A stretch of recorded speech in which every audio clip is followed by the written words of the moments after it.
Alan, take us in. Previously on Dark Heresy.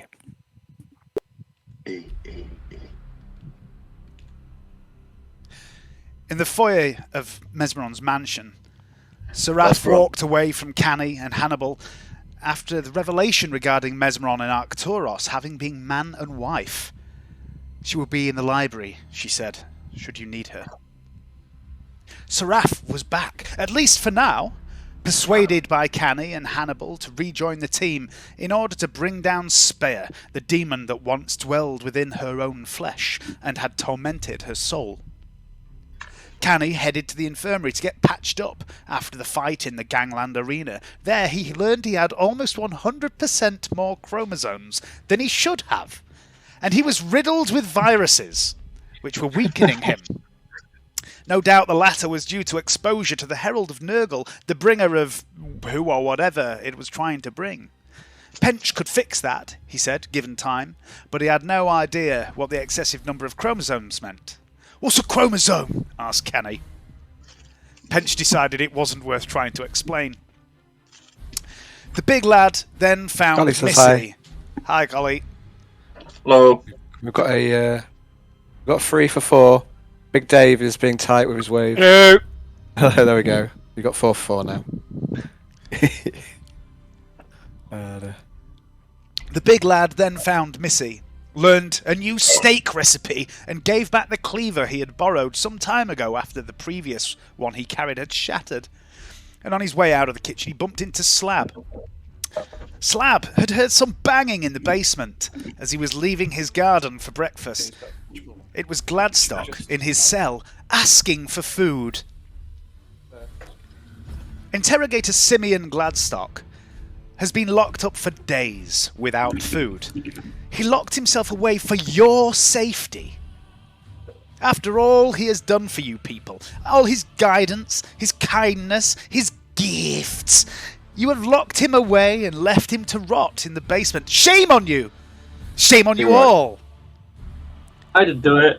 Perhaps you have forgotten what Gladstock was like before the orb came into his possession. Before he had a ready supply of meat. Slab went looking for food for Gladstock and had become confused when Missy referred to the interrogator's special diet. "Do you mean like pudding?" he asked. He had returned to Gladstock empty-handed, and also went to the wrong door in the cells, simply banging on an empty cell, and had walked away when Gladstock obviously didn't reply. And Canny gave Slab the huge maul that he had taken from the Ogrin in the arena. And he spoke to Slab briefly. Collie wants to show you Preston, Big D. Sorry, Dave, I'm sorry. Collie wants to... You what? He wants to show you Preston, Nicole, our dog. Hello. Can he wave? Okay. Can you make him wave? I know it's... Wave on Yeah, command, dog! I've been sending Collie loads of pictures of your dog, Dave. Hang on a sec, I'll get him. He's sitting next to me. Oh, there we go. Aww. Have a good dog up there. Aww. Aww. Aww. Hello. No, you stupid dog, you only wave with one hand! Otherwise it looks like you're swimming! They can't swim, mate. They can only do the doggy paddle, remember? Actually, French Bulldogs can't. They're too dense. They've got a really high body density, and they just sink and drown. They flail around desperately and then drown. Does they can swim? They're like the black... Hayden! You can't say that. Demonetized. This is going on YouTube! Canny, after giving the Slab the huge maul he had taken from the Ogrin in the arena, spoke to Slab about Gladstock and took pity on the interrogator. He took him some meat from the special supply and helped himself to some too. Glory to the Omnisire! Gaius sang the machine god's praises as Magos Grus built his body over the next few days. Grus requested that Venetta and Dr. Pench help with the final stage, installing Gaius' soft grey matter into the new titanium cranium. Siegfried hung out with Trantia and visited some of the local nobles' regular haunts, And he got a dinner invitation from Lady Pagny. It was her birthday in a couple of days. A very exclusive restaurant with a 5-year waiting list for reservations had been booked for this event. She had planned on going with Delmont, her husband, but, well, he's no longer around.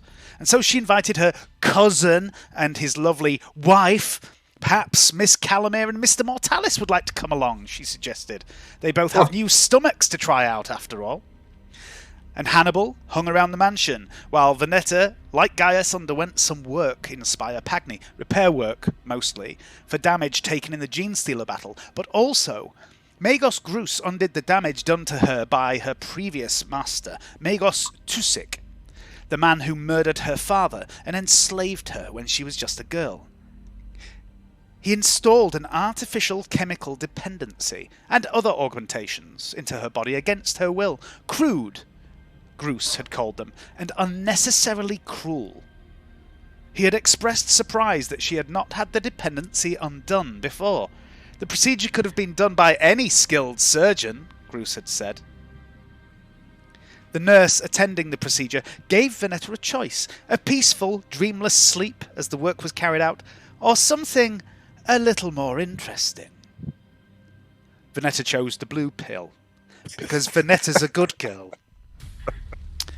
Meanwhile, Silas began his return to the mansion from the wastes, and Carol Hathard, newest recruit to the team, carried out his duties at Precinct 686. Feronis and Titulos trained. Spring planned some crime. Les fucked up some armour he was trying to fix. Pench made some chems. And Seraph, in the library, introduced herself to another new recruit. Zelda Octavia Harmore, Otto's replacement, the new nerd. They spent some time in the library together, searching for information on how to deal with an unbound demon host. It wasn't really Seraph's forte, research, but someone has to do the Inquisition's work around here.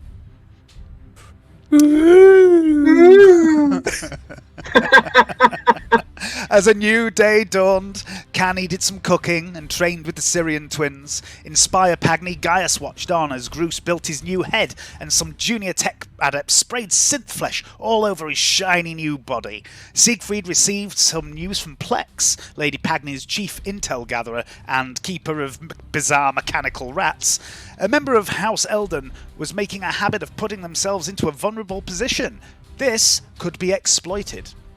Siegfried spent the day learning what he could about this woman, while Plex and Serina plotted and schemed. Tonight, they would move against Lady Pagny's third cousin, twice removed, Lady Esmeirda Elden. Meanwhile, Venetta awoke, her surgery complete. She travelled home to the mansion, worked in the workshop on the mechadendrite design she's been pissing about with for ages. She asked Pench about helping with Gaius tomorrow. Pench agreed. She needed to talk to Trantia, Gaius and Siegfried, she thought to herself. Perhaps tomorrow night. They were all gathering for dinner after all. And then she sought out Silas as he returned to the mansion, gifting him an Auspex drone which she linked to his truck, extending his scanning range out into the wastes further. Silas had arrived back in the mansion and reported to Gladstock. Gladstock was pleased with what he had found, some rare xenotech, which Silas then took to Les in the armoury. The scavenger spent the rest of the day chilling out in the luxury of the mansion. Slab, meanwhile, set up a gym in a seemingly unused room before heading off to the arena for the evening. And meanwhile, Plex called Siegfried and Trantia to his workshop.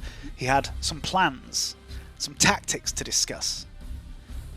He has tracked the location of Lady Esmeirda Elden and has a vague plan on how to get her. That's all we need. And back in the mansion, Spring summoned the remainder of the acolytes on a mansion-wide broadcast to anyone who was interested in doing some crime. But keep it quiet, yeah? She said on the Open Vox channel. Before we begin tonight's game, Canny, I'd like you to make a weapon skill test at -30. Siegfried, I'd like you to make a fellowship test at -20.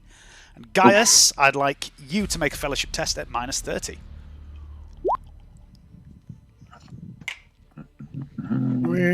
Well, I've got a bucket. I was going to say, if you want to use a fate point, now's a good time because, with the exception of Siegfried, you won't be playing these characters tonight.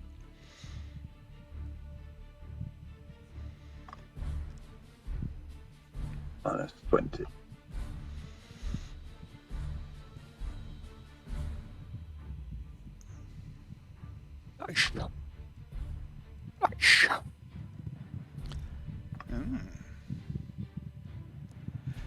That's weird. That's 1 degree of success, isn't it? But why is it showing as none?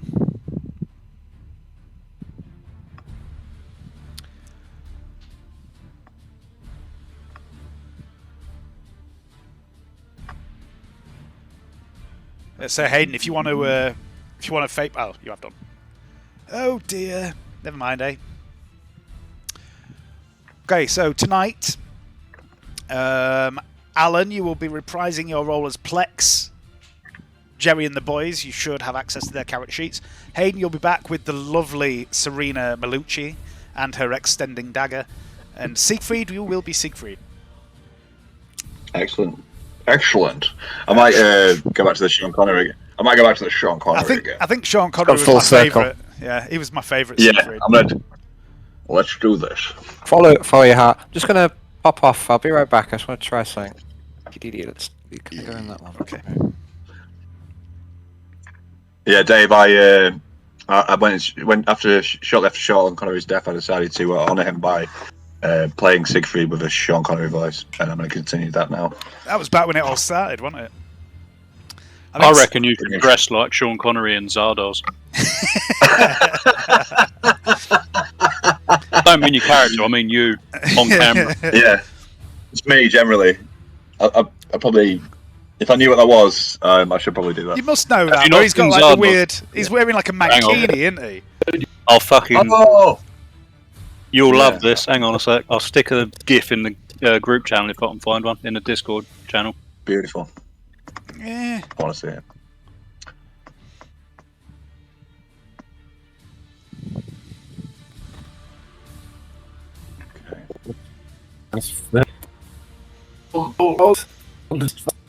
I'm guessing.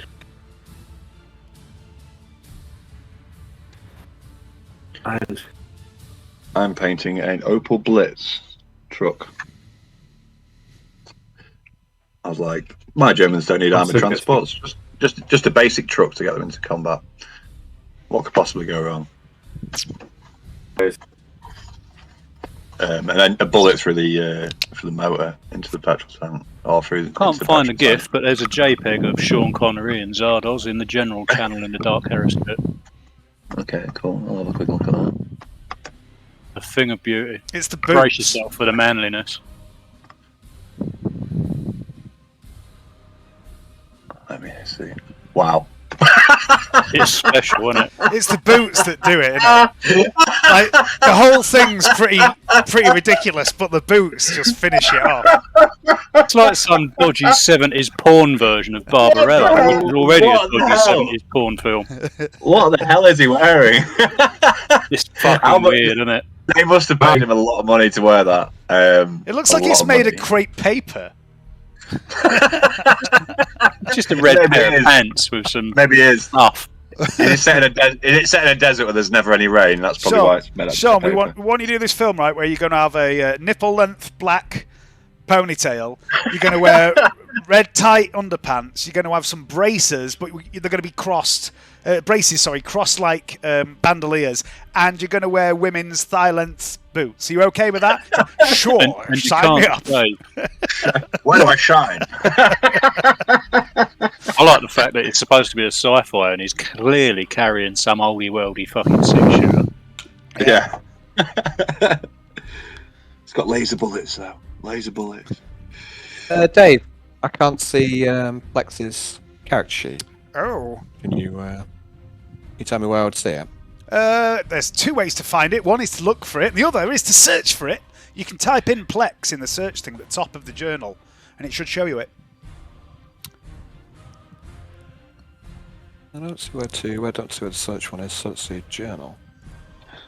I don't see a search function. I don't see a search in Let's have a look where I thought to expect to see it, Dave, but I'm not sure. Can you tell me which one of your many file locations it would be in? It is in Power Play NPC followers. Yeah, no. Siegfried. Yeah, there we go.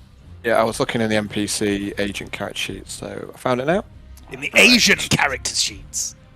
That's mildly racist. Well, there ain't any of them anyway, because she died.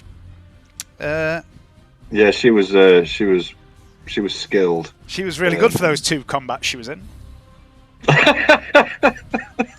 It's pretty impressive, isn't it, when I create a really good ninja type character with a power sword with 3 fate points and she dies in 2 fights.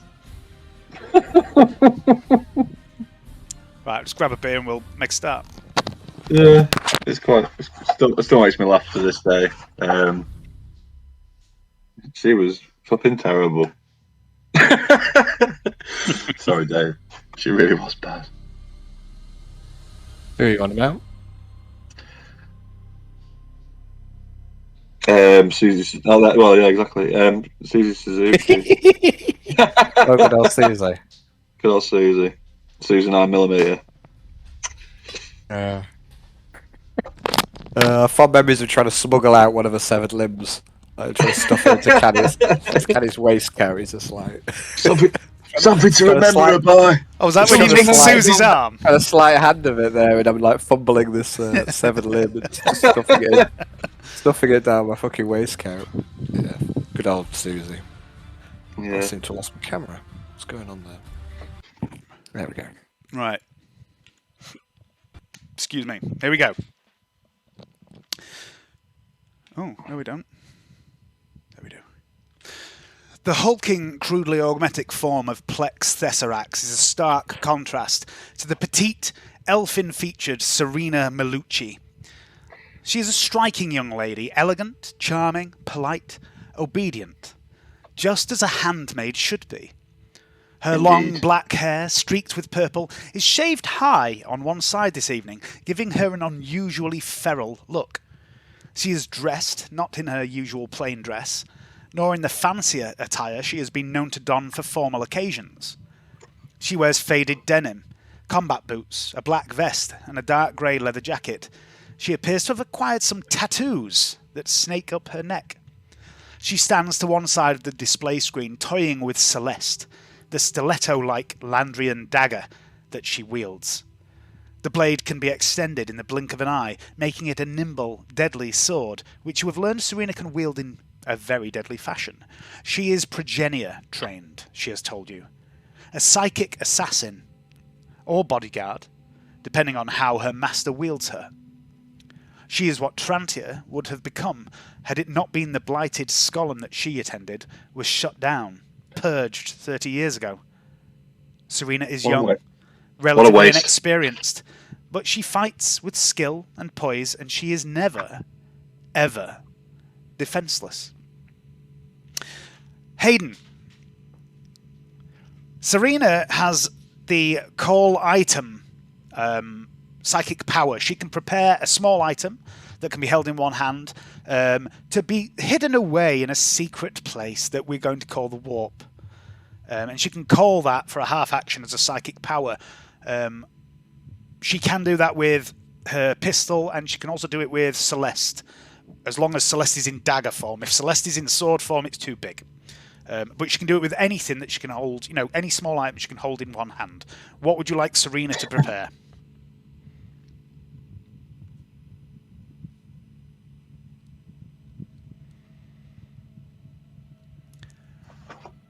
Are you there, Hayden? He's nodded off. He's not. He's moving. I can see him. He's on 3 frames a week from the look of it, but he's there. I think he's talking, but I don't think it's picking up. Be typing a thingy. Hayden. Oh, he is. Oh, we've had a message. I can't see him in the camo gear. Got you. That's what I said to him earlier. It's joining the Marines. So. Oh yeah, keep the music on. It's moody. Oh, There we go. Hello. Hey, welcome back. Hello, I've joined on my phone. It's easier. Fantastic. Alright. Yes, what am I taking? Well, I'll fit in my hand a tampon. Nice. It's not that time of month for Serina, and she is sterilised. Ah, of course. Poison tampons so I can slip in someone's drink. So you're not taking anything, Hayden? Right, noted. No, I am. Sorry. I'll take a power dagger. Okay. Cool. Yeah, so the dagger that she's got, this Landrian dagger, it's basically... it's a little bit like my first power sword, but it can be shrunk down. It's not like full strength power sword, but it can be shrunk down to a dagger, which has various advantages, such as being able to hide it with this power. Yeah, I'll take that. Okay. Serina has tiny silver rings in her left ear, left eyebrow, and a couple in her left nostril, and they glint in the green glow of the cogitator display. There are dozens of them. One ring for each life she has taken in service, she has been known to say. In the right ear, there is one ring.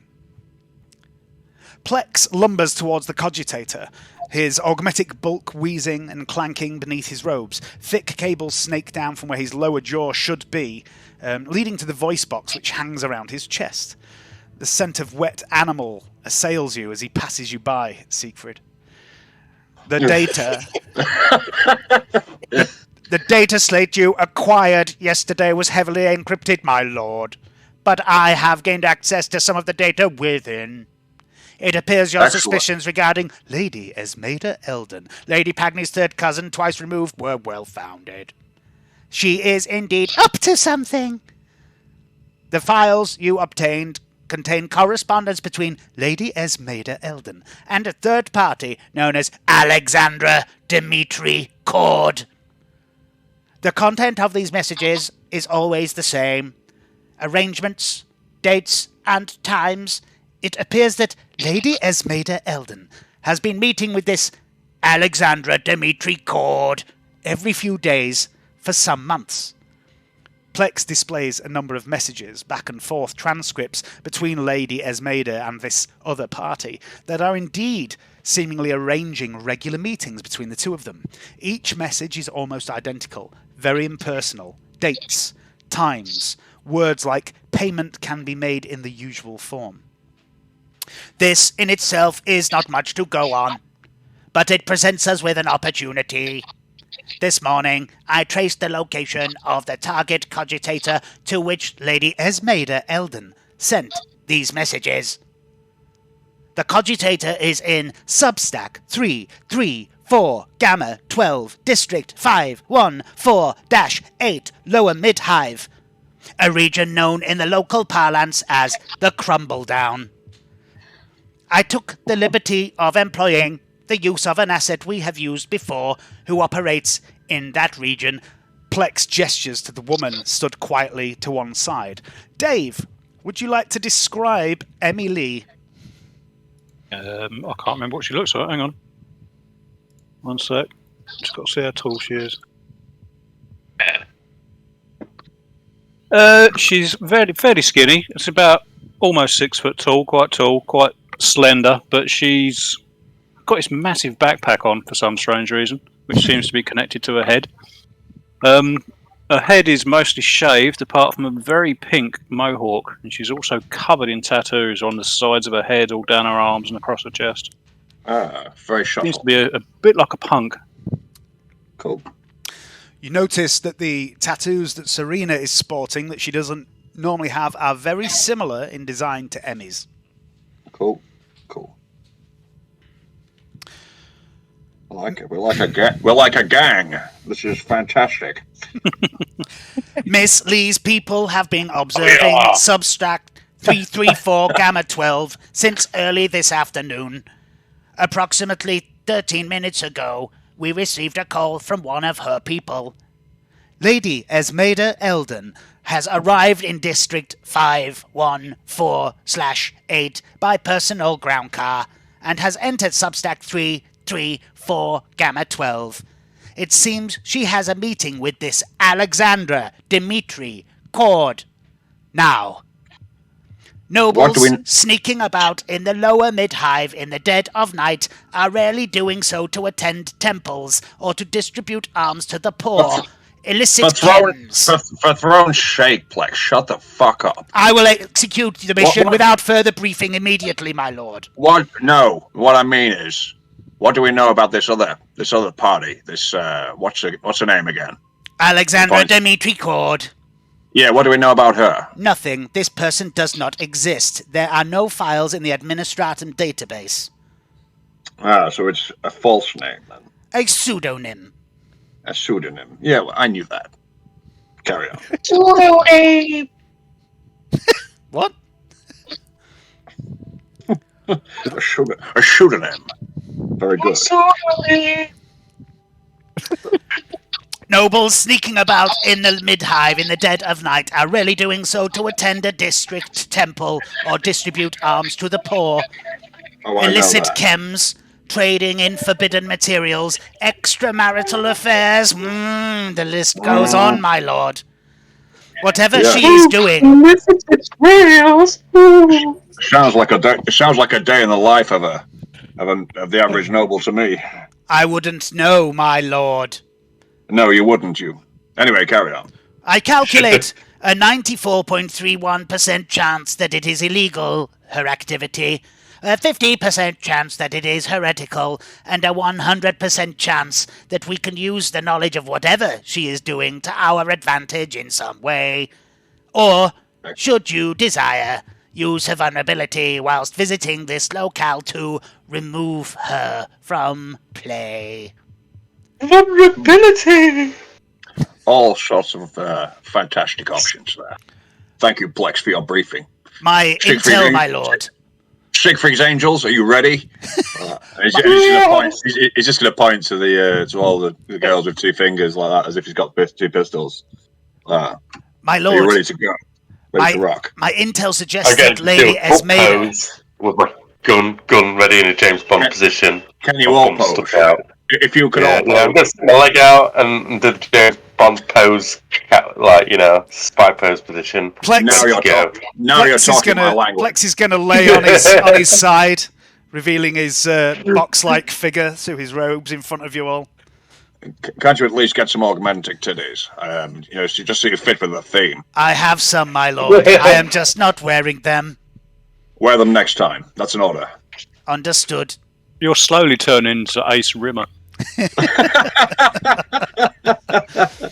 It's not a bad thing to turn into, let's face it. Smoke me a kipper, I'll be back for breakfast. My lord, my intel suggests that Lady Esmeirda visits the Substack usually no more than 2 hours at a time. Myself and Miss Serina stand at your disposal as always, and Miss Lee has agreed to assist us in this endeavour. While she may be a member of one of Decilium's less reputable organisations, she is oathed to Lady Pagny, and has acted on our behalf in the past when less legal services are to be carried out. I have prepared a shuttle, my lord, and a tactical briefing which I will provide you en route. Might I suggest you gather your equipment, my Lord Rains? Let's go. And then he's just going to grab his equipment. Because he's already carrying it. Okay. Within a few short minutes, the shuttle is airborne. Plex deftly handles the flyer as he peels off into the night. The city never sleeps. A million lights from habstacks, commerce sectors, and patrolling sanctuary ornithopters. The rattling magrail trains that spiral around the outside of the hive skin wall. The harsh flare of blue-white plasma burn from the jets of bulk lifters descending to Port Gaia or rising into the heavens. And the eternal plumes of noxious green that billow up from vents, shutters of the ceaseless manufactoria districts far below. Plex spirals up and over the city before beginning his descent down the northwestern shield wall. This high up, with the clogged arterial roads that snake and weave around over the hive, plunging in and out of the hive city, Decilium looks like a vast, slumbering beast. its skin rippling with each titanic breath as it draws closer and closer to awakening. The 7 towers of the major houses thrusting into the heavens around the city's perimeter like a vast, grasping claw. And there, smaller than the other 7, Spire Rosa, the latest noble house to be elevated to that of great house status.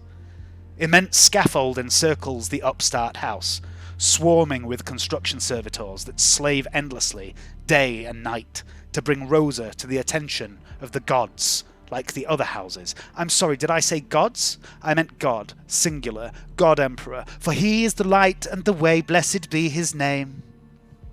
I smell heresy, says Siegfried, as he looks towards that spire.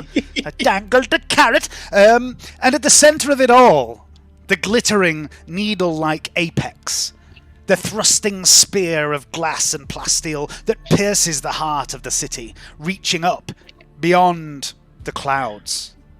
Plex dips the shuttle, descending rapidly, back down towards the lower reaches, back down towards the filth and the shit, back down to where the dregs of society dwell, back to where you all belong. In the rear, you more than anyone, in the rear of the shuttle, a holographic projection of Substack 334 Gamma 12 flickers in the middle of the cargo bay.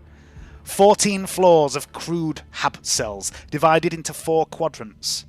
The hollow image collapses, floors stripping away until only one floor remains. Floor 14. And I would like to draw your attention to roll 20.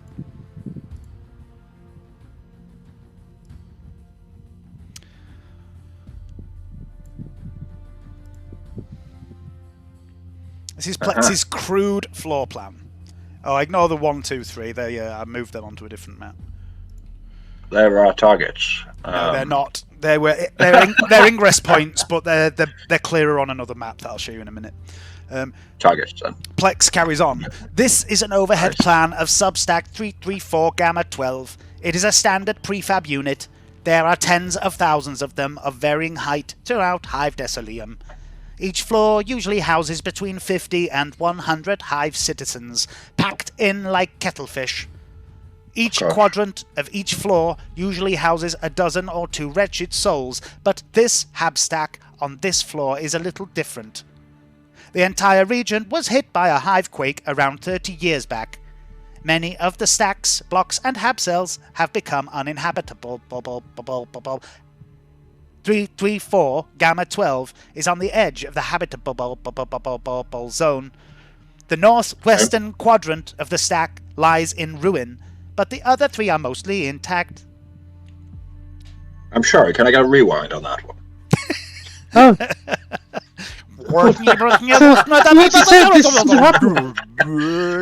So why? I'm playback.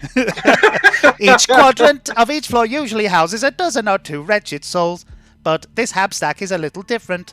The entire region was hit by a hive quake about 30 years back. Many of the stacks, blocks, and hab cells became uninhabitable. You realise as well that Plex doesn't have vocal cords or a mouth. He has a talk box, and he has to program his sentences into the talk box. Obviously, the word inhabitable isn't very good on his recording. This is excellent information. Right. So, I'm going to give you this.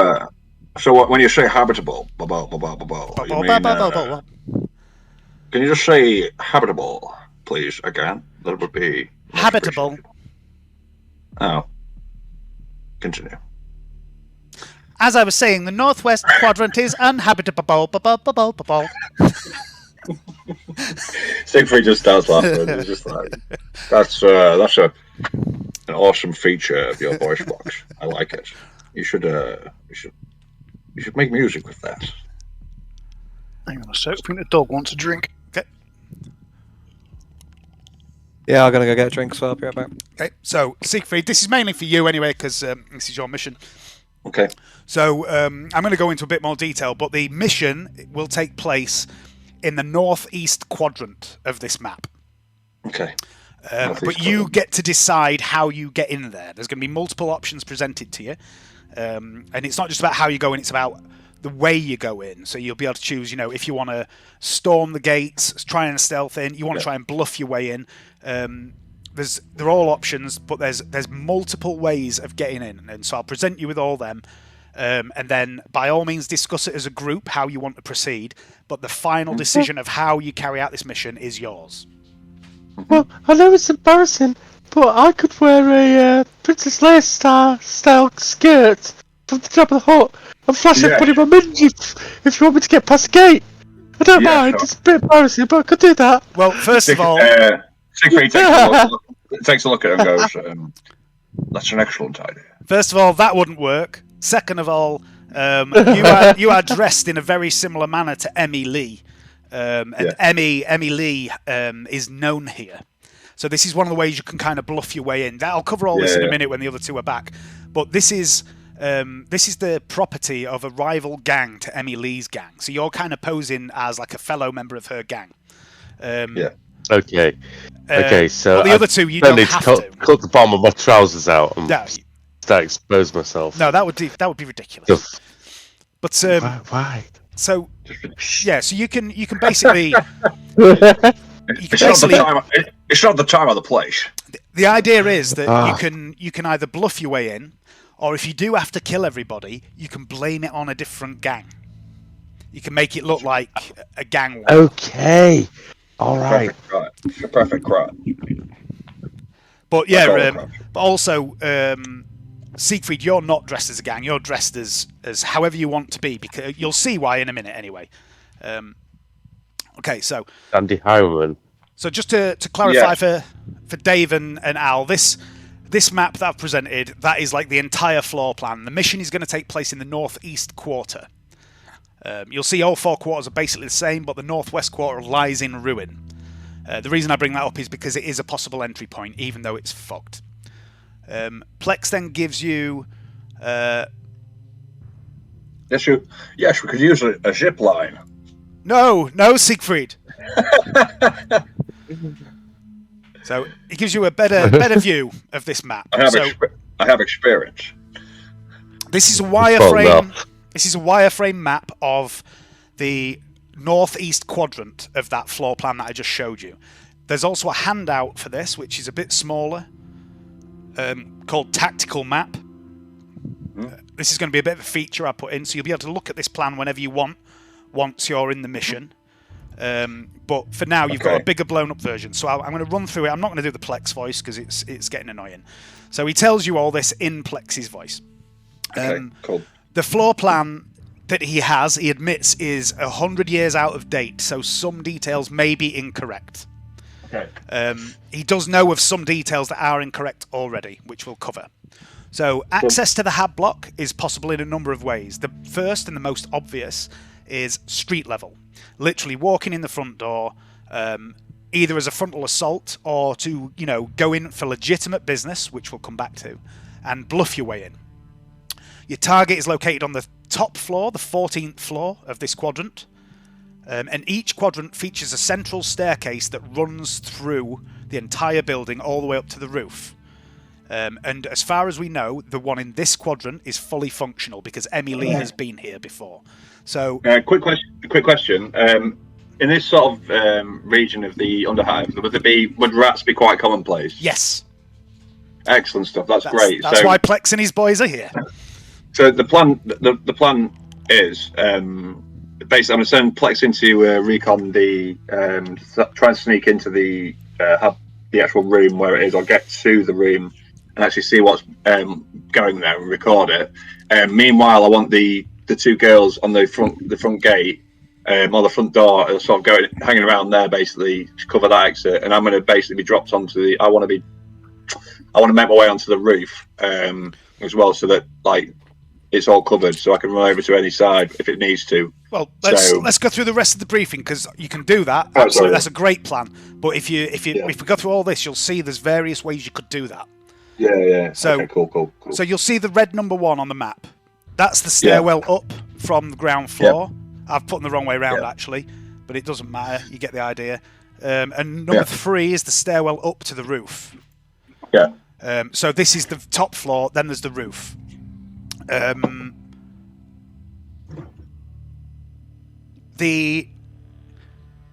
am I? Okay. Yeah, so you could land on the roof. This is the stealth shuttle, by the way. Plex has helped himself to the stolen stealth shuttle. Fantastic, that's perfect. That's all. Without asking permission as well. Of course. That's fine, that's how we roll. That's another option. You can come in from the roof.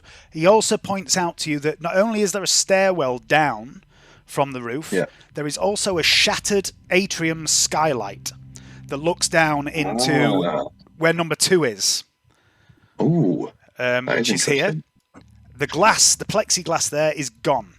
And there is a constant deluge of slightly acidic rain that drips into there. Okay. He also adds that regardless of how you deploy and how the mission proceeds, the roof access could be a very useful escape route if everything goes wrong. Yeah. Because it's only 1 flight of stairs up, and he can wait up there with the shuttle. Yeah, that's what I want. And that's what I want now to do. Because if I could land up there, and he waits up there with the shuttle and stuff as well, and then we've got the 2 ladies in the entrance, and then Plex, obviously using his rats for the recon, we can try and find some information, find out what's going on first, and then proceed. Yep. And then see what the nature of the information is, and then see from there. So Plex can deploy. You could probably land the shuttle up there, and Plex could deploy if you needed him to. But he also has the option of Jerry and the boys, obviously. I'll use Jerry and the boys. I think I want those guys in action. So he goes on to say that if stealth is the order of the day, there may be other ways of gaining entry. One of which is through the ruined northwest quadrant. So number 4 on the map. That is the door that leads to the northwest quadrant of this floor, and many of the other floors below it are ruined. It's dangerous, it's treacherous. It doesn't have gangsters and shit like that in, but it might be stealthy to go that way, but it might be tricky. You know, there's the possibility of getting hurt by the structurally unsound building if you go that way. Yeah, no, I don't like that idea at all. Scratch that plan, Plex. It's ridiculous. External surveillance has revealed that the windows on the northern wall that look out onto the balcony are there, but they are secured with steel bars. You could climb up the exterior wall or scale down from the roof to those windows, but cutting the bars may be noisy. No, I'm not going to do that. He also notes that there is also a door on each balcony that leads into the building. They do seem to still be there.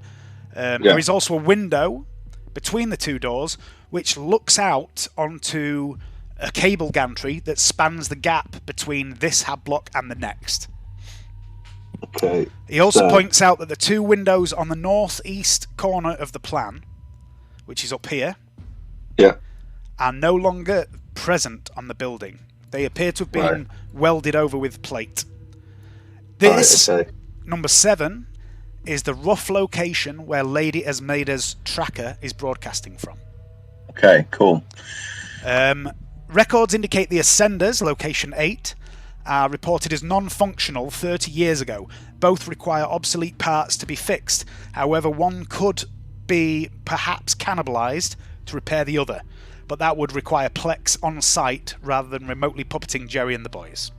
I don't think we should put anything in place that makes an escape quicker for our target, so repairing that lift could backfire on us. Okay. The southeastern quadrant of the hab, which is behind the door marked number 9, is inhabited by approximately a dozen or 2 civilians, all of which are known to be female. None of the residents are oath-cogged citizens. It's highly unlikely they are undocumented hive dregs. There are frequent visitations to the quadrant by male hive scum. It makes it highly likely this is an unauthorized den of iniquity. As with the northwest quadrant, this may provide access to the place we want to go, but be advised we are unaware if the ladies who dwell here are in league with the gang or have any allegiance to the gang or anything like that. The southwest quadrant, which is the diagonally opposite quadrant of the map, is home to a few dozen dregs of society. There appears no obvious benefit of accessing the hub through this quadrant, as it would still require passing through the northwest or the southeast quadrants. Okay, cool. Okay, and that so that handout, recon and intel, if you want, is now available to you all. You should see it above the tactical map handout. Hayden, can you do me a favour? I love the Venger, by the way. Could you just change your name to your character's name, just because it makes it easier for me? Just for this instance, if you could. That'd be great, if everybody could, because it's just, I'm shit at remembering names. There we go, I've changed it to Serina. Serina, that's it. Okay, cool. Really. Okay, while I'm sure Lord Rains appreciates the input of his comrades in the planning stage of this task, the final call on where and how to begin exertion will be his. Likewise, once access has been gained to the block and to Lady Esmeirda, the choice of what to do with her is also Lord Rains. Blackmail, extortion, exposure of her no doubt illicit activities are all options you could take should she be found to indeed be doing something nefarious. But as always, my lord, there is another option. The mid-hive is a dangerous place, my Lord Rains. It would be a shame if something were to happen to Lady Esmeirda while she was on her clandestine trip down hive. I have already created a digital trace proving that you are currently at the Gallery of St. Alba for the evening. So, providing you leave no obvious evidence to the contrary, you need fear nothing of reprisals from either the law nor Lady Esmeirda's people. Miss Lee knows a little of what you might find inside. There you go, Dave. Okay, quick question. Plex, can you just circle all the extras, please, on this map? Potential extras. If you could just do that for me, Dave, it just gives me a bit more of an idea of what I'm looking at. Like, the main entrance is basically anywhere. It's sort of like any main thoroughfares for foot traffic as well, just so I can plan where I need people to be. If you want me to pose as a hooker and go front door, I could do that for you. I'm pretty talented in deceive. I can get you in there. Serina, I need you inside. Sure you do. It fixes it with a star. Wait, I can get you in there through the front door. Easy. I could go through the front door. I'll just tell the guard I'm a working girl. That's a generous offer. So this isn't the banging house, Hayden. That was the other quadrant. For God's sake! It's the other quadrant that is the House of Ill Repute. This you'll find out what this is if you listen to Emi Lee. Okay, sorry. Emi Lee, fire away, Emi Lee. 14th floor has been taken over by a small gang called the Skin Shredders. There's about 8 of them in there. They've got a doctor in there who he's open to work for anyone really. I've used him a few times, had a few jobs done, just little enhancements here and there. Anyone can go in there and see him. I'm a known face. We can walk in through the front door as a ruse to go and see the doctor and fucking unleash hell when we're in there. Trust me, they'll let us in. Alright, let's do that then. And I can just pose as a client. If we get dropped off down Hive a little bit, and we'll yomp up to the front door whilst this fella takes his flying lump and lands on the roof. We'll walk through the front door, we'll go and see the doctor, we'll shoot shit up, run up to the top and bugger off. Easy. What kind of doctor?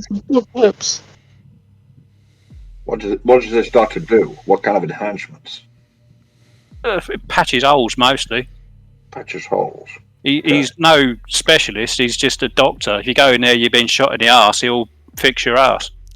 You do know as well he has access to chems, Dave. He can provide combat stims and things like that. Can he?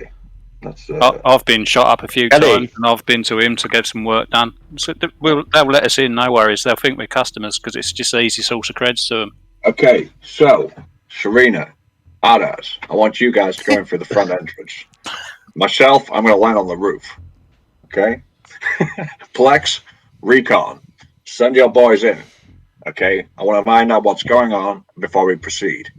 Okay, let's do this like that.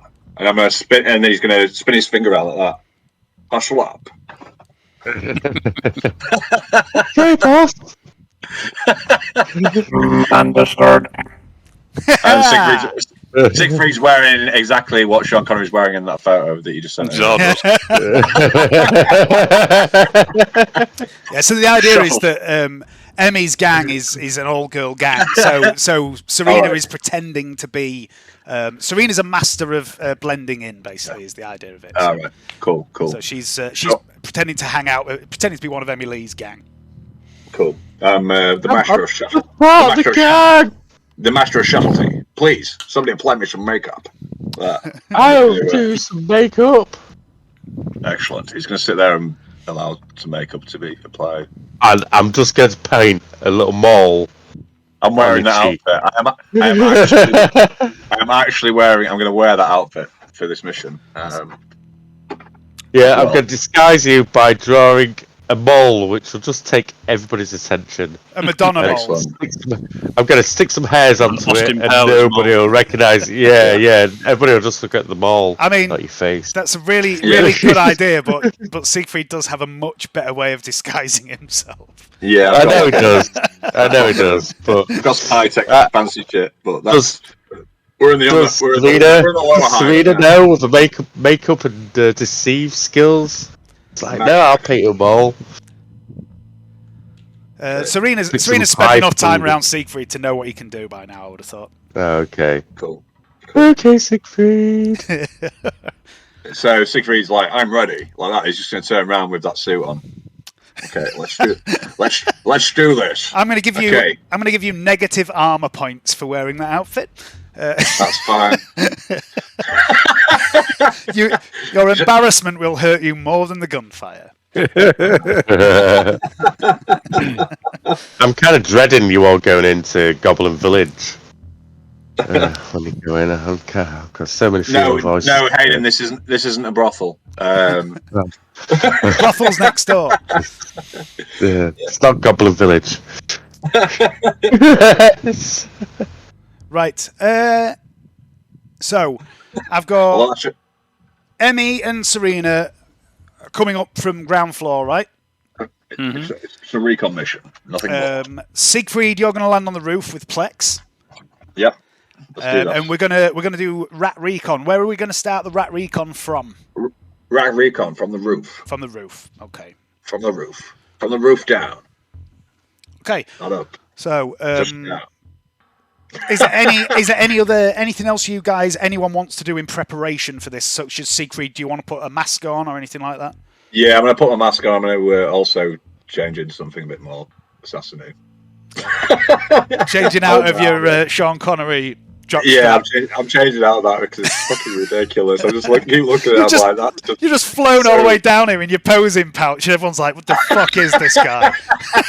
I'm blending in. I'm wearing my hero patch. Are you looking like anyone in particular, or just generic face? I'm going to disguise myself as that guy that I killed in that weird bar. There's a guy that was in a weird bar fight, one of those nobles that was. One of the Cloud Boys. Yeah. I'm going to just disguise myself as one of those guys. Nice. Yeah. I'm just going to try. I'm like, I remember his face. I'll play that guy. Okay. He spoke a bit like. It was really posh, wasn't it? He was. They were basically really posh gangsters. There were sons of nobles who were slumming it as gangsters. And at least one of them was pretty much disintegrated. If you'd like to give me a willpower test, please, at +20 for the mask. Okay. Plex. Let's do your landing on the roof. This will be a piloting skill. It's a fairly simple thing to touch down gently in this stealth shuttle. It's designed for this. So let's do a piloting test at +20, please. Willpower. Sweet. +20. You land this shuttle very easily. it barely makes a sound as it touches down, and you realise that even the springs and the hydraulics in the landing gear are designed to be quiet. And as it touches down, there's like this secondary burst of hidden jets on the underside of the shuttle that seem to take some of the stress out of the landing for you, and you realise, this thing is really, literally, a stealth shuttle. Siegfried, okay. I look a bit weird, and then I'm like, oh, fuck this shit. Fuck this shit. You do look like the guy you wanted to look like. Yeah. All that means, because you've failed, is if you are wounded or subjected to any sort of stress, like a fear test or anything like that, there is a chance you'll drop the mask, because it reverts back to your own face, basically. Yep, no problem. That's fine. Landing within acceptable parameters. Oh, that's amazing. That is amazing. I think that's the best one yet, actually. That is the best one, yeah. It sounds like Soundwave from Transformers. Yeah. Perfect. Absolutely perfect. If Plex could sound like that, that'd be incredible. I could do that as well. I'm just really lazy. So go on, Dave. And Plex is out of my hands now. So get the Mechadendrite out. So can you remember how to play Plex, Alan? I remember most of the vibe of it, but I like Jerry's the main rat, and he's Jerry the scout rat. So the boys, I don't know if we need to deploy him just yet. Just maybe send Jerry out. Yeah. You can have them lurking around on the roof if you want ready. Yeah. Well, I'm going to open up the ramp, let out Jerry and Siegfried if he's going as well. But I'll stay here for now. There's no need for me to go inside as yet. So. Okay. So there's a decision to make for Jerry. Jerry has had a slight upgrade since last time. You might be aware he's got a one-shot bolt pistol built into his spine. You might remember that from when he blew the window out on the skyscraper. He now has a secondary option. He can be fitted with this before a mission takes place. So he can either have a one-shot bolt pistol or a two-shot needle pistol. Ooh, two-shot needle pistol. That sounds pretty damn good. More quiet. Bolt pistol it is! Okay, so also the needles... it's a double-barreled thing, this. It's like two tiny needle pistols side by side. You can load each one with a different dart, or both the same dart if you want. At the moment, you've got two choices. You can have toxic dart, which is basically works like a normal needle pistol. So when something gets hit, it has to take a toughness test, and it takes D10 damage for each degree of failure. Stun dart. And the other one is a sleep dart. Glorious. So this is kind of up to Johnny, really. He would be telling you what to outfit, but by all means, talk to each other. I'm pretty sure me and Johnny want to go for the same thing anyway. So. Yeah. Put them to sleep, then we can take them back to the mansion and pump them for information. Oh yeah. So I think we'll go maybe just go for double sleep. Double sleep. Then you've got like two chances in case he misses with the first hit. Okay. I think that's a really good call. Also, the needle pistol is less bulky than the bolt pistol because it's not built into him. It's literally fucking jammed in his back. So if someone looked at it, they wouldn't go, "There's a rat." They'd go, "There's a rat with a fucking bolt pistol sticking out of his back." But the needle pistol is like a little bit more slimline, so it might not be noticed as much as the bolt pistol. Good call. It's an all-round stealthier build, basically. Stealth is what should we go for? Should we go for one of each, Johnny? One sleep and one attack with him as well. What do you reckon? Yeah, we'll go for one sleep and one attack because then you can toxic dart the one of them. But I mean, I'm thinking two because like we've got two potential people here we can blackmail. Here or find all right, fair enough. No, we'll go for two sleep then. Yeah, because if we do two sleeps and stuff as well, like so we don't know we need to find out what they're up to. Then if it's something really spicy, then we could bag them both, get them back to the mansion for interrogation, and then release them and pretend and just get a Pench to cook up some sort of memory loss serum or something. Feels unlikely that's going to happen, but I do like the idea. Or we could just kill them all. Taking them for interrogation is like a death sentence. If Oh, Gaius yeah. is in the area anyway, so. He's Yeah, still, Gaius might be pissed when he wakes up. he's still in a jar. So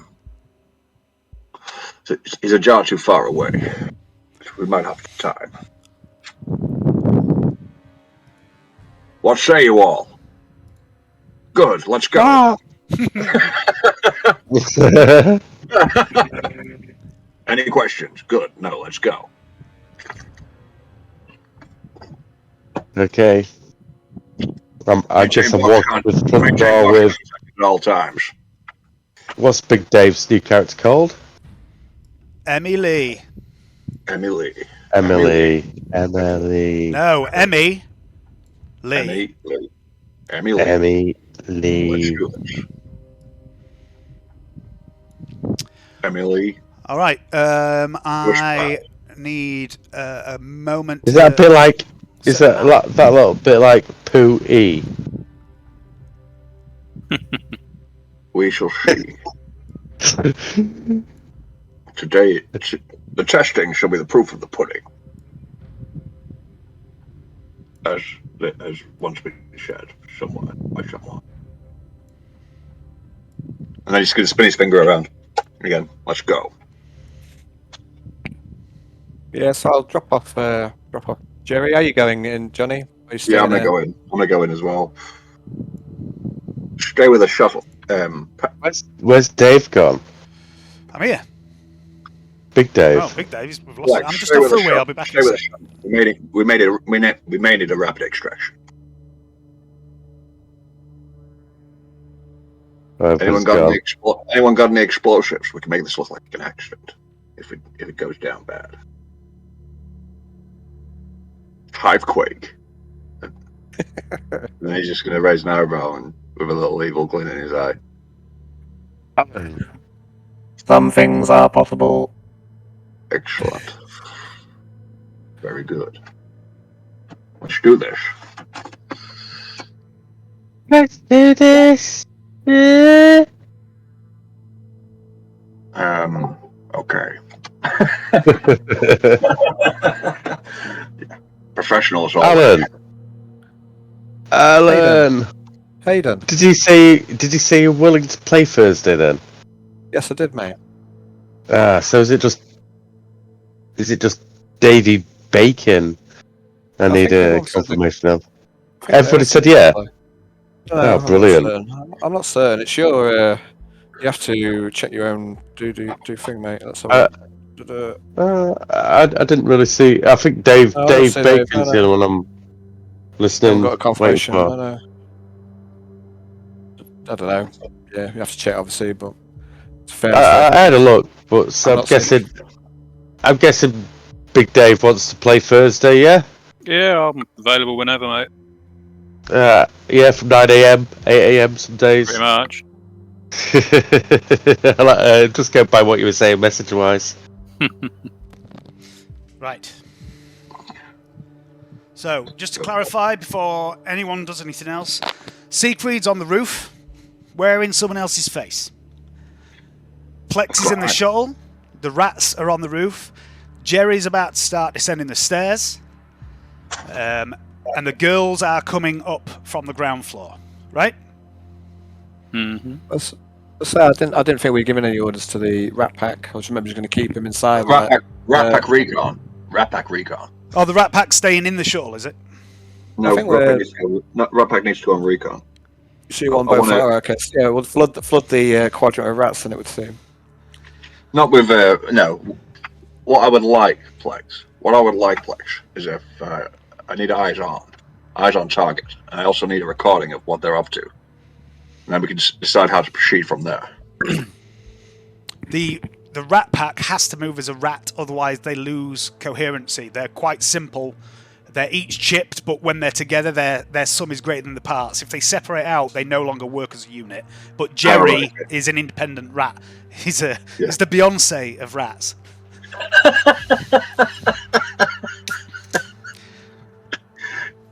Let's change Jerry's name to Beyonce. Well, the next one can be Beyonce. Okay. Deal. So is that what you're doing? You're leaving the pack in the shuttle? I would. I'd leave the pack behind. No, that's not the plan at all. All right, okay. Well, So what you're doing, you're sending a swarm. swarm of rats down the stairs into the building. I want to send Jerry. Yeah, Jerry's not a part of the pack. Yeah. Oh, right, just okay. like the rat pack we're going to leave I'm behind, on the same page now. Yeah, sorry. Yeah, just send Jerry for the time being. Yeah, because just one rat, and he'll just do a bit of recon. So the rest of them are more like a combat squad almost. Yeah, they're just there to attack and chew. And, cool. Or distract people or whatever. So. Okay, so what order do you want this to happen in? Who do you want to be first on the scene? I would like the rats to go in first. I'd like Serina and Emi Lee to sort of hang back, maybe smoke some IO sticks, and just sort of scope the place. And then Siegfried's just going to wait and assemble his. No, he's going to use his sniper rifle for this one. I don't think he's just going to use. He's going to leave his sniper rifle in the thing in the shuttle, and then he's going to use. He's going to have a pistol and his swords. I don't think I'll need anything more than that. Okay. Essentially. So, just to clarify something, everybody has a miniature picked feed camera on them at some point. It's either hidden in a hat or a piece of clothing or whatever. And it all feeds into the shuttle and Plex. So Plex, you can literally act as eye in the sky mother. You can communicate what each character sees. So you don't have to roleplay that out if you don't want to. It just means there's no need for you to talk in a way that could give the game away. So, you don't have to go, I see this, I see that, because Plex sees all. He sees what each other's character sees. That's cool. He's got like a live feed GoPro linked to everybody, basically. Yeah. Okay, cool. That works for me. Right, let me just check, Siegfried, very quickly, what pistol you've got, because I can't fucking remember. It's not my computer. I missed that. Yeah, that was a good one. You've got a Hell pistol and you've got a holdout las pistol. I'll go for a Hell pistol and a holdout las pistol. Okay. I don't know if I've got the dual skill yet, but I'll take them both just in case. I don't think you've got dual pistol, have you now? Not yet. No, you haven't got two-handed. I've got pistol, though. It pops up into your hand, doesn't it? Yeah. Yeah, I'm going to do that one. No, that one doesn't. You have to have the special wrist mount for it. Holdout pistol is just literally a small pistol that you can hide in like a boot or a cleavage or an arse crack or whatever. Okay. So many choices. It's got a really small power cell as well. It's designed as a last chance weapon. Yeah. All right, so we'll start with Jerry then.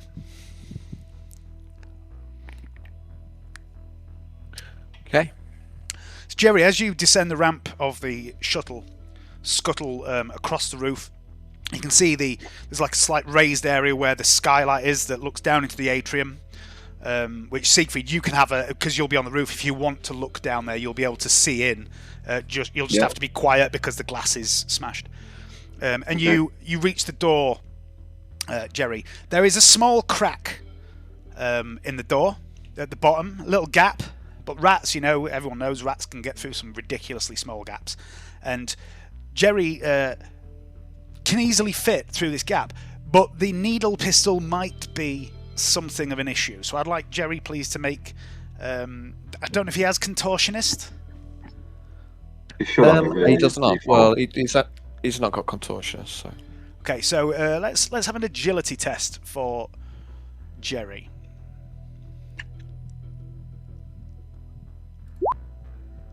Okay, he squeezes under perfectly. No scrape of metal on metal, and he's onto the stairs, and then he's down the first flight, and he turns the corner and he peeks round the corner.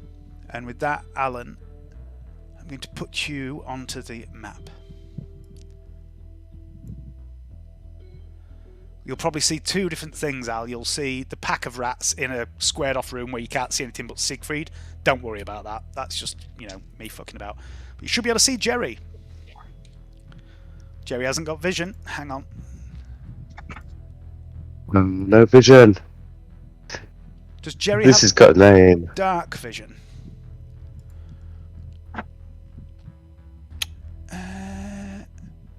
He does not. Okay, you should now see Jerry.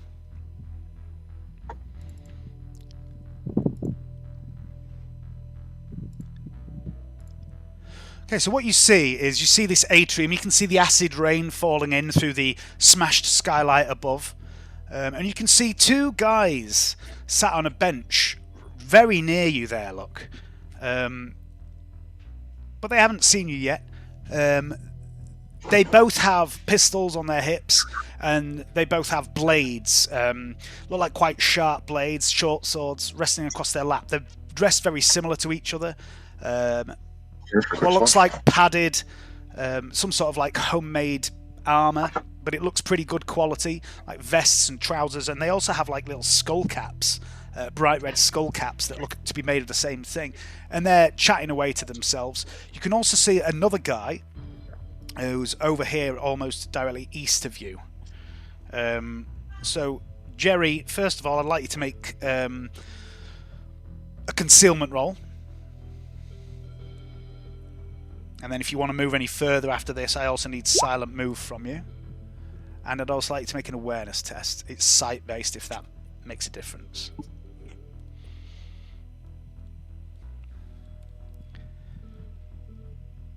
I'll relay everything back to the rest of the team as well. So so Plex is seeing all this, and Plex is telling everyone what he sees. I'm gonna move forward. I'm gonna try and stealthily move around this left corner here. So I'll make a silent move roll. Uh-huh.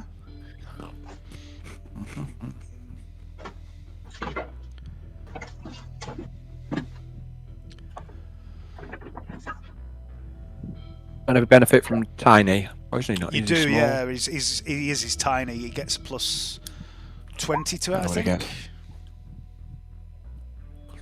Anyway, silent move. Oh, that's Plex.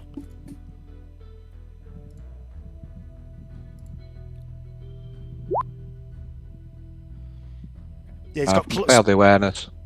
He's got plus 22 concealment. That should be and silent move, I think. Okay, so pass the concealment, silent move. Fail the awareness, so I'll move forward and look around this corner to the left. Okay, so to the left there is nothing. It's just a dead end. But you do see this grate in the floor. Looks like some sort of drain. Most of the rainwater that's falling in through the skylight seems to be heading down into that drain. Ignore Emi Lee that you can see on the map. They're not there yet. But we'll try and gnaw our way through, I think. You think you could probably squeeze through? It's quite big holes. Yeah, we'll go through and see which way it goes. Okay. There is a pipe. Not the pipe network! Oh no! Proceed. Okay, so the pipe... Excuse me. The pipe network seems to... Pipe. Beautiful pipe. Fucking pipe, lad. Seems to head over to the east for about a dozen meters. Then there is about halfway along that branch, there is another drain that seems to go straight down. But at the end of the pipe, at the end of the 12 meters, sorry, you can see it splits left and right. Okay, I think we'll head down pipe. Down pipe. So you're heading to the junction, are you? Yeah. Do you want to move the token? Oh, I haven't got anything as convoluted as a pipe network on my map. I'll just tell you what you see. Okay. All right. When you reach this junction, you look to your left and you can see a bit of light coming in. It looks like it extends maybe 5 or 6 meters, and then there is an open grid above you. There seems to be a bit of light coming from there. Make an awareness test, please. There's also a second grid you can see about a dozen meters away to your right. And you can see more rainwater coming in there, dripping in. There's also light coming in from there. A lot more light coming from the second grid. Cool. You can smell something. Go that way then, I think. You can smell something. It smells like cooking, but you're not sure where it's coming from. I think we'll carry on heading to the right, Dave. Okay, so you're heading to the one see where you where can see the the lights rainwater Mhm. is. Yep. Okay. And you find another grid in the ceiling, which you realise puts you back up into the atrium on the other side of the atrium. And here you can get a good look at this third character. Just we hold on a sec, please, Uh-huh. mate.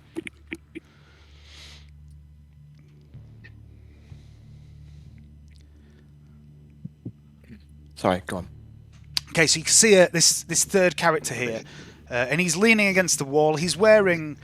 He seems to be leaning out of the way of the rain. He's stood under a bit of the skylight that's still intact to stop himself getting splattered.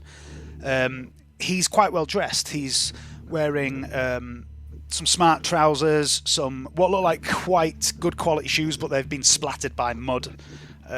He's wearing a white shirt and a waistcoat and a cravat. He's got a little hat. There's some sort of emblem on his waistcoat. He's smoking an IO stick. Make an awareness check, please. Sight-based.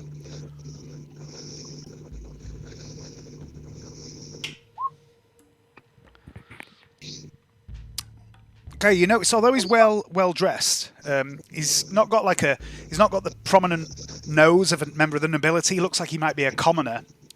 And you can see the badge on his waistcoat is the badge of House Elden. It's the coat of arms of House Elden. You also notice he's not wearing any jewellery, but he's very clean. You start to suspect that maybe he is a servant of House Elden. And knowing what you know, that Lady Esmeirda Elden came here in a ground car, you wonder if he might be the driver. Okay, I'll relay that all back to Siegfried. Okay. That's fine. Proceed.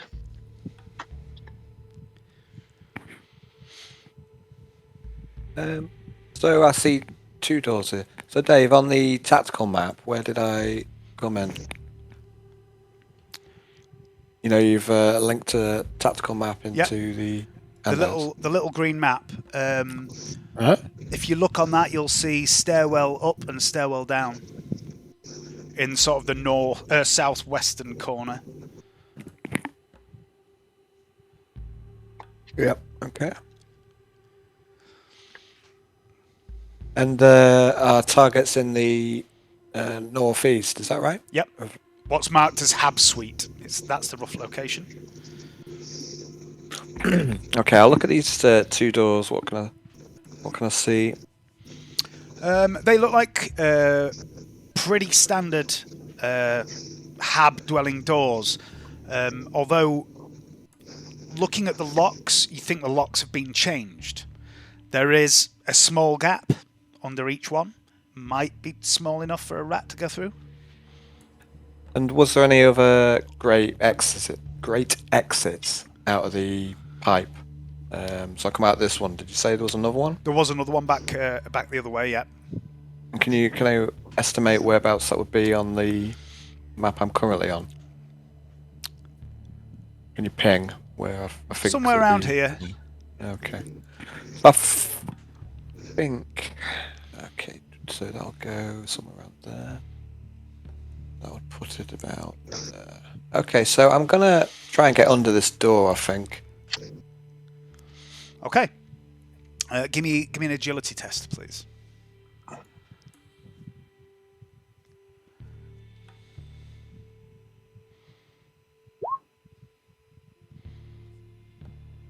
That's that's failed if it's a straight test. Yep.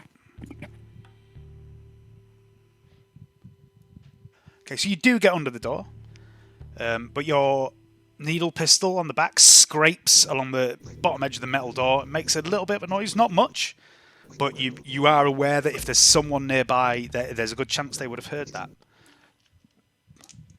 Yeah.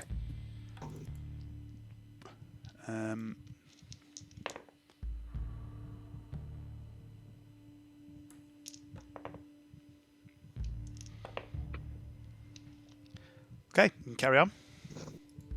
No worries. Do you want to move me, or should I open the door? Or I don't think you'll be able to open that door, but I'll move you. Okay. And make an awareness test for me, please. Are you on a different map, Alan? Yeah, he is. He's on the map that you'll be on when you get there. He's in the actual location. The rest of you are waiting while he recons. I'm just going to send a message, speak to Serina and Emi Lee. Like, proceed inside the building. I potentially need to take out that driver. Proceeding as planned. Okay, so you two start heading towards the building. It's going to take you a little while to get up 14 flights of stairs. So we'll come back to that in a bit. I'm not going to make it 14 turns or anything. I'm going to fucking, randomize the whole bullshit process. So, Jerry, as you squeeze under the door, you immediately get a sense of where you are from the briefing and from the map that Plex is looking at. This door here, south of you, that is the door that heads to the northwest quadrant, or the knock-in shop. You think you hear a voice, and it comes from behind this door here. It's quite low, but you do hear someone mutter something. You're not sure what they said, but there's definitely someone said something behind that door. North of you, you can see these two guys. This, by the way, is just like a public access HoloNet terminal. It's basically like free internet. But it seems to be fucking smashed. It doesn't seem to work. These two guys up here, these guys are stood to attention.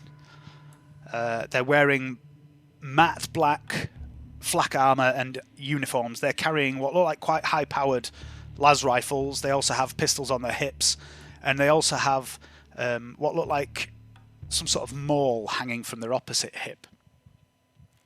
And you again see on their shoulder there is a badge there, which straight away Plex recognises through Jerry's eyes as the same as what's on the driver's vest outside.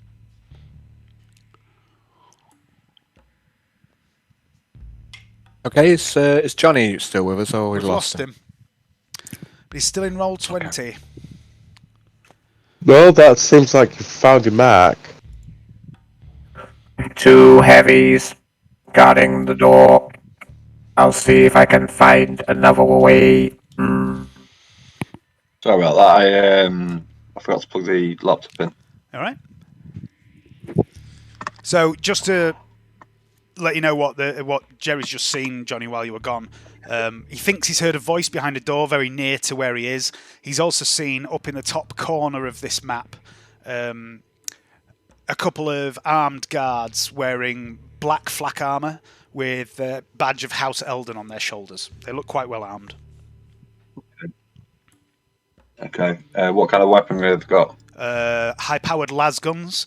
Plex, give me a tech use test for Plex, please, Alan. I can't believe you muted your mic while you're eating your sandwich. I want to hear what it sounds like when Plex eats a sandwich.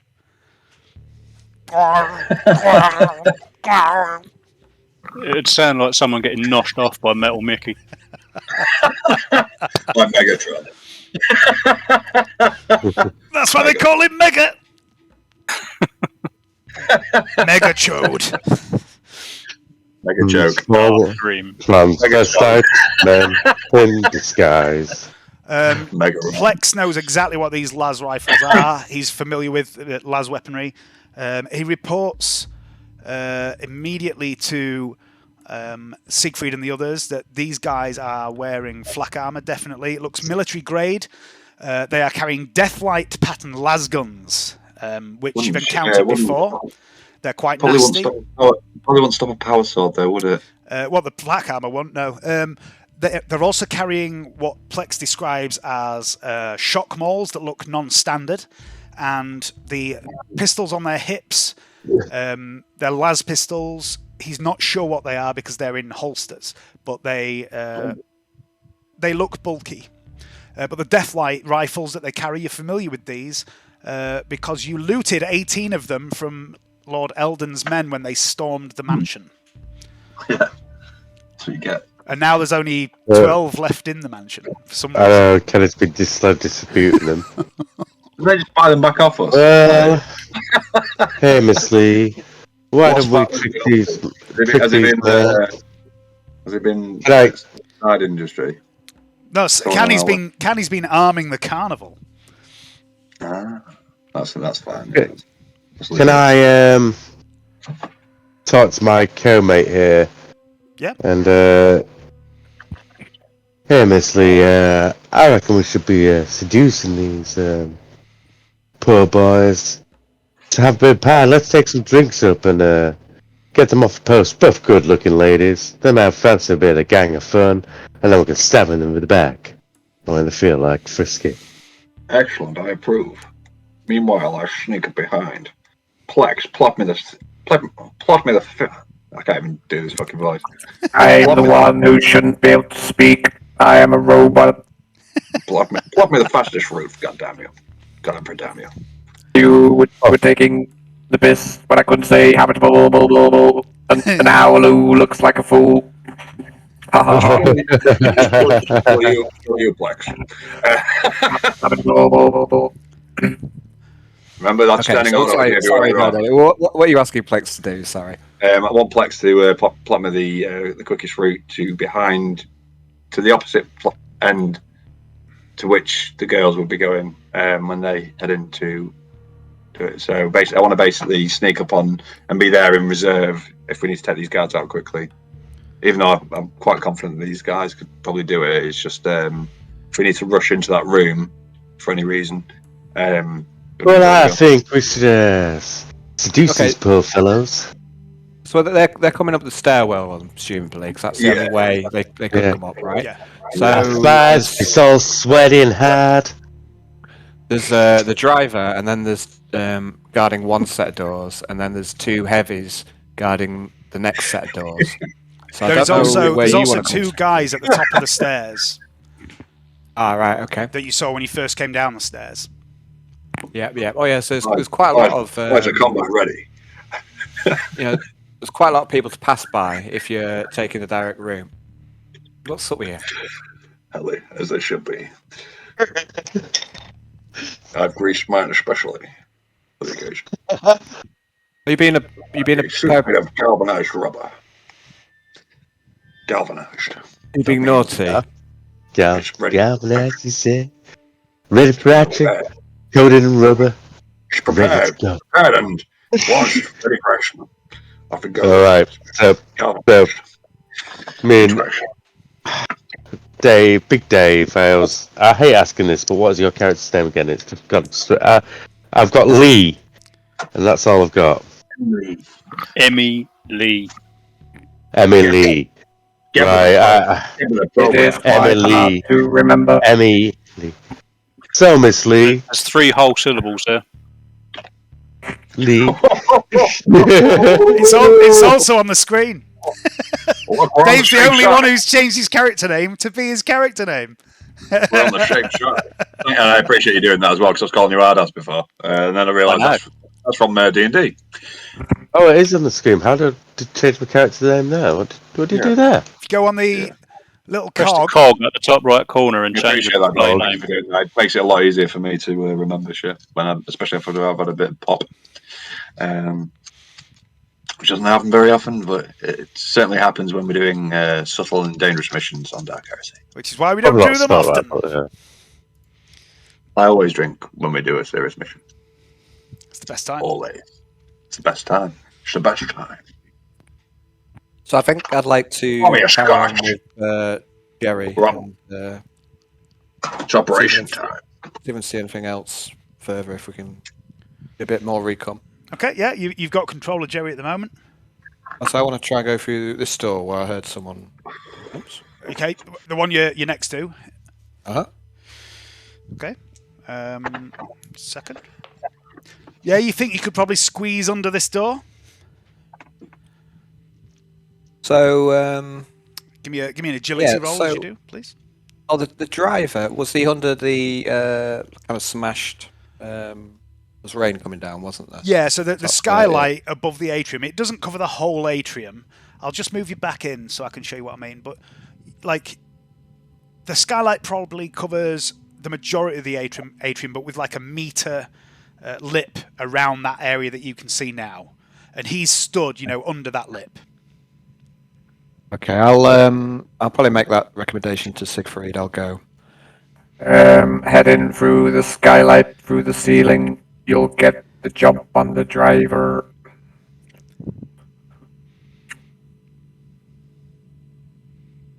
And then, you say I could squeeze under this door, You Dave? can certainly try, yeah. We'll have an agility roll. Try.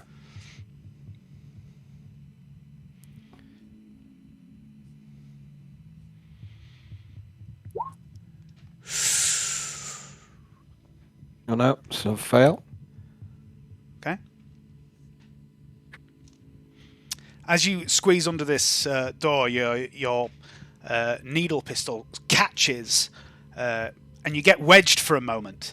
And you get chance to look around this room, though, first of all, before anything happens.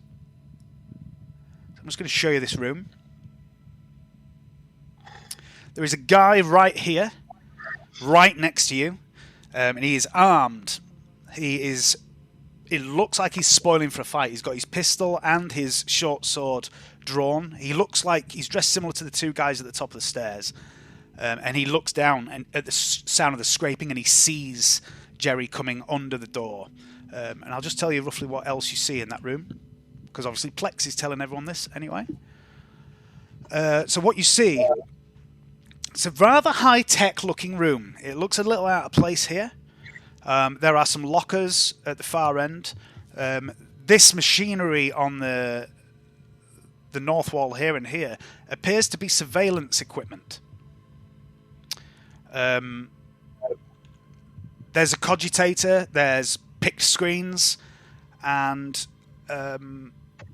there's two... On this big screen, there's two pictures, like side-by-side split screen. I'd like you to make an awareness test to see if you can see what's on these screens before the boot comes down on you. Oh, God. Not the boot! Not das Boot. I'll use my... Can I use one of Plex's fate points? Or Sure. his only fate point to Yeah. on this? Okay, we'll do that. Oops. That's the wrong roll, but I think that's enough for... I think it's got awareness 45, Dave. Yeah, Yep. 45 on awareness. Okay, so I'll tell you exactly what you see. On one of the screen... Oh, well, it's one screen, but it's split. On the right-hand half, you see a woman. And she is just sitting on a bed in very dim light. She's not really doing anything. She's just sitting there. She's slightly tanned-skinned. She's wearing a very ornate but skimpy outfit. And the best way to describe it is, at Halloween, you get on Amazon, you get all those shit fancy dress outfits that are like, sexy nurse, sexy ghoul, sexy milkman, that sort of thing. Voluptuous, skimpy versions of normal clothes. She's wearing an outfit like that. She's wearing an outfit like that, but you get the impression she's supposed to be dressed as a noble. She's wearing, a bodice, her boobs are pushed right up here. She's wearing basically like hot pants and knee-length boots. It looks like naughty noble fancy dress, and her head is totally bald, but there are metal plugs and cables snaking out of her head down the back of her shoulders, and on her next to her on the bed is like a white powdered wig that she obviously hasn't got on at the moment. On the left-hand screen, you see something else. You see a bed, and you see a woman, naked, splayed out on the bed. Her hands and feet are cuffed to the bed, and she is writhing around. You're not sure if it's in pleasure or pain, but it might be both. And she is covered in what look like hundreds and hundreds of tiny cuts. And there is a figure looming over her, striking her repeatedly with with something. You can't tell from the low quality of the picture what she's been hit with, but the naked woman on the bed is quite clearly Lady Esmeirda Elden. And the figure that is doing the striking is unusually tall, well over 6 foot, very slender, very long-limbed, wearing what looks like very sparse covering red leather armor. Doesn't seem to cover that much of the body. A lot of the abdomen, the thighs, the upper arms is revealed. They have their hair in a high top knot. The rest of the head is shaved. You can't see the face. It's clearly a female figure as well. Looks to be about 6'6", and they are spanking the shit out of Lady Esmeirda Elden. And each new strike, you see half a dozen new cuts open up in Lady Esmeirda's body, but you don't see much blood, oddly. Then the boot comes down on Jerry. I'm going to make a little attack for this guy. Dodge it.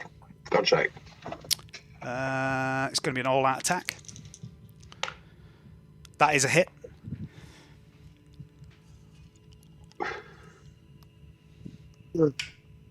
Aww. Poor Jerry. Jerry can try and dodge.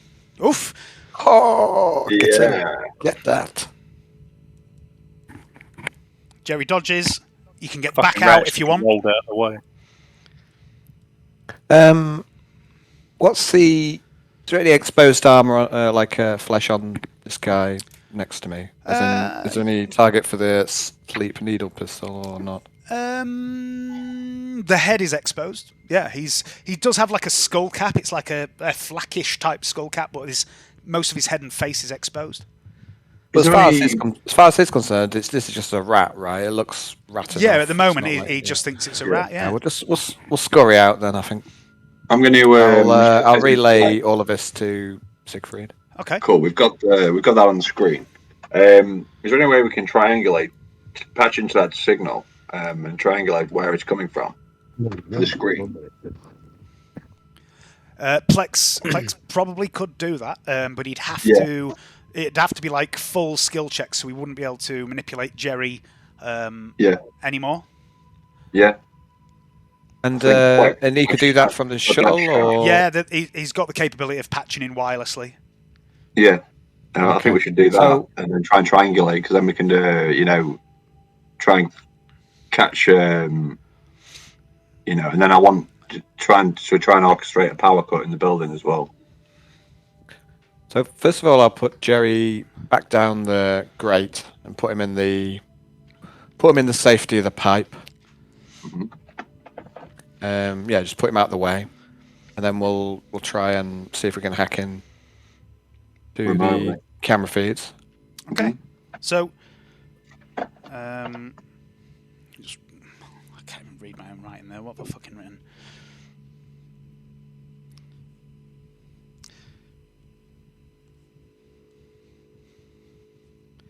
Give me another agility roll as you're trying to get under that door again. This other door, the one that you came through originally here. What's that? Well, actually, no, there's another. Sorry, I thought the grate was right outside, Dave. I'll just. No. What's this here, Dave? Is this some newspaper? Just some rubbish, yeah. I don't have what's in here now. So the person on the screen. Try and hide in the rubbish then. Okay. Just for a bit of clarification, Dave, the person on the screen was the target, the noble woman. Yeah, the naked woman who's being whipped. On the screen. And then who's this other person? That's the other person that's... You've no idea who was doing the whipping. They're dressed in like kinky red leather revealing BDSM gear.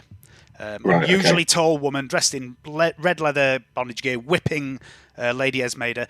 The other screen was just this woman with the bald head dressed like, slutty noble is the best way to describe it. So you're hiding under there, are you?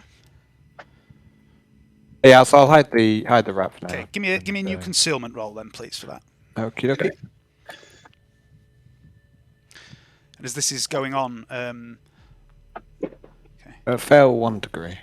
okay. As this is going on, you hear a clunk of this door that you've just been under unlocking and opening. And this guy comes out and he's glaring angrily up and down the corridor. And he looks at the two guys at the end of the corridor and goes, "Oi, lads! You seen a fucking rat down here?" One of the guards goes, he says, "Yeah, I'm looking at one right now." "So you think you're fucking clever, do you?" And he starts storming towards him. This guard steps forward and goes, "Go on, sunshine. Make your move."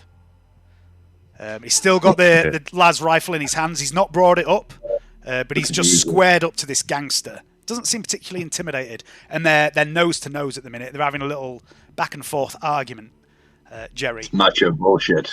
And then we'll have a little break here for a wee and a beer, and then we'll carry on with what the rest of you are doing. Because that feels like a natural point for Jerry to no longer be able to do much for a while. Okay. Unless there was something you wanted to do, Al, while you're there. No. So let's get everyone back up on the same page. Okay. Yeah. Back in 2 minutes. I've got stuff to do with Emi Lee. Good. We've got to get through the building together and join up and do some role play. Good. Wait till Dave gets back. Yeah, I'm pretty hyped about getting Game 2 going. Thanks, Big Dave, for keeping everybody into my missions. Thank you. I could see I could see Dave wanted to go like onto plan X, and he was like, "Well, we've got a bit of mission plans here." I like what you did with steering the group. Actually, I was quite chuffed with it. I like structure, mate. I could kind of gather that, but my game is a chaotic blend. I will warn you. It's going to have structure, but it's if you've noticed, I try to do a bit of free play in my games, which and then I react to you lot a bit. It's how I've learned to do it. So because everybody's got a bit of time to be the characters then. Yep, that's the way to do it. Everybody's got to have their time in the spotlight. Right. So Emi and Serina are coming up the stairs at this point. Siegfried, what are you doing? I'm going to head down the stairs. Okay. I recommend Siegfried. You can come down the. So you could come down the skylight. There's the driver. You'd put you in the same room with the driver. You'd be on the other side. I want to try and sneak up. I want to lower myself through with a line really quietly using stealth. You could probably get a jump on him, I would think. Yeah, and get a jump on him. That's what Plex recommends to you, having seen the inside. Okay, so Siegfried, give me a silent move test, because you're going to be pretty much directly above these two guys and the driver. So there's a chance they'll see you. Emi Lee and Serina, you're not trying to sneak, are you? You're being quite forthright in your approach. Walking up. Okay. So I'm going to move everyone onto this map now.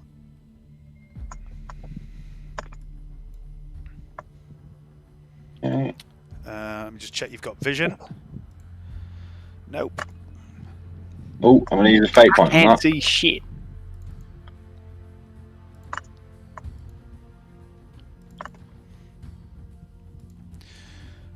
And try that.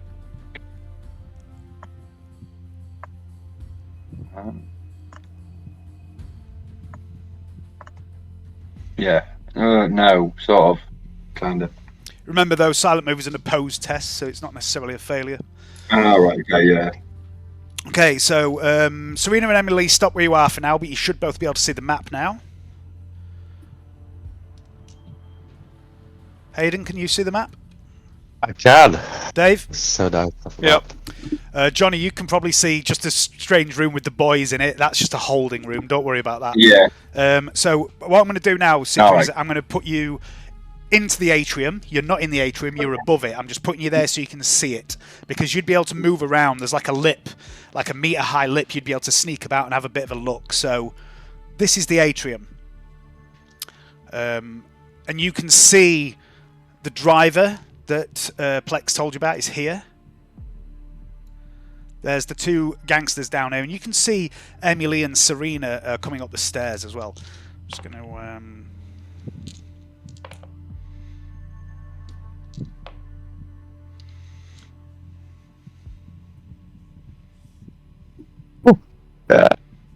I can't see my nameplate. Oh no, I'm so sorry. Hang on. I know what a horror that is. Please, just give me a minute. it's no problem, but I don't know why you can't. I don't know why you can't. Oh! I can see it. Oh, it I really can fucks see you up. someone doesn't else's nameplate, but I can't see my own. It's really bad when you can see It's some and like- not others, and I don't know why. Probably if you refresh, you'll see it. But- It does it, honestly, I can't be asked to refresh, my computer's going slow tonight. I'll be alright without it. Okay, so Johnny, that's what you can see. Yo. Okay, cool. So that's the. Hang on a second. That's the driver. Yeah, I can see it. Cool. So you're up on the roof, obviously looking down into the skylight. Yeah. And you can move around anywhere in this atrium really, just to have a look. But you know that's pretty much what you can see. Cool.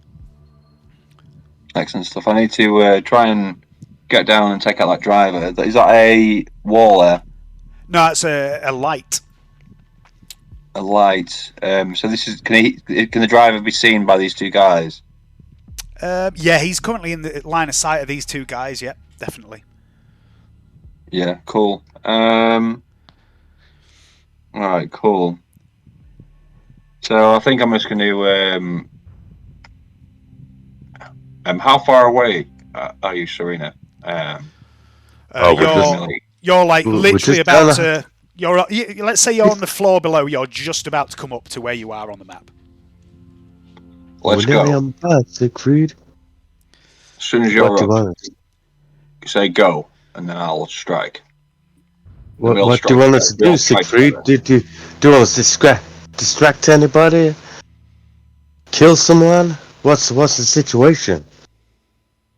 I want us to. I want you to walk forward as if you've always been here. See You what want us happens. to Distract those guards, and I'll take out the driver. some guards when we come in? Your voice sounds a lot better now, Serina. Yeah, it does. Before you sounded like you had a stroke. So it's hard to get past this joke. Pig, my what goodness. way is the doctor's office compared to where we are now? What we need to do- So let me. If you go into the handouts, you'll see the tactical map, right? Yeah. If you look at the tactical map, you're in the bottom left corner. The stairwell up, stairwell down. Yep. The doctor's office is, as far as you know, right. So what? Let's think. What would you know? You know that the doctor's office is. So on the western side of the map, there are, in the south half, there are 3 hab cells. Yeah. On the western half. Sorry, on the eastern half, near where it says eastern yeah. windows, there are 3 hab cells that are almost identical. Mm-hmm. The top On the record, 2 I of know what those- Johnny wants me to do, but I need him to tell me in character what I'm going to do. Yeah, we'll come back to that in a minute. The top 2, the top, right? So the very top one of those 3, Dave, is the doctor's laboratory. Is the best way to describe it. The middle one is Laboratory. Yeah, the middle one is his surgery. The middle one as well. You know that the door to it isn't a door. It's like a welded-in window, and that's where you get served when you come for chems. Yep. And the guards in the atrium usually escort you to him, do they? They do, yeah. Right. I'll say I've clocked this as well, this location, haven't I? So I can relay that back to. Yep. So Plex would have seen the that rest as of the well. squad. So before we go in there, I'll comms through to everyone and say we can get rid of the 2 guards in the atrium, no problem. They'll take us through to see the doc. Once we're out of sight, you do your Spider-Man shit and kill the driver.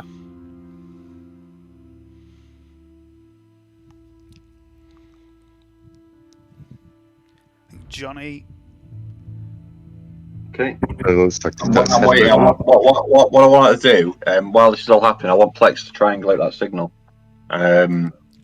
So I want us to triangulate the symbol so we can neutralize these guards. Then we can move, and then we can move to that location.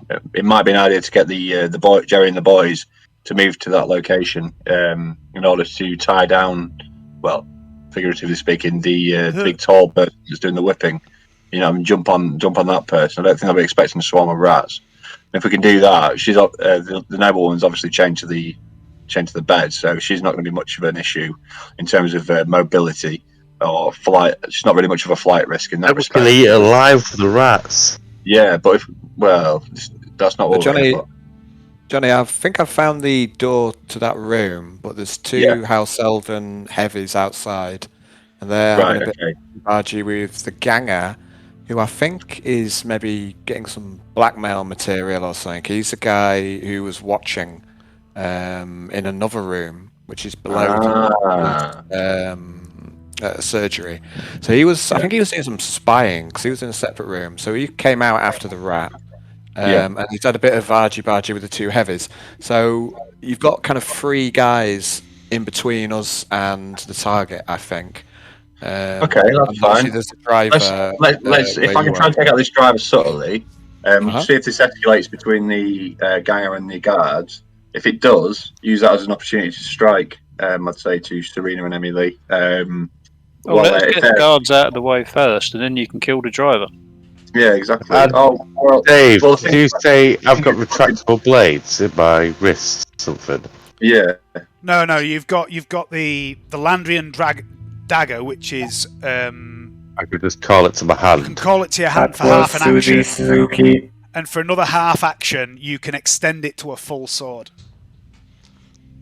So I could potentially call it while my hand was next to someone's face for half an action, let it go through the brain. No, you'd still have to attack. Extending it for another half action. You'd still have to I was just saying, like, call it inside the head. No, you'd still have to attack. Okay. Okay. You would still have to attack. It's not an instant kill. No, you'd still have to attack. You could do that, but it would still count as an attack. Realistically, would you let some complete stranger come up and put their hand right next to your face? You'd fucking slap them out of the way, wouldn't you? Depends well, I'm a woman. How heavily is this man's dick twitching? You never know. Exactly. We don't know what sort of fucking germs you're carrying. Well, yeah. I do. Probably loads. I know precisely what germs you're all carrying. Or spades, as we call it. Especially Canny. Got it in spades. She'll be dead in 3 episodes' time, Big D. Thanks. Well, probably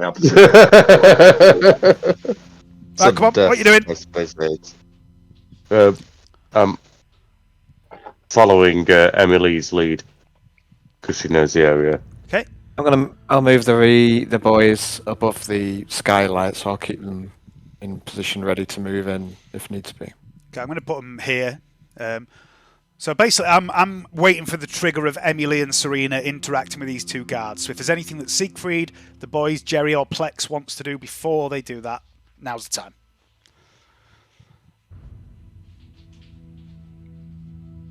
I can't wait to interact with the guards. Nothing? Oh, I'm coming too. Alright. Hey, I'm walking up to the guards then, though. Okay, so you come up the stairs. Okay, no, I absolutely insist that you go back, because the moment you get to those stairs, they react. And they stand up and they turn to face you. One of them, they're both carrying their blades. Their pistols are holstered. Emi Lee, this is common. You know they're never without their blades. They are flesh cutters, or they're a spin-off of flesh cutters. One of them has a matchstick in his mouth. Just, tonguing it. Doesn't seem to say much. The other one has got a big fat cigar, and he goes, well, if I ain't Miss Lee, back again so soon, are we? You were looking for some more goods, are you, Miss Lee? Alright, fellas. Yeah, my girl here, she's got a chem problem. She ain't got none. Can we see the doc? He looks Serina up and down. She new, not seen her before here. She new recruit your illustrious grouping of beautiful young ladies. She's an angel wannabe. I appreciate the compliment, though, sir. You make me blush. Right, okay. Well, here's how it is, yeah? The one who's doing all the talking, the one with the match in his mouth, doesn't move. He stays where he is, and he's clocking you constantly, Emi Lee. The other guy comes over to you, Serina, and he gets very close. He gives you a good look up and down and says, "You see, new girls on this block, they aren't just allowed to come and go as they please, you see. They've got to pay tribute first." And as he laughs, you can smell his breath, and you see the rotten stumps of his teeth. I say, I'm well happy for a bit of tribute playing if it makes my life easier. Do you want to go around the corner and do it there? Okay, so I'm gonna ask for some sort of test here from Serina. Now, Serina is actually pretty good at this shit. She's trained for this sort of thing. I am. A deceive test for it, please, because I'm not doing what I'm saying. I was going to say you can do. You can use charm if you'd like. It's up to you. She's good at both. I've got deceive at 53. Charm. Where are you? I mean, deceive is more about out and out lying. So charm's at 53 as well. Go for charm. Yeah, though, do it. Same. Yeah. The female. Oh shit! I've dropped my dice. The female. Oh! On the nose. The female Quintius strikes. He says, "Yeah, darling." Quimius. Quintius. Quintius clitorius vindictius. He says, "Yeah, darling. Well, I've got a better idea. I've got a room on my own. So I tell you what. Why don't we take you to the good doc? We'll get you what you need, yeah. And then me and you will have a little private time." He puts his arm around you, and he begins to lead you over towards the door. This door here. His mate, who's been sucking on the matchstick the whole time, goes, "Here, Keith. You know, sorry. Here, Keith. You know that's not protocol. You got to take her gun." And he says, "No. This little waif, she ain't gonna hurt me. Oh, Keith, are you, darling?" And he gives you a little bummer squeeze, Serina. I wink at him back and give him a nice smile. Okay, the other guy, the one with the matchstick, just turns back to you, Emi. Looks you up and down for a moment, says, "You fancy a jump then, Emi?" Nah, just the chems, mate. I'm all tuckered out. Got to ask, ain't you? You know. You never know, do you? Never know, you know. You got to hedge your bets every now and then. Try luck. I've still got a funny itch from last time. Funnily enough, yeah. I got one in my arse, and that don't make no sense. At this point, Serina and Keith reach the door. Serina, you watch as Keith reaches into his pocket, and he pulls out a small, hollow wafer type device. It's a cipher ident. You know, it's a coded piece of equipment. It can be used to unlock doors, decrypt data pads. It's like a universal security device, and you don't see an obvious lock on the door that this device would work with, but he waves it in front of the door and you hear a click of the door unlocking. And he opens the door and he leads you inside, and he gestures you over to this window. At this point, have a look now.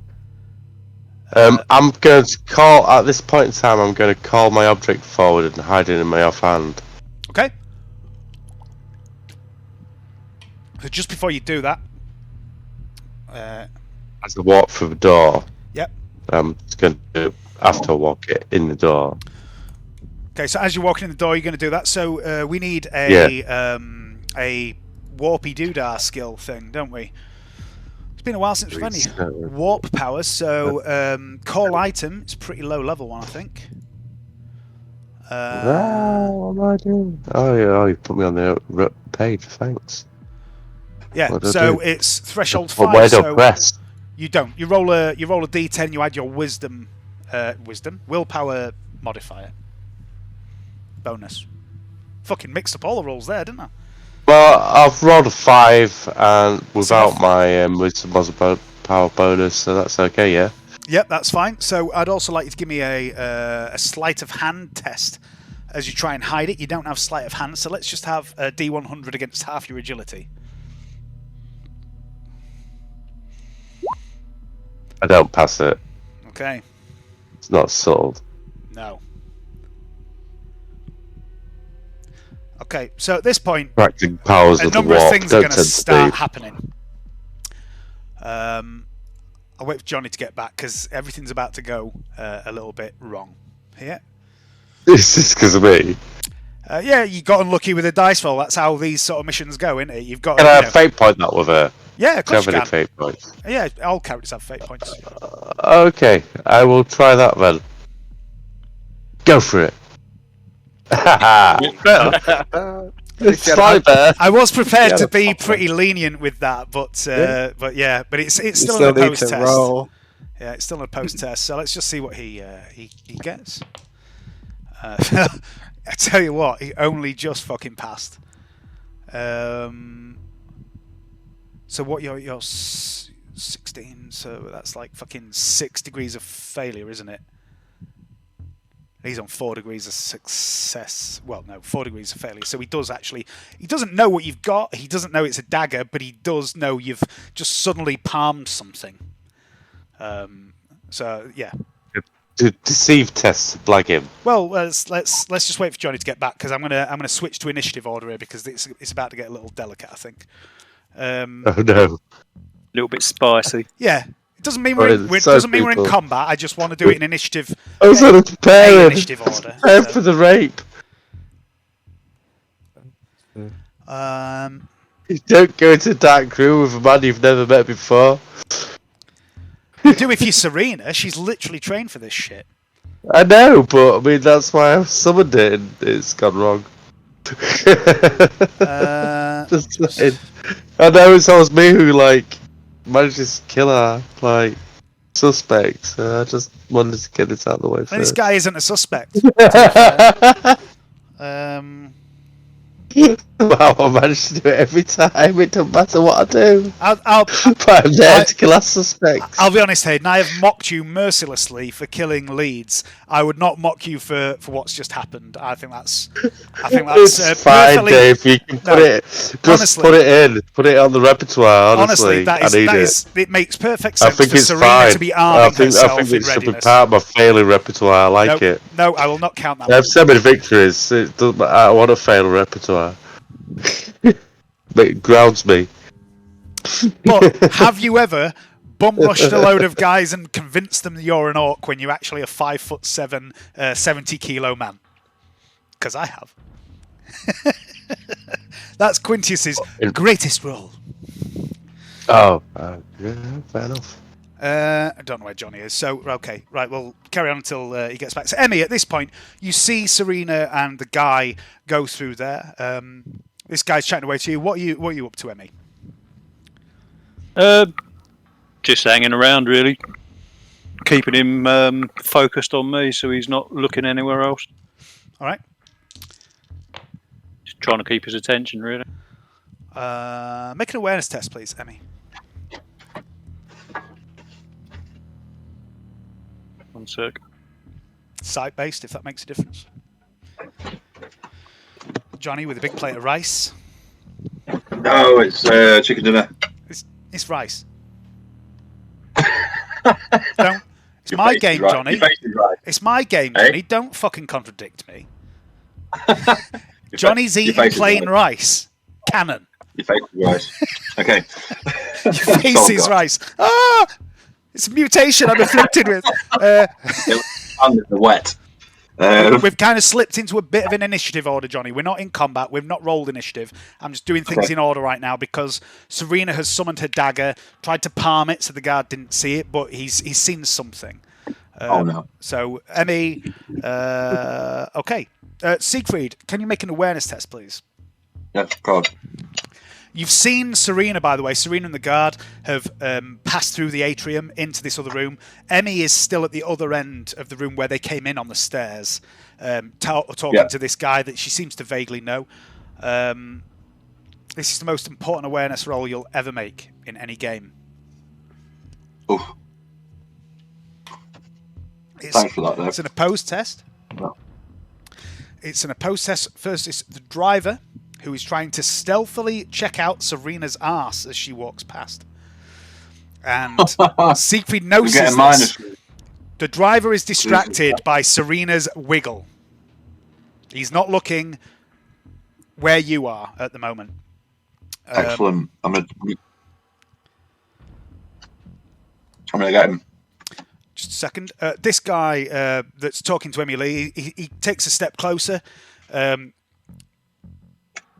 reaches into his pocket, produces a pack of IO sticks.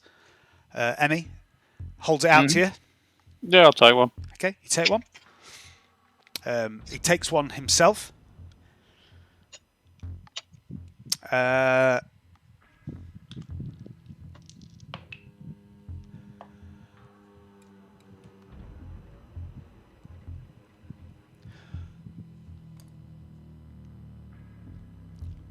The argument to the north, Serina and Jerry, can you make an awareness test, please? Serina and Jerry. Sight-based or hearing-based?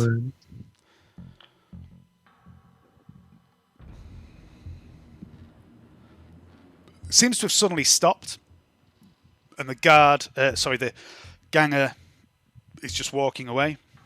He says, "All right, Keith, who's this tasty piece you got with you?" Starts eyeing Serina up. This guard walks back. He's still glaring at the ganger that was just squaring up to him. Doesn't seem like he's lost his cool, just, bit of a casual, you think you're odd kind of look. What have I written there? Who knows? You think I can look? Siegfried. Uh-huh. Are you doing anything in particular? Right, so the other guard's facing away from me, yeah? Yeah. Oh, Okay. sorry. Emi, Emi, can you make an awareness test, please? Siegfried, what are you doing? The driver's there. I'm going to drop down quietly and then just put a power sword through the neck of the driver. Okay. Okay, that's the plan. If I may. All right, so you drop down. Give me Like a spider of death. give me an acrobatics roll, because this is kind of your forte. So give me an acrobatics roll at a +10 as well. This is fairly simple. Oh, if I can get it up then. Acrobatics. It's a bit further up, isn't it? Acrobatics. Whereabouts is acrobatics? On your character sheet. Yeah, On your character sheet, Johnny. got it. Here's me being Oh helpful. yeah. Can't you see it? No place. But, yeah, I can see it now. It's on the internet. Appreciate reference. Thing in front of you. Somewhere on a screen. Any screen. Okay, so Acrobatics at +10, please. Yeah, nice one. Okay, so you cool. You sort of flip over the lip and drop down. Use your momentum as you're coming down to draw the sword with quick draw. And I'm going to let you do this as a charge, kind of a vertical charge. So make a. Do you have Furious Charge? You don't, do you? I do. You've got Furious Assault. That's a different thing. So give me a weapon skill attack with a +20 for the Furious Charge, please. Sorry for the normal charge.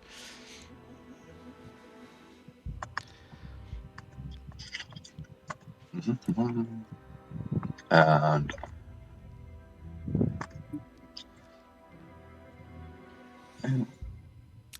that's a hit. Oh, not great. Okay, Power sword. He nearly saw you when you were creeping about upstairs, but he was distracted by Serina. As a result, he doesn't get a dodge. This is basically a surprise attack. So roll damage. You can just click on your power sword damage, I think. Power sword damage. 10. That's no good. That is... Just check if there's anything you can do to make that better. You can reroll attacks, not damage. Okay.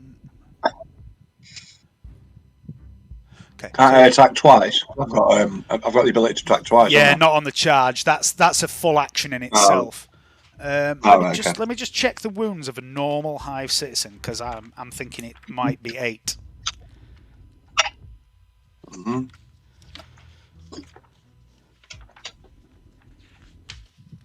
I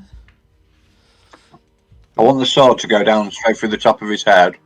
No, it's 10. But I don't want him and try and keep the blood off his clothes, because I'm going to try and disguise myself as him. So you've 75'd him, which I think is a leg hit.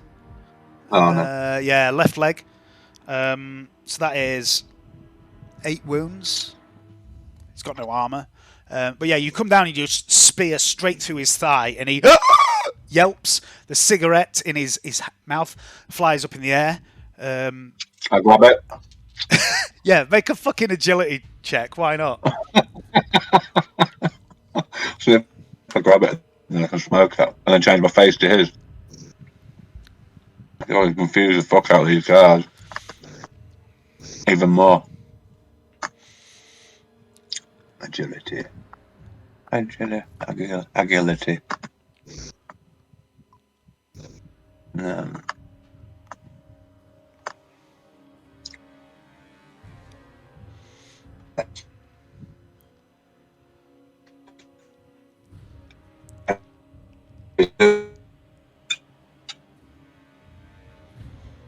Robot Johnny joined us.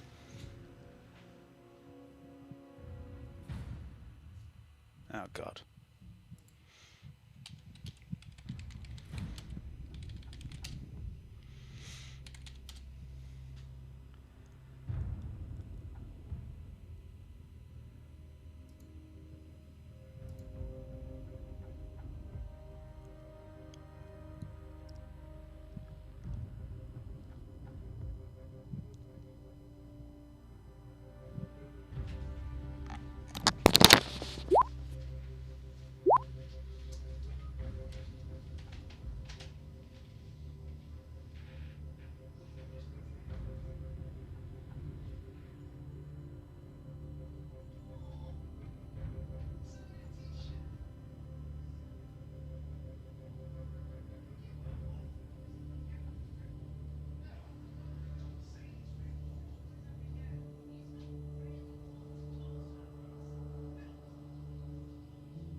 Same guys, inquiry time. I'm in his interrogation cell.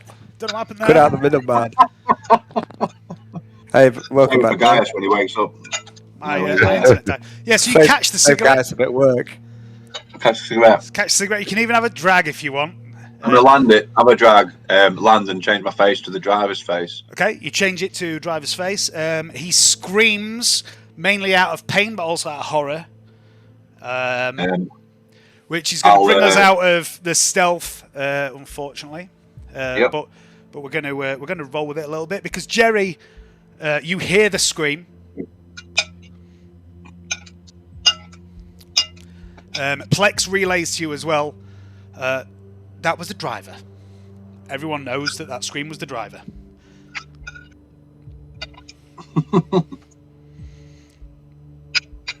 So, what would Jerry like to do?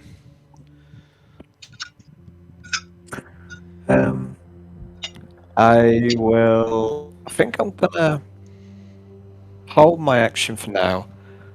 I'm probably gonna end up shooting. I don't know actually. So I think I'm the only one with a sleep, haven't I? I don't know whether to sleep this guy next to me, but I'm probably just gonna hold Jerry for now. I don't think. Yeah, we don't need to Hold sleep. Jerry now. It's time It'd for be good me to if- say I'm sorry. There's no point attacking with If a you rat. could sleep the person that was all attached to the flipping machines or whatever, because that's her client basically. Obviously, well, it seems to be the case. But yeah, anyway, I think they're in the room. Like I say, there's two heavies in between Jerry and that place. I think. Mhm.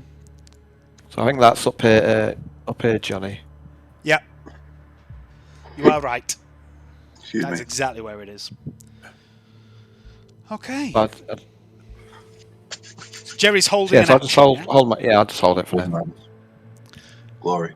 It is also the boys at this point. If they want to do anything, or if Plex wants to do anything, you can do that before we get to the end of this. Not in initiative order. Yeah, I'll bring Plex to the edge of the skylight as well. Has Siegfried put a rope going down, or No, he did just he dropped jump down and swung down because he's a Okay, let's nimble see. little old man. Oh, I might have to stay with the bloody. I love the See what fact Jerry's that got. Siegfried's like the nimblest 57-year-old ever. It's fucking amazing. He's limber. he's had some work done. He's had a bit of work done, yeah. Where's fucking Plex? There he is.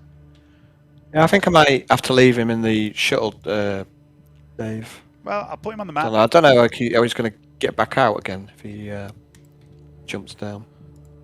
Let's have a look. I mean, the stairs is usually a good option. But the other stairs that go right up to the Yeah, shuttle. that's how Jerry got down. Too obvious. Okay, cool. Or you can drop from the skylight. It's Yeah, no, I'll bring Jerry, bring Plex to the skylight, get him ready to bring in if it all goes to shit. Okay, so I'm going to put Plex in that room. He can be anywhere in the atrium where he would be looking down, if you know what I mean. So he's upstairs, but if you want to put him, in the atrium to indicate where he is, but he's a floor above. Okay. And what about the boys? The boys can do the same if they want, or they can be heading to the stairs, or whatever you want to do. There's one guy back there with Emi Lee. He Yeah, double I'll send the boys to back up Emi Lee then. Just keep them back up the stairs. But yeah. Are they going under the door? Because there's a door at the top of the stairs on the roof level. Yeah, well, that's what we'll have to do, right? Yeah, I'm just asking if you are actually heading down the stairs or if you're staying on the roof over near the stairs. Yeah, we'll go through the door first and get that out of the way. Okay, what's their movement? So move on the rat is full move is 6. That's pretty good. Okay. Run of 18. So they can run. Give me an agility test. If you fail this, you'll be on half strength. You're fine. That was just to see how many of them had got through the door. Because, they can't all maybe cram through at once, but they did in this occasion. So I'm going to put them over on the stairs. Everybody else is in position. Please select your tokens and roll initiative. I'll be right back. Cool. It's going well so far, guys. Good effort.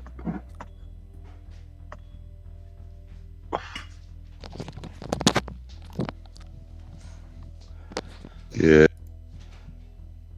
Things about to get real. How do you roll? How do you do initiative when if you select your token? It's like Initiative, right? You Well, tap on your token and then it's on a character sheet. yeah. Sorry, yeah. It's saying initiative. Just above your Somewhere, weapon. I'm still looking for it. Yeah. It's just above your Sorry, armor. it's been a Press the little From while. AG button. Cheers, yeah. And that'll automatically roll a d10 and add your agility mod. Nice one. Yeah. I see it. Gonna nip inside quickly.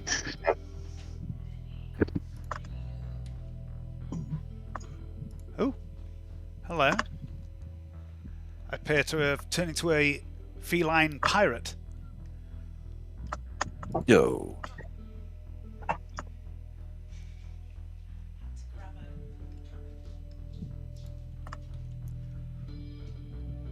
Hope it's not using its arse as an eye patch. No.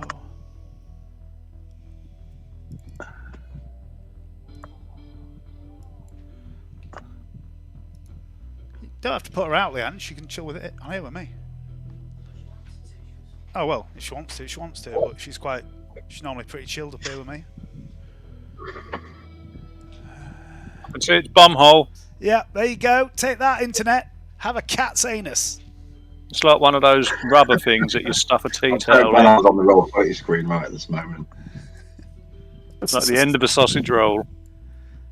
Oh, by the way, Dave and Hayden, I experienced the sausage rolls.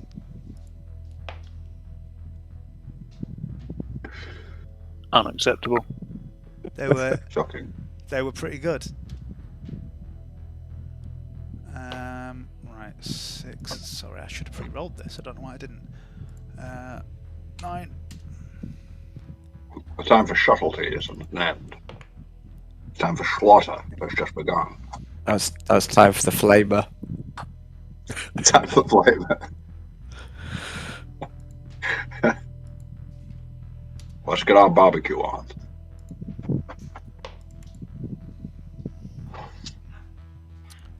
Oof. Got some good Operation rolls, Pull Pocket, go. some good rolls coming out here. That's what this operation is going to be known as now. Operation Pull Pork. Make a note of that, Plex. Operation Pull Pork. Did you say God. Operation Pulled Pork? Yeah, Operation Pull Pork. We can smoke some meat.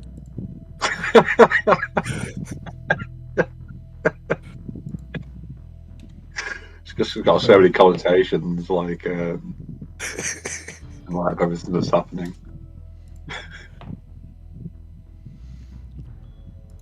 Okay. Angels assemble. It's got some fucking mileage. This. Dish. Lish. Oh, you fucking prick. Cheers, mate. Not Appreciate you. that. This time. Oh, it's fucking done me here. It's absolutely done me. Has everyone rolled? Mm-hmm. Aye. Okay. Siegfried and that guy, then that guy. I'll be before that guy. Then Emi, what's your agility? 38. Okay, you'll go there. Plex, what's yours? Agility. It's something like 20 something. Okay. 24. All right. Right. I frantically need to find a rule that I spent fucking ages. I spent fucking ages doing something, and Roll20 has wiped it out. Just reminds me of all the times that you've just spent ages coming up with backstories and like things that are really important and vital to us, and then we've just like skipped it. Yeah, yeah. It happens a lot. You set a fucking. I don't Dave, mind you the know. enjoyment for me is in the creation, not in the enjoyment for you set of fucking wankers. That's why I had to tell myself last week when he decided to go out the front door, not the sewers. Yeah, but that's how it goes sometimes, isn't it? Yeah. I know. Right, let me just. I was like, I found her. those maps become useful sometime. Have I found her? I made this cheat sheet built into Roll20 for some of my NPCs, so I don't have to look up rules. So I can just look and go, "This is what they do," and it's fucking deleted it. Wankers. Anyway. Right, so At the top of the round here,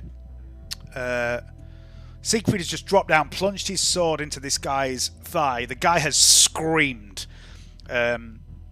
Various people have heard this and reacted to this. Everyone in earshot basically has heard it. We are now in a combat situation. It could be contained at this point in time, depending on how things go in this first turn. There is a chance that you can stop this combat becoming map wide, but you're going to have to be very good and very lucky. So on that note, Siegfried, it's you again at the top of the round. Okay, I'm going to charge into the guard. You're already charged in, so you don't have to charge. All right, okay. So that the driver's dead, yeah? No, the driver's still alive. He's the one that screamed and alerted everybody.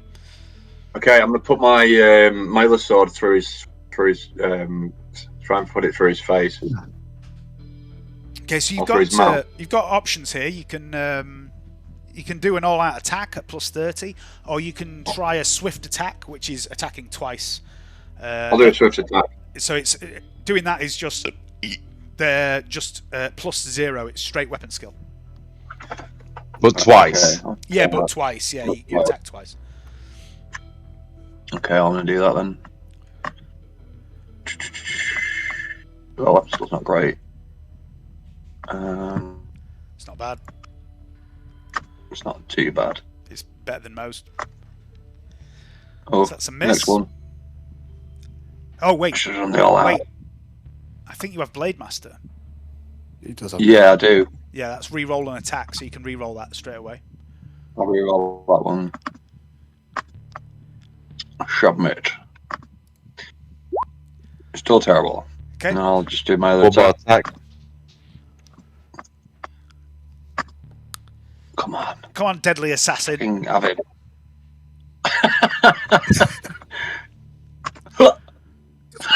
Jesus Christ. Welcome, Seraph, to the game. Yeah, I don't think you've got anything else. Yeah, I mean, you have one fate point. You have one fate point. You haven't used it already. Oh, have you? Oh. I've used it for stealth roll. Yeah. Okay. One. So the thing is, yeah, he's lost a lot. The thing is about combat, you're not just standing there and swinging. This is a flurry of attacks. You know, you're swinging wildly at this guy. The rolls are just for the attacks that matter. The driver has just been stabbed in the leg with a sword, and he's screaming and backing away from you. Maybe it's luck, maybe it's fate, but this driver manages to evade most of your attacks. You do score the hell out of the wall behind him, though. Yeah. So I'm going to make a roll for that, and should have gone for the all out. That. Okay, and then for this chap, so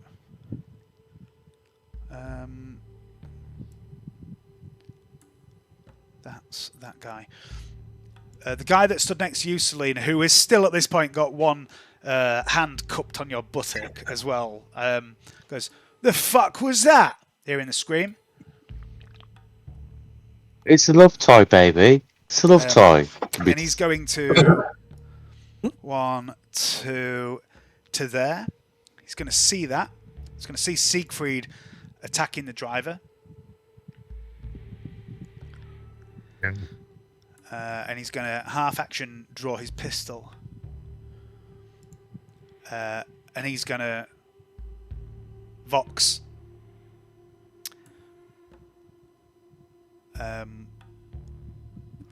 Some fucking dandy cloud boy here killing Lady Esmeirda's driver. And that's it. Emi? With this IO stick in my lips, hanging out in the corner of my mouth sort of thing, I'll ask this guard in front of me if he wants a light for it. Okay, you have heard the scream, by the way, of the driver, and the guy that you're talking to has turned. He started to turn to see what's going on. Before he fully turns, I'll call him and ask him if he wants a light. Give me a deception check.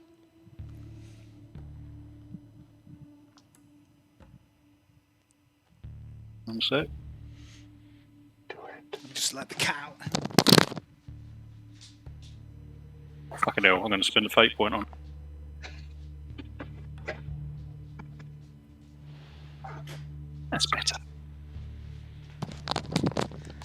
He turns around. He sees this guy being stabbed by this random fucking. Pigs.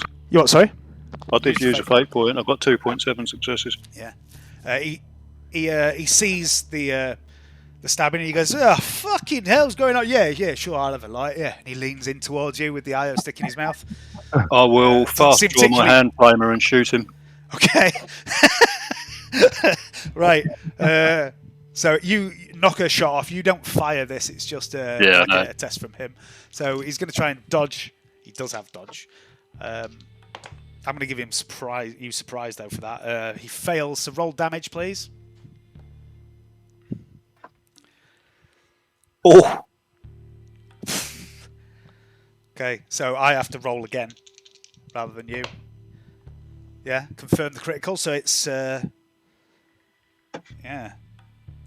Okay, so that's 22 at pen 2. That cuts through his armour. That's more than enough. There is this belch of flame, Siegfried. You feel the wash of heat.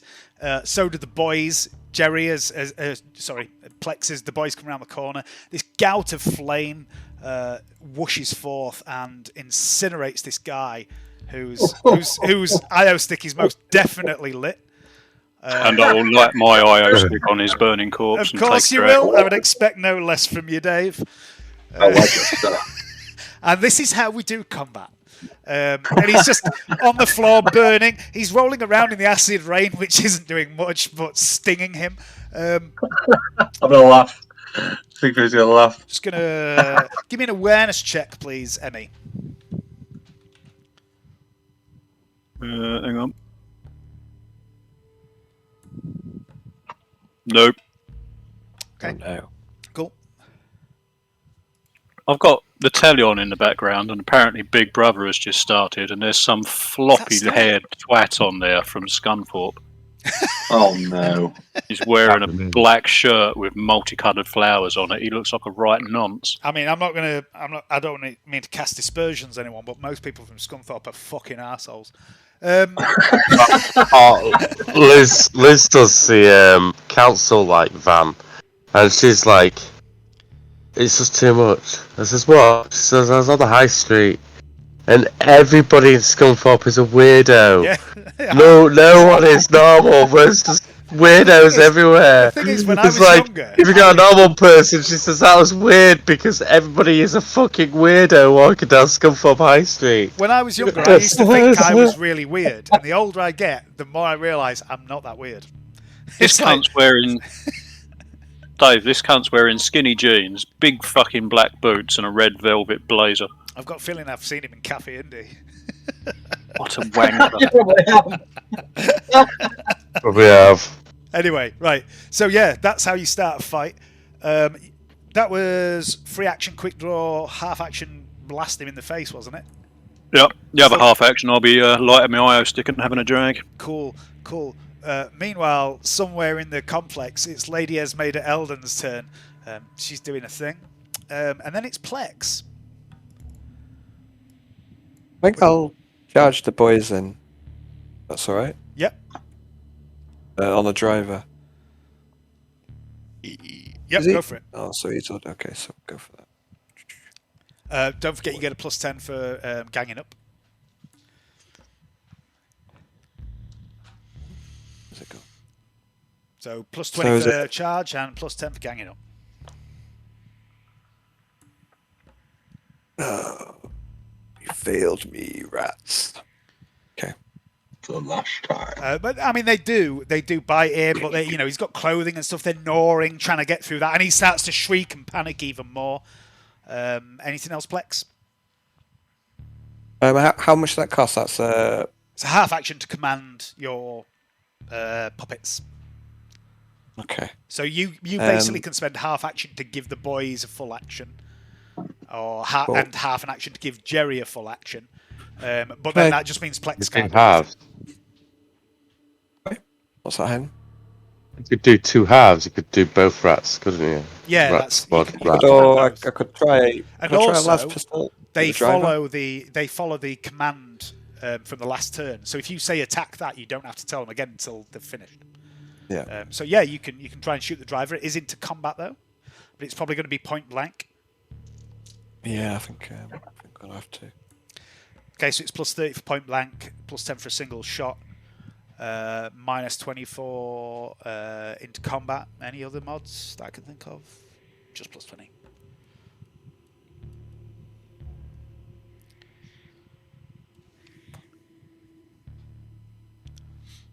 Hey. That's a hit. Yep, roll damage. Right in the 44s. Oof.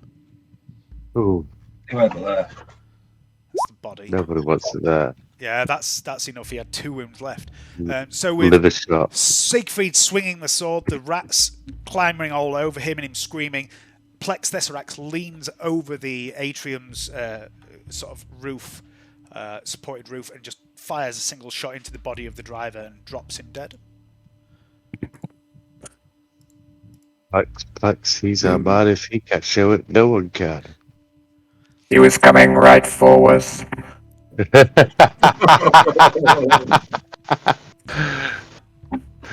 He can- Yes, I was just manoeuvring him into a perfect killing shot position. Oh, I know your South Park reference, Alan. Awesome. Serina. So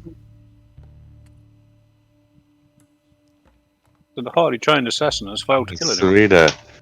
Right, yeah. I trained at nothing.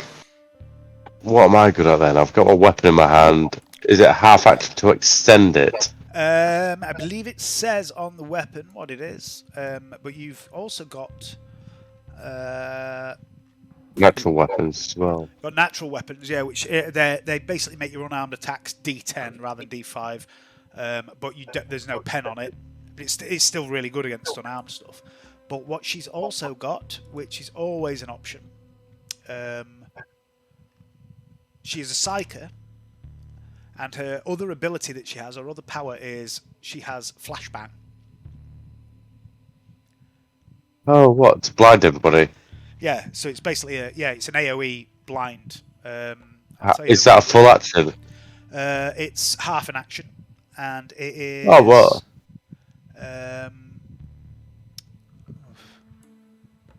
20 meter range as well. I do that in the corridor, so it doesn't blind everybody else where we are. Okay, so yeah, you can.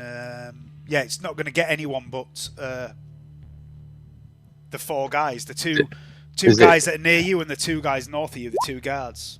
That passes with my psychic bonus on top. So yeah, Serina crouches down, closes her eyes, and unleashes this burst of blinding light. So I have to make some tests for each of these guys now. All right, do the one nearest to me, please, first, because I'm going to attack him next. Quick for half action. Okay, so this is willpower test. What's it a willpower test at? Plus 20. Okay, so the guy nearest you is a fail. The guy at the door is a fail on a 78. And then the 2 guards, the 2 House Elden guards, that might be a pass. No, that's a fail. And the other guy is a pass. So I'll mark them as blind with this little alien head. Okay, I've hit the person right next to me as well. Okay, are you using the dagger, or are you going unarmed? Right. I was going to use... Well, let me see what the stats are, but I've hit. Alright, if that's okay. Okay, yeah. He can't dodge you because he's blind. He doesn't know the attack's coming. No sheet, yeah. So the dagger is D5 plus 1, pen 3. It's fast, which means it can't be parried. Unarmed is 1d10 plus 2, pen 0. But it's... Go for the unarmed, actually. Okay. Oh no, he's wearing proper armour, isn't he? Yeah, he's got some armour. Where have you hit him? In the 11s. That is a right arm. Yeah, I'm gonna have to ask you to decide what you're hitting him with before we resolve this. I'm gonna hit him with the knife. Yep. Okay. He does have armour. So roll damage. Okay, so that's 7 at pen 3. That cuts through his armour, does 4 wounds. Not bad for a dagger. And he yelps in And pain. it's blind as well. Yep, he is blind. Well, no, he's not blind. He's Okay, stunned. That's my turn then. Which is even better. Okay, so then it's the guards. So the stunned one drops his rifle, hands to his eyes, and starts going, "Ah!"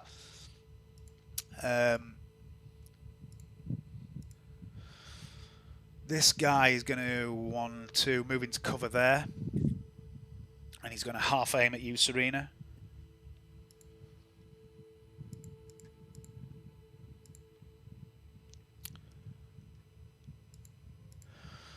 That's them.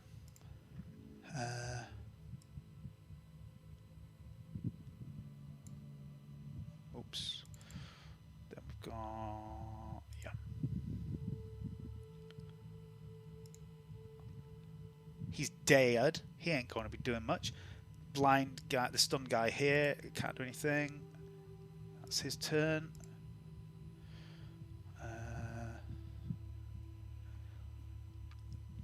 Serina, make a awareness test, please. Hearing based, if that makes a difference. Okay. Door opens to your south, Serina. You see there is a guy standing there with a pistol and a blade.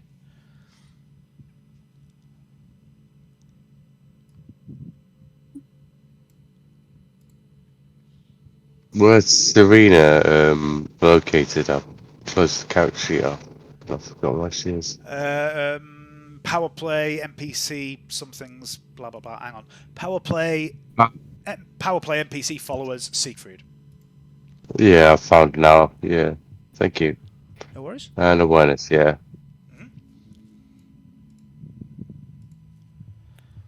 Okay. Let me just check. 1, 2, 3. That's that. I think that's that. I think that's that. Okay. Turn 2. Siegfried. Okay. So the driver's dead. The other guy's dead. Yeah. So just give you a situational awareness of what's going on. You've heard some yells. You've seen a flash of light from through this door here. This one. This one here that I'm clicking. You haven't heard gunfire or anything, I don't think, but you have heard a lot of shouting. Alright, I'm going to charge through that door with my swords ready and just try and attack somebody if I can. Okay. Well, if you move, your move's pretty fucking hefty, isn't it? Yeah, it is, yeah. Yeah, so if you move 1, 2, 3 to there, there is a guy right there behind the door. I'm going to charge that guy. Oh, that door's shut though, isn't it? Why is that door shut? It shouldn't be. That should have been opened. Charge that guy. Okay, so you can't charge you too close, but you can make a normal standard attack at +10. I'll do an all-out attack if I can. No, it's full action all-out attack. So you've just got half an action left for the attack, which is +10. But you do have combat Blade Master. You can re-roll it. Excellent stuff. And he can't dodge. He's stunned. Cool. Even better. Serina. Like my victim compliant. Oh, for fuck's sake, I'm gonna re-roll that.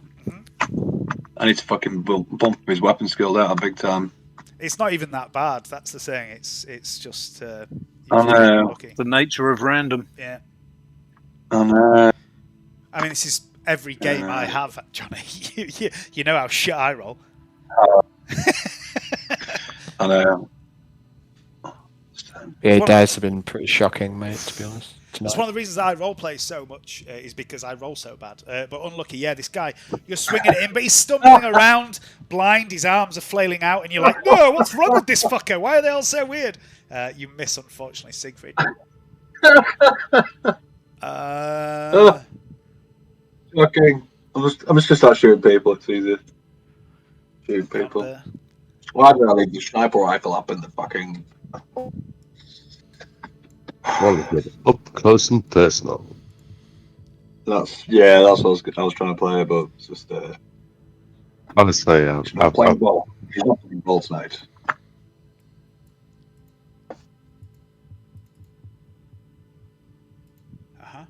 All right, okay. Next up, it's Bit these Pixies. guys. No, it wasn't, but yeah. This guy is no longer stunned. That's the end of his stun. There's one here. 1, 2. He's going to move in on No, he's not. He's going to stay there. He's visible in the doorway, and he's going to shoot at Siegfried, who is in combat. Okay. He's going to... What's he got? Still revolver. He's going to half aim. Shoot at Siegfried, so that's a +10. Point blank. Single shot. 50 into combat. +30.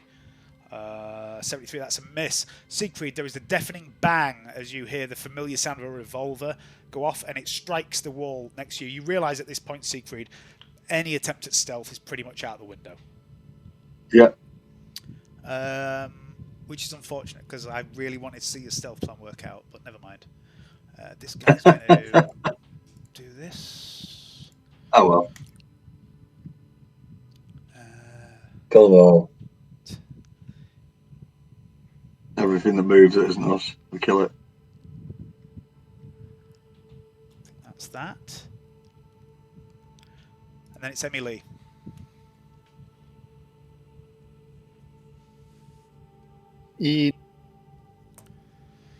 So you hear a gunshot from over to the east. You've seen Siegfried duck. You're pretty aware that's where the gunfire's come from. I shall jog out.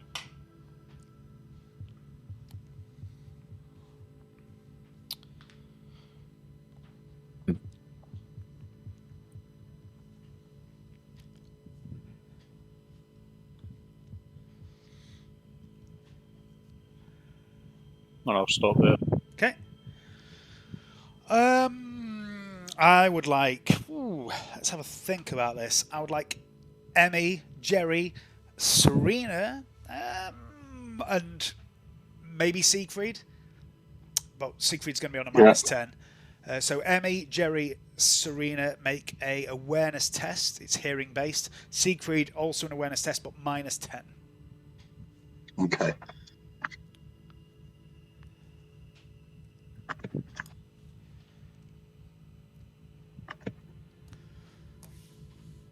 Okay, cool.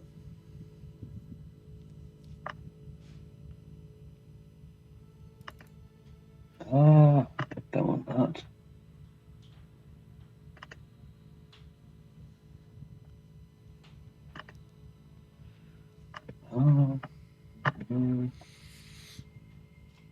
Awareness. It's just being silly in a minute. Sorry. Right. Plex, it'll be you next. I think I'd like to swap over to the flamer, Dave.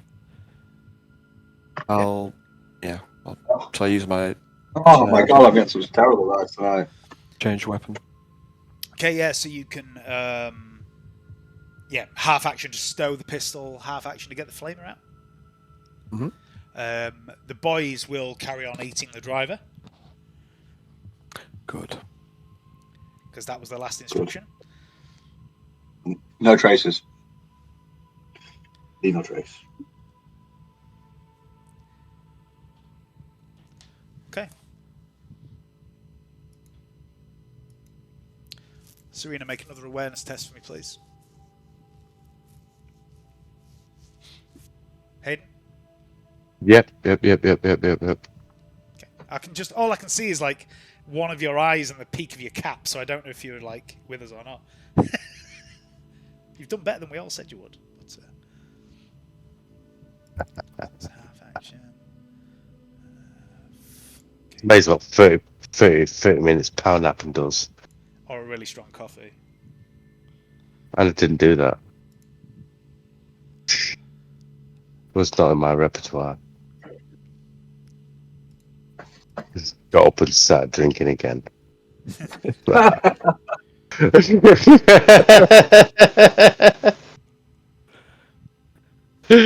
Okay. That's the way you know you had gone. This guy that's half aiming at Serina is now going to open fire.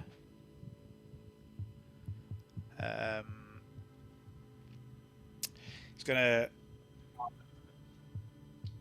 do a burst fire semi-auto thing. So that will be plus 10 for the range, I think. Plus 10 for the range, plus 10 for the half aim. Yeah, plus 20. That's the dodge. That's a miss. Don't waste your dodge. I have missed. This other guy here, he's going to do the same thing, but without the half aim. So it'll just be a plus 10. That is a hit. Would you like to dodge? Yes, I would like to try my dodge. Okay. 50. So that is 2, 3, 1. No. Wait. So that's 3 degrees of success. So that's 2 hits. Okay. So the first one is. Oh dear. And the second one is that. Just going to confirm the critical. I do not. What is the armor on your body, please, Serina? I think it's 3.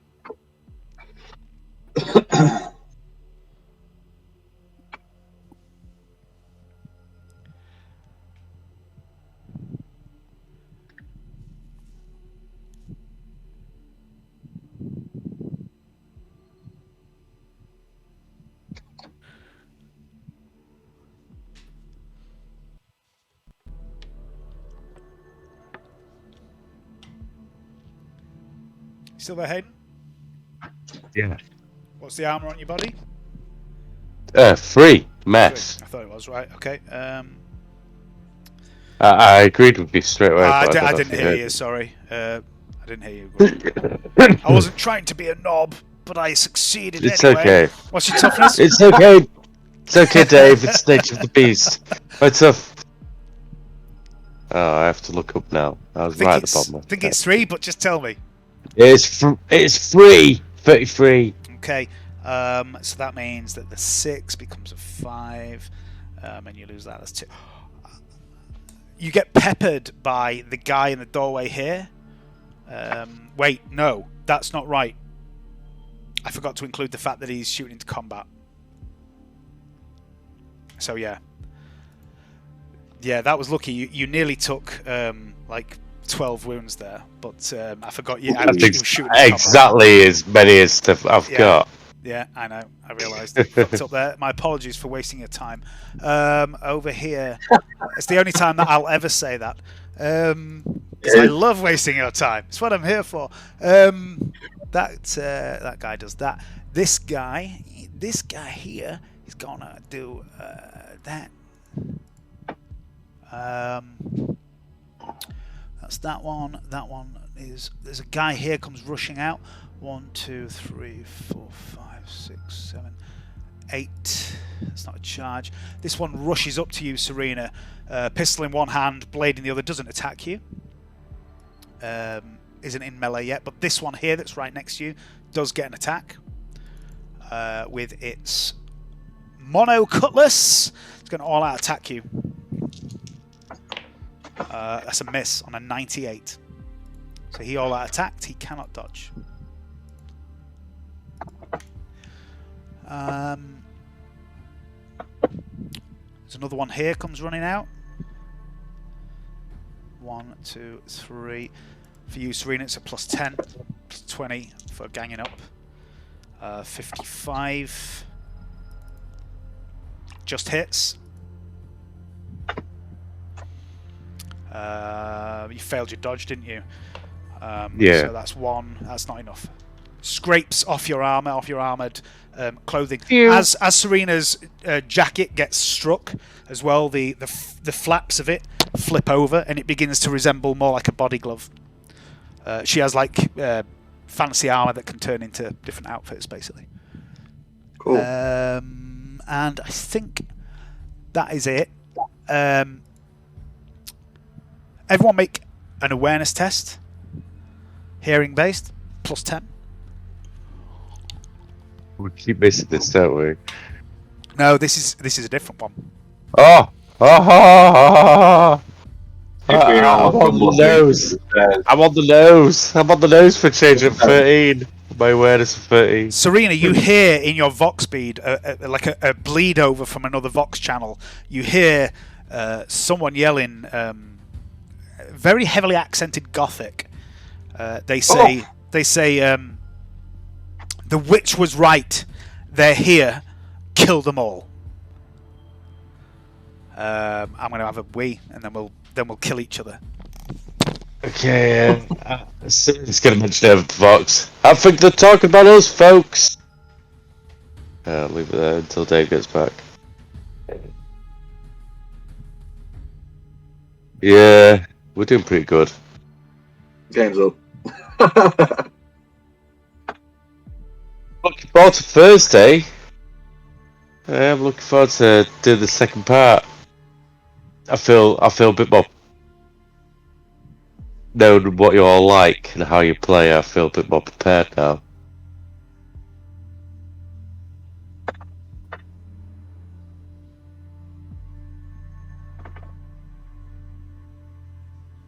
Yeah, should be good.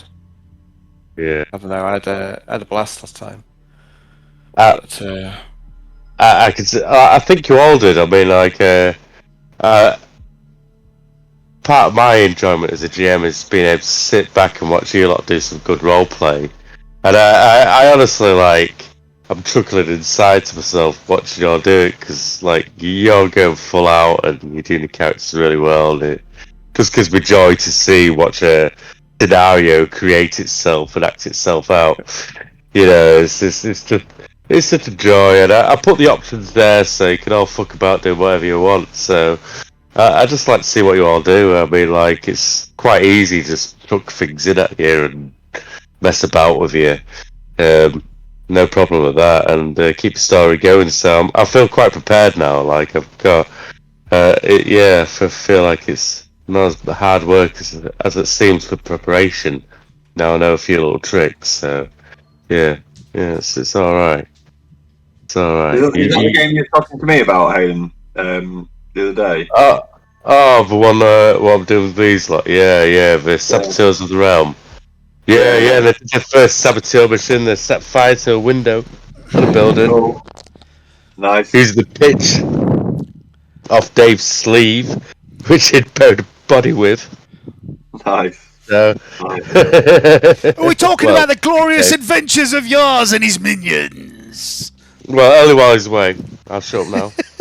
I'm not talking about it. It's just, it's not, I don't like to big myself up because I'm just a minion and Honestly, you're playing from the baddies' perspective, but you're the baddies of the goodies. You know what I mean? I'm a very confused goblin. Is the only way I can describe my character. I wish I was an Orphan. Siegfried. Yo. It is you. You are faced with a chap dressed much like the others, some sort of homemade flak armor. He's got a pistol and a sword in his hand. He's bearing down on you. He was blind a moment ago. But now he sees. What would you like to do? I'd like to attack him if I can. Go for it. How would you like to attack him? I'm going to just do a standard attack with Blade Master with a power sword. Standard attack is +10. Yeah. And it's half an action. I can actually hit. So wait, before you roll, standard attack is half an action and it's +10. If you want, you can aim for another +10. I'll aim. Unless you want to move afterwards, assuming you killed him. Yep. It's up to you. If you want to do a half aim attack, it's +20 with Blade Master. Yeah. Do I need to move to attack him, or is he just there in front of me? No, he's right in front of you. Alright, cool. I'll just do that. I'll do the Is enemy there attack being then. a cunt? Okay. I shot me. So plus 20. Yay! I'm going to dodge. No, you but you do. No, I don't. 75. Yay! Roll damage. It's typical, isn't it? When you don't need Blade Master, you always hit. It's ridiculous. It's Oof! rifle. Oof! Oh my god. Confirm the critical hit, please, Johnny. Let's have another attack at plus 20. Oh wow. Wow. That's cool. I'm so excited. Where was the hit? The 61s. What's a 61? A 61 is a body. Oh, it's a body shot. Plus 20. It's a slash across the body. Oh. Nope. Probably not. Oh, unfortunate. But it's still going to be enough because it's pen 6, so you cut through his armour, cut through his defences. You just cleave this guy straight in half across the midriff, showering the guy behind him in a spray of blood. This guy over here. I'm going to assume his face. I'm going to assume his face. Guy, and the guy that just charged me. Willpower test, please. Plus 20. Cool.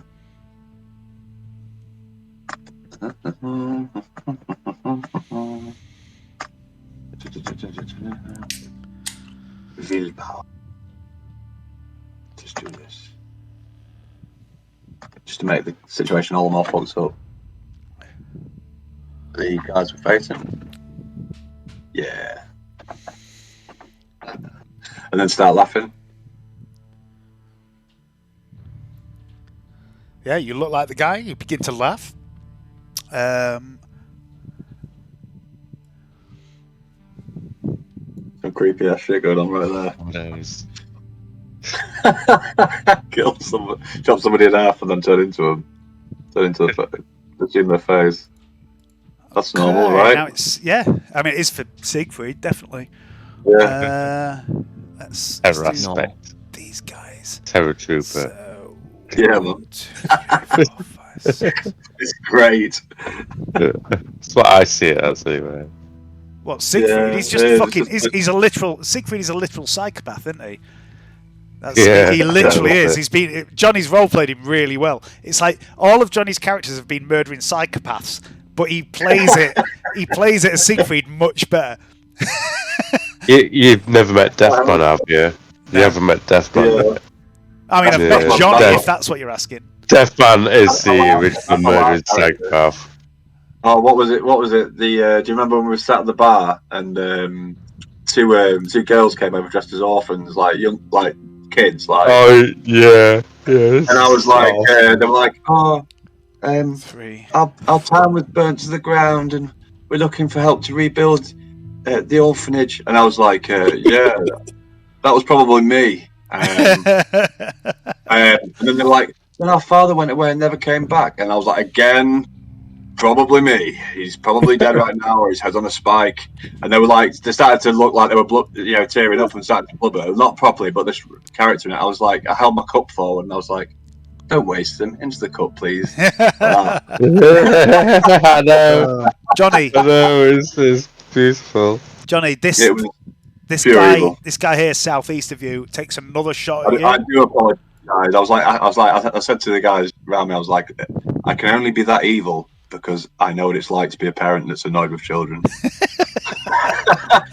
See, this is why I don't have kids. Johnny, guy southeast of you takes another shot at you, hits the door frame again. It seems to be not blessed by the God Emperor tonight, this guy. That's twice he's done the same shot.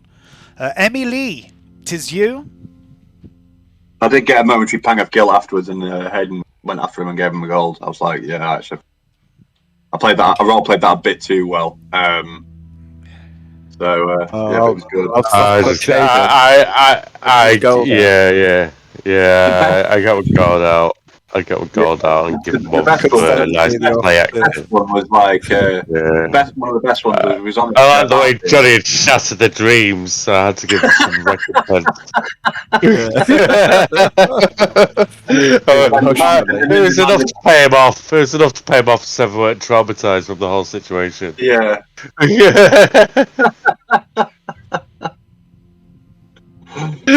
That's such a baddie. I just like playing baddies. It's more fun. It's so much more fun being a bad guy.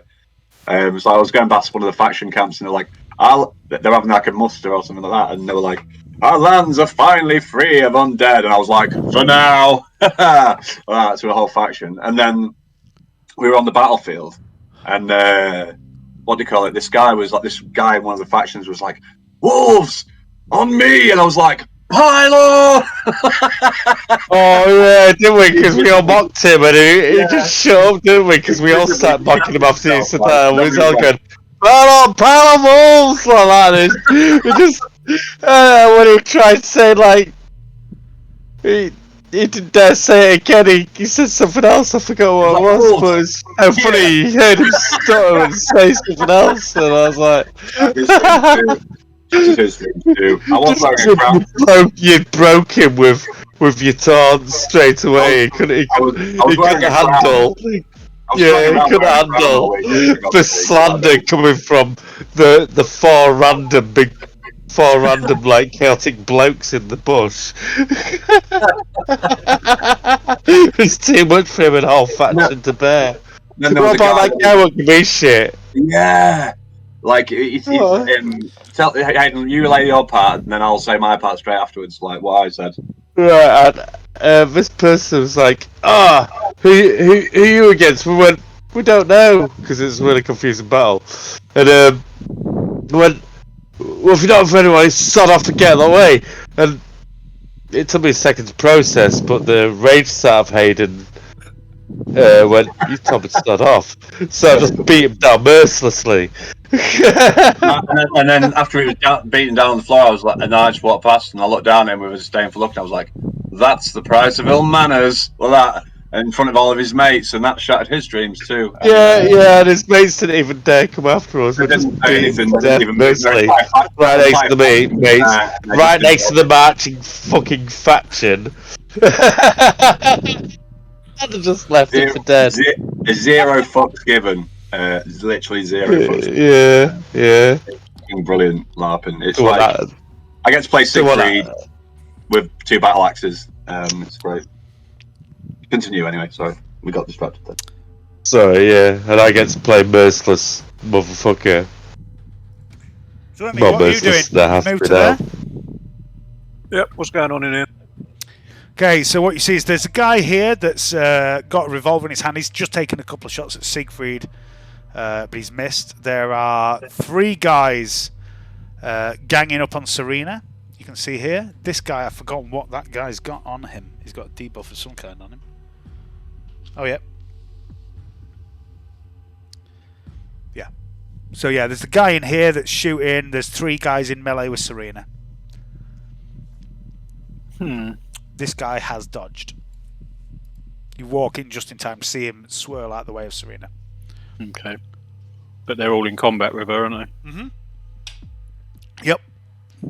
I will quick draw another weapon. Uh-huh. In the opposite hand. Uh-huh. Is it the weapon I think it is? It is. Oh, God. And take a shot at that one, because I don't want to shoot into combat. Yep. Point blank. Plus 30, single shot is plus 10. Plus 10 from red dot. Plus 10 from red dot. Plus 50. She does get cover on her left, right arm and leg. Sorry, he gets cover on his right arm and leg, where he is. Oh, that's a hit. It is. What? Where have you hit him? 51s. 51 is a body. Yep, no cover there. I'm going to make a dodge for them.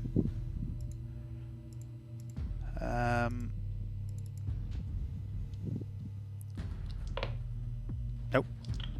99. Oh! Holy shit. Oh! Confirm Someone's critical, gonna please. get hurt. Yeah, Is this he with the is. same bonuses?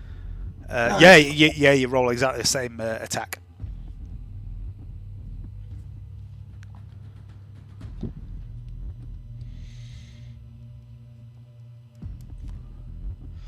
Okay, so then you roll a d10 again.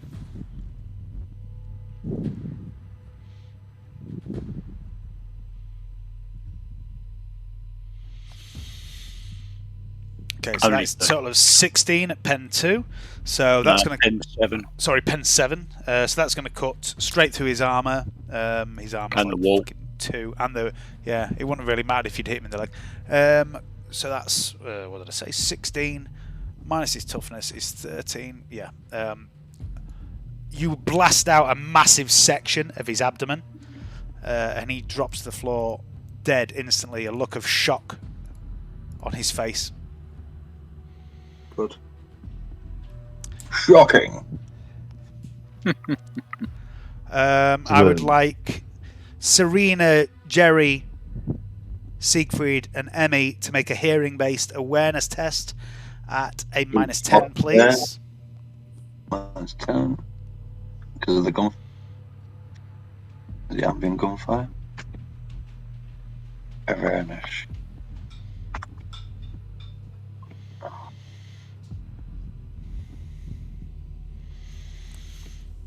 With 0.1 degree success.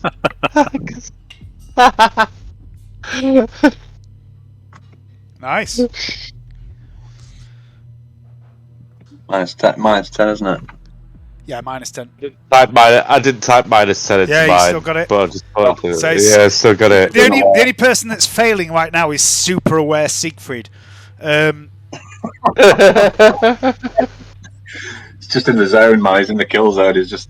Emi, do you want to roll it as well? It matters. It's all that matters now. What we're rolling? Awareness, minus 10, hearing based, if that matters.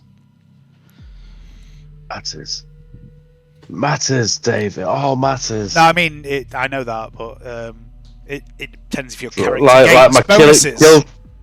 I've got a kill tally in a new game, and it Okay. matters.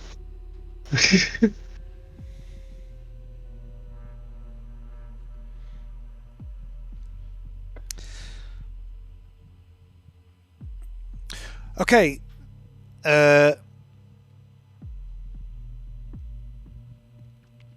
So, Serina, I was not expecting that. Serina, Jerry, which means Plex hears, and Emi, you all hear this shrill, pompous voice from somewhere north of you go, "Let me out of here! You can't leave me here like this, you Xenos filth!"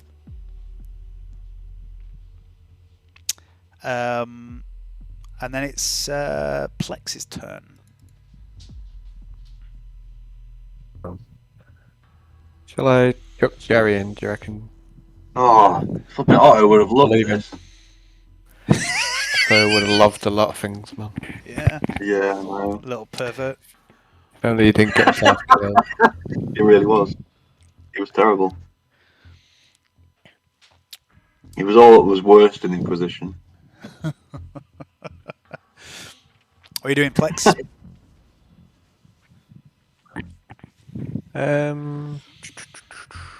Yeah, like I say, shall I chuck Jerry in, do you reckon?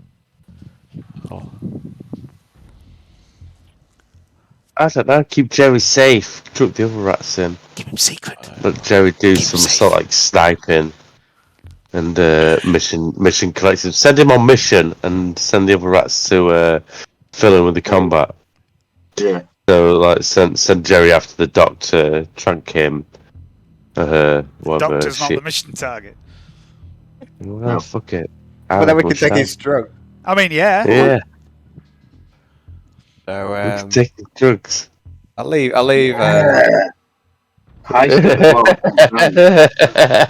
Yeah, I'm up for that. I'll leave. Don't listen to me. I'm a bad influence on everybody. You are. You are. a Every bad time, influence. I'm It's gonna. alright. We might as well loot as well while we're here.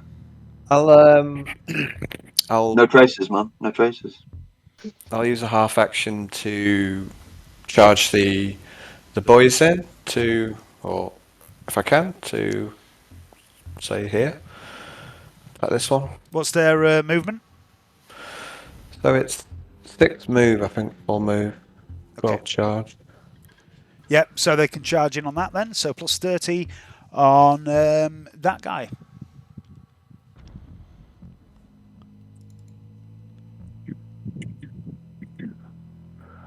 Let's see what they've got. They got nothing. Okay. Right, go for an attack. Plus 20, yeah? Uh-huh.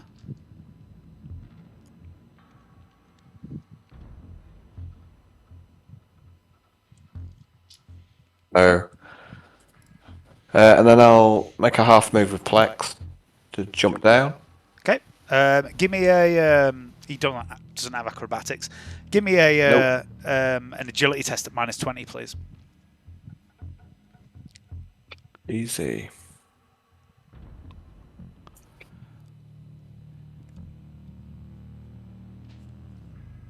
Plex hits the floor hard.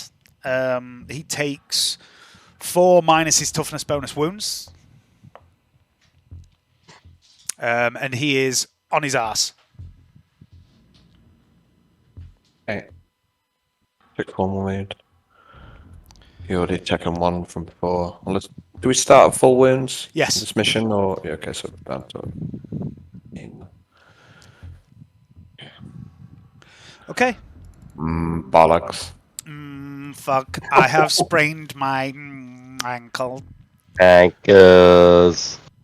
I've made my ankles. Okay. Are they no longer habitable? No.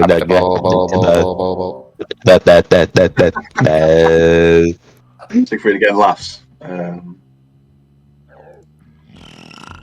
Right. So there is. I would like Emi, Serina, Jerry, and the boys to make an awareness test, sight-based. Emi, yours is going to be at minus 10.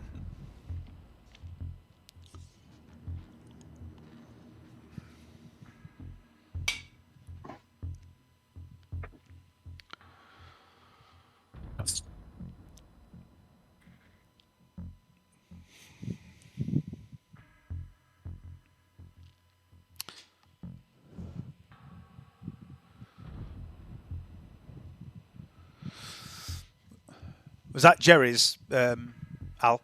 The 70.7 degrees. Okay, Jerry, you see a figure peek around this corner up here. A female figure. You think it looks like she has a long, thin-bladed rapier in her hand. And she's wearing quite an elegant, pale yellow dress that is ripped all over the place and splattered, or looks like it was once splattered with blood, but it has been heavily dried. And you see her look out and look back, and you think you hear someone go, "Fuck!"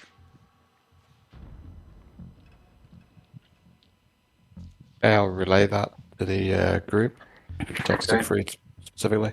Okay, Emi, you clock the description straight away. Yeah, at that description, I'll comms back into the rest of the group that she's the leader of the gang here. Tranker. Let's make our way up to her. Roger. Action rats. Okay, Serina, it's you. Right, first off, I'm using half a turn to extend my blade into the full-size version. Yeah. And then I'm going to do a half-hand attack like this, and I don't hit, but how many fate points do I have? It wouldn't be a half-aimed attack because you've used half to extend the blade, but you'd still get the plus 10. So that's fine what you roll, but you do miss. How many Any fate more points do fate you have? points? I'm sure Serena's got a few. She's got 2. Oh, I'll use my second fate point for that. Because I've used one already. Cool.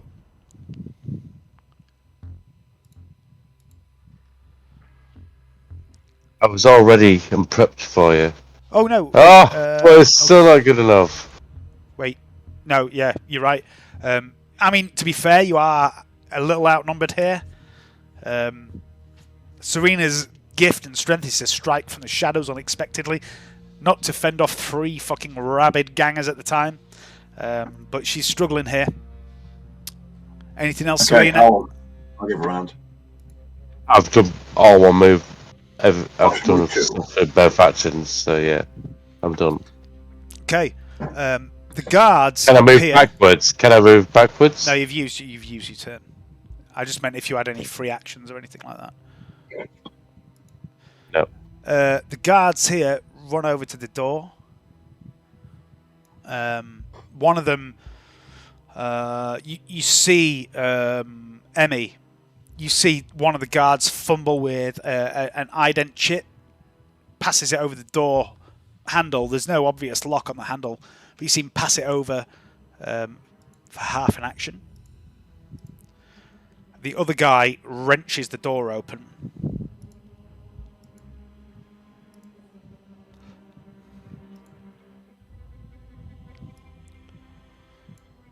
Two.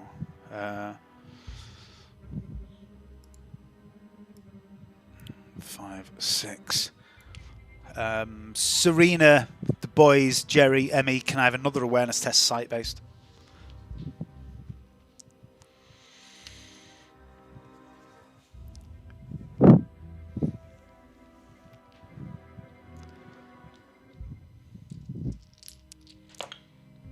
Are the boys as well? Yes, please. You do have line of sight to what's happening. So, Emi, you glance again, same position up here to the north where you saw Lectra, and you see another figure stick its head out and then jump back, and it's this bulky, muscular, masculine woman with this shock of red hair in a mohawk, wearing this heavy armour. And you know who this is too. This is Lectra's right-hand woman, Marcia Marcium. Okay, I'll comms into everybody else and let them know that the dress-wearing bitch's right-hand bitch is up there, and she's as tough as a plasteel steak. Nice! Nice reference! Wait. Nice. Wait.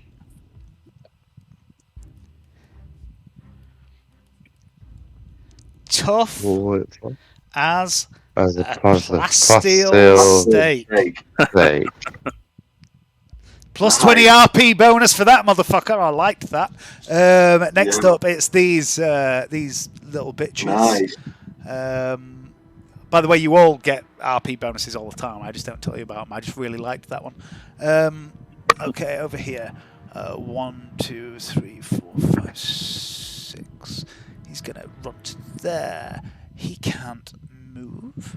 He's going to do that. This one here. Okay, the 3 on Serina are going to attack her one after the other. So they're all going all-out attack. So they're plus 30. They're going to be plus 20 for ganging up as well. They're not fucking pulling any punches. So that's plus 60. Plus 60. Plus 30. Wow. No. Wow.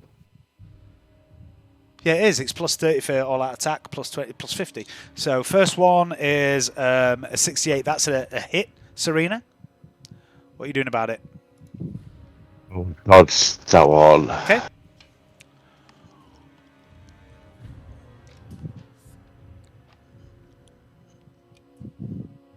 Nice. That is a critical success. Awesome. So that doesn't use your dodge this turn. Yeah. The next one, the one north of you, also hits. Get another one. That'd be amazing.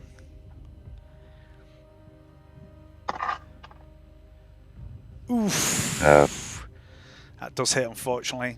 Get you a free dodge and you failed it, Hayden. So this is going to be from the Mono Cutlass. That is 9 plus 3. That's 12 at pen 2. So that's... What's your armor on your body? It's still 3, isn't it? 3. So I minus take 1, 11. so Do that's I? 11. Minus your toughness, which is 3. Yeah. So you take 8 wounds. 8 wounds. And then the third one attacks you at a plus 30, plus 50, sorry. That's also a hit, I'm afraid, Hayden. It's okay. It's how it goes. So that is... Oof, I've rolled a 9. 9 plus... That's the same again. 8 wounds again, man. Sorry. I had 12 to start with, so 8 is on to 4. -4. Okay. -4 to the body. It's the first time the crit books come out tonight. Oof. Oof. Oh, she dies, man. It's If the way she of the dies, game. she dies. She dies. Okay. How it goes. A torrent of blood spills from the deep cuts, making the ground slick with gore. All characters attempting to move through the pool of blood must attempt an agility test or fall prone. The target, you, takes 1d5 levels of fatigue. Do you want to roll your own fatigue?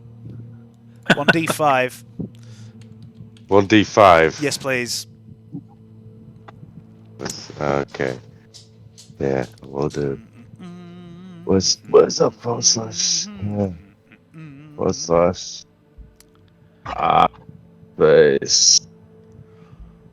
D5. Where's the blood gone?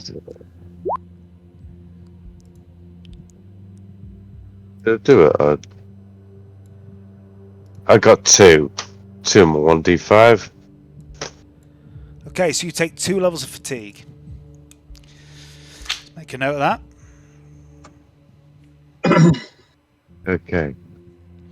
Okay, so you are -10 to everything you do.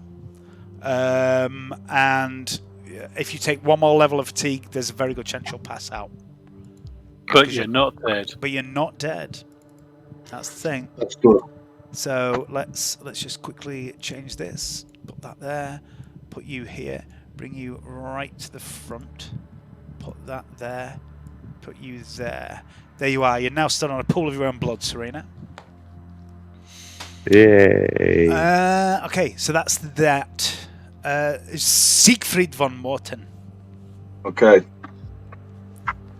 So, I'm going to... So Serina's got blood all over the floor. Yeah, but it's... Wait, it's... I think it's... I forgot what I just said. Was it just in the square she's in, or was there a AoE on it? Let me check.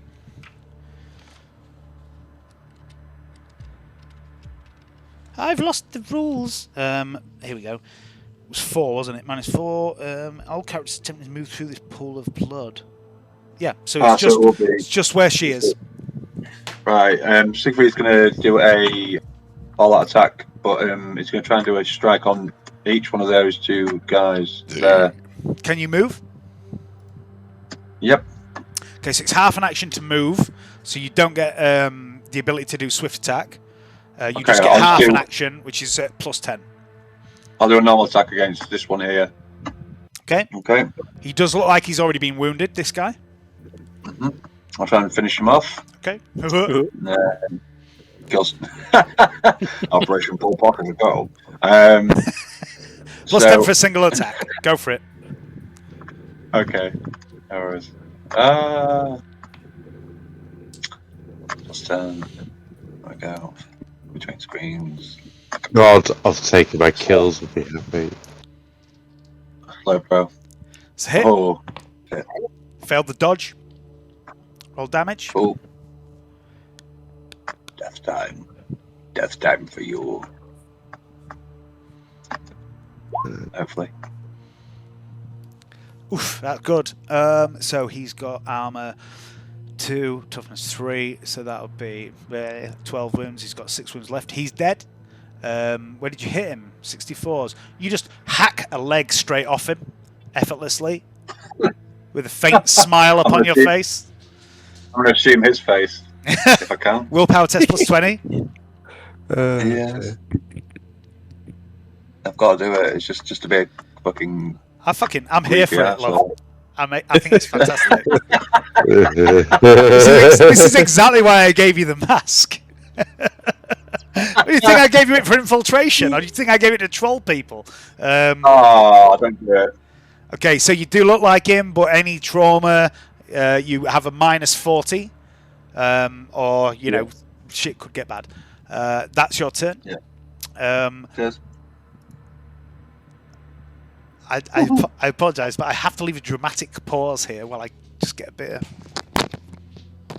I'll go for a slash then. Having a good game tonight. Yeah, it's cool, man. Yeah, as really a lot of laughs. Right, okay. Good times. Yeah, good times. Good times. Yeah, Johnny, but I mean, like, you're too unreliable to have my game. Yeah, Johnny, fuck you. Okay, well. I don't need no invite. What, in an ideal world, right? You'd have all of your mates in every game, wouldn't you? But you just can't. It just doesn't work. You have to create games. It's a fucking nightmare. Like organising games at the best of times. In an ideal world, you'd want everyone in it, but you can't do it. It doesn't work. You have to pick. Yeah, if I start inviting to my games, like, just then remember other people's games won't get played, will they? The reason that this game started was because you two wanted regular games, and it was hard to get the 6 together. Then Alan joined, which wasn't a problem because Alan was available as much as you two were. Then Johnny's shifts changed, so it was every other week. But that was great because it fit in around the other game. And it was perfect for a while. And then it just got more and more complicated, didn't it? And it was like, then James's shifts changed, and then this happened. And so all the games that were created were a response to not getting regular games. Alan's game came out with the fact that Alan really wanted to DM and he hadn't done it for years, and I was fucking overexcited because I'd never got to be a player. Then Hayden wanted to do one, so it was every other week, but Johnny couldn't do every other week, so Hayden's game came in the gaps where, and it was all about trying to everyone get a game at least once a week. That's how it all started. It's got to the stage now where it's like, there's too many games! I'm really chuffed with my new game. I'm liking the vibe. I like all your characters. My favourite game is the one I haven't started. My favourite game is the one that hasn't begun yet. And on that note, I'd like to do something, as Alan is now back. I've been accused in the past, in Dark Heresy and D&D and various other games, of playing the long game. Yeah, you have. I don't think that's true. That's what you're all about, Dave, I just play the game. I sow the seeds and you reap the benefit. You play the long game. From the northern hallway, one of the guards, the Elden guards, gets shoved out of the way. He stumbles to the ground here. He's not dead, but he's on the floor. And a figure stalks into view.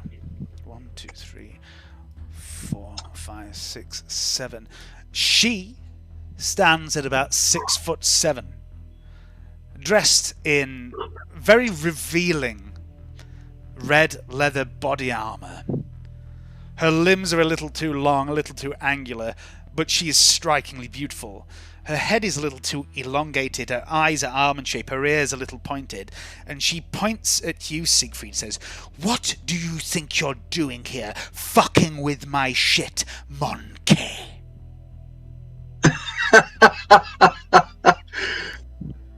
I'm gonna laugh at her. I'll be like, "Oh."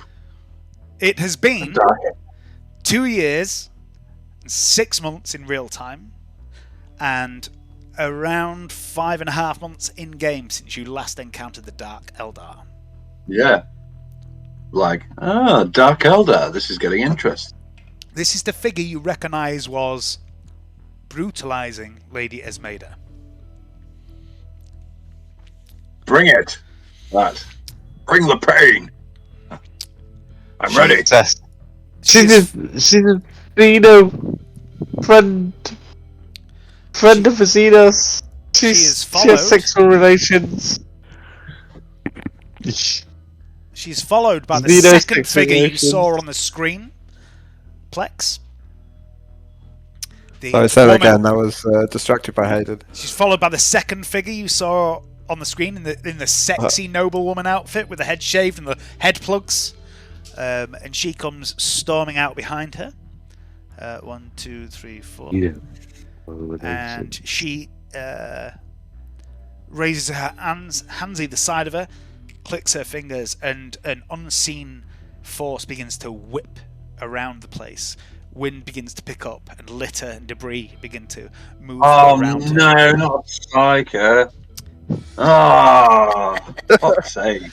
And she's going to cast a thing. No, not one of those. There's 8. So I got to that. 24, yep. Okay.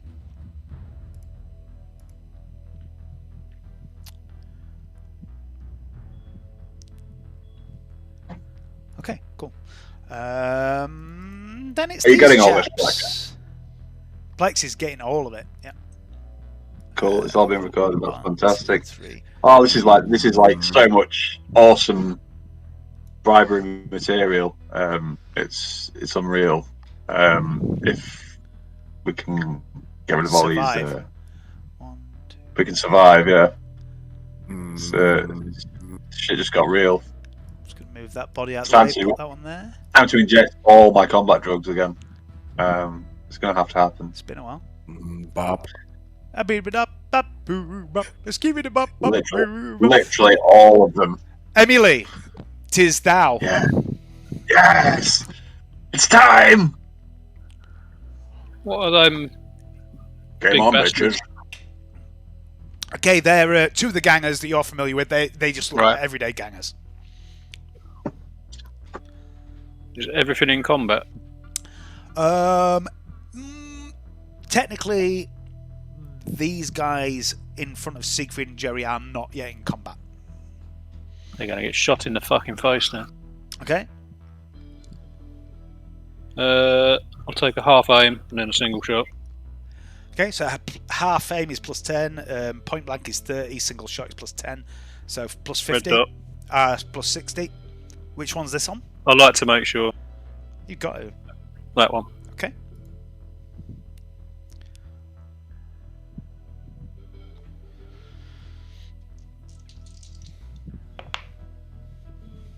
Doesn't dodge.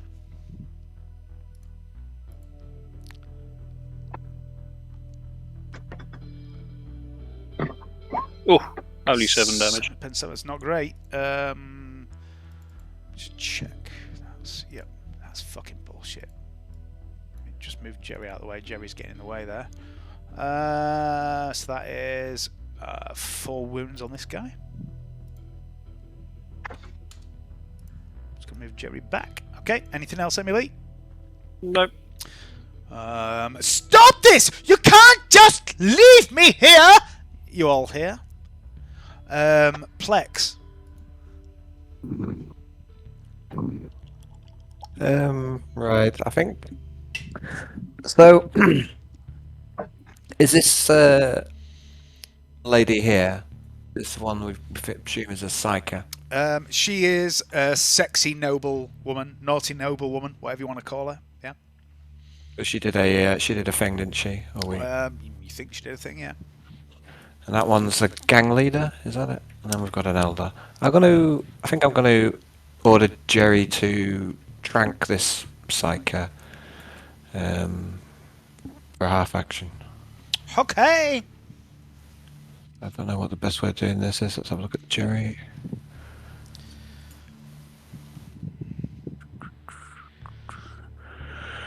So, what's its range? Yeah, it's got quite a lot of range on it. Okay, can I do a move and then a shout, or like, are people engaging Jerry, or can he shoot? For example, if I move him here. I mean, nobody knows he's or there. So how's it- he's not engaged. Yeah. He's a rat, Okay, so he so gets to move. Yeah, so I'll move it to in point blank, and then I'll shoot a needler at this psycho lady. Okay. So you're at point blank, so that's plus 30, plus 10 for a single shot, plus 40, I guess. All right. Actually, I don't think he can shoot at all. His blitzkill is literally 0. So I don't know if. Oh, that's not right. That's not right at all. How can it be? No, it's 25. His ballistic skill. Okay, I'll fire off the weapon skill then. So we'll go plus 30. I've changed plus it.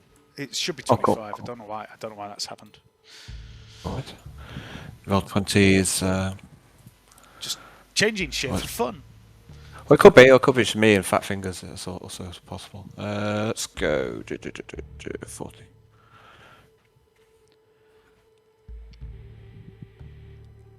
Yeah, so that's a hit.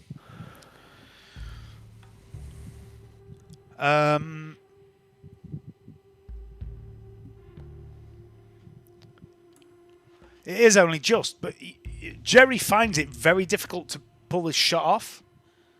But he still does. He somehow thinks this witch is fucking with his head somehow, but yeah, he does still hit.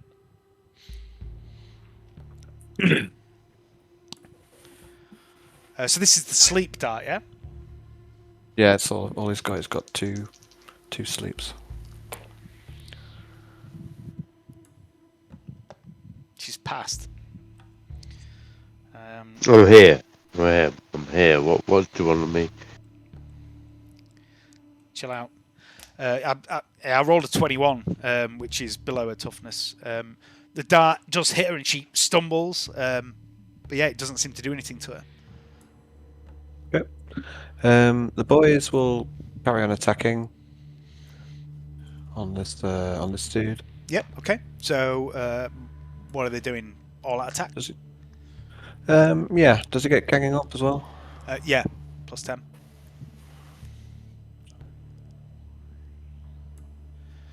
It's going to try and the rats. It's going to try and dodge. She does not.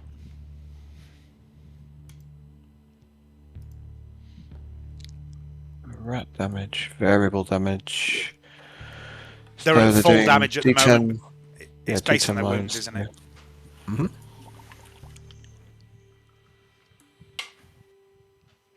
So 4 with a pen of 2. 4 with a pen of 2. So he cuts through the armor. That's 4.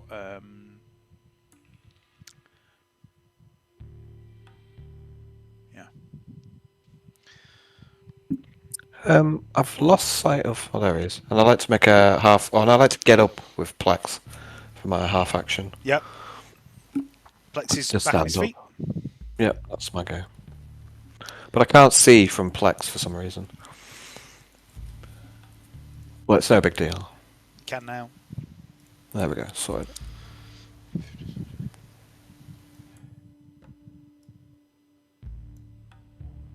Serina. Sorry. Selina's someone totally different. You there, Hayden? Yeah. What's Serina doing? All out attack. On. The guy I've done a few wounds to.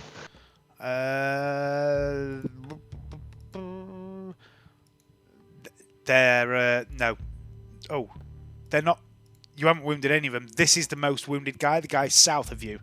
The guy that was wounded by you has been killed by Siegfried, but the guy south of you has been wounded by the boys.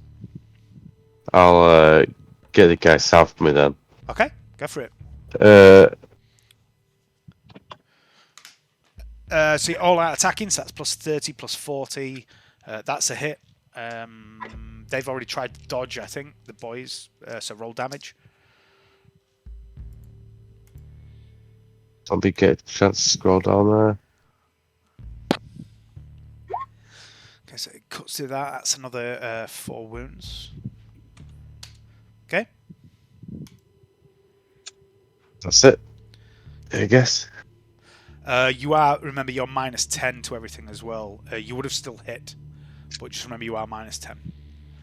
Okay. For all the bleeding you've been doing. Stop bleeding everywhere, Yeah, Serina. Fuck's bleeding sake. everywhere. It's making a mess. Everywhere. These guys are going to 1, 2, 3, 4.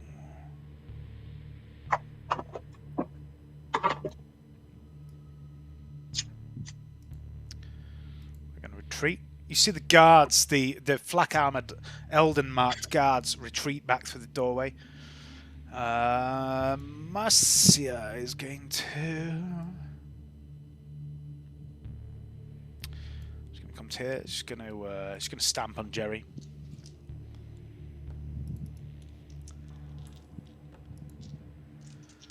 That's a miss. 72. Fuck's sake.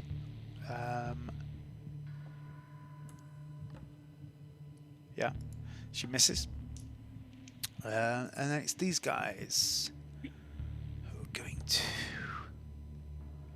How many of them are there? There's one there. Okay, so the first one on Serina. Single attack, 10. Ganging up, plus 30. Yeah. That's a hit, Serina. Oh, sorry, yeah, I can't dodge. Okay, yeah, you did all that attack. Good call. 3, 6. 6 at pen 2. So, cuts through 2 your armor. Toughness 3. So it doesn't do anything. Armor's 3, toughness 3. Yes, yeah. Other one also hits. 2, 5. Also doesn't get through. So you feel these blades slashing off your armor. But you're Thank okay. goodness. You're doing all right. It's going to be Siegfried von Morten. I'm going to have a wee. Hang on. Okay, let's do this.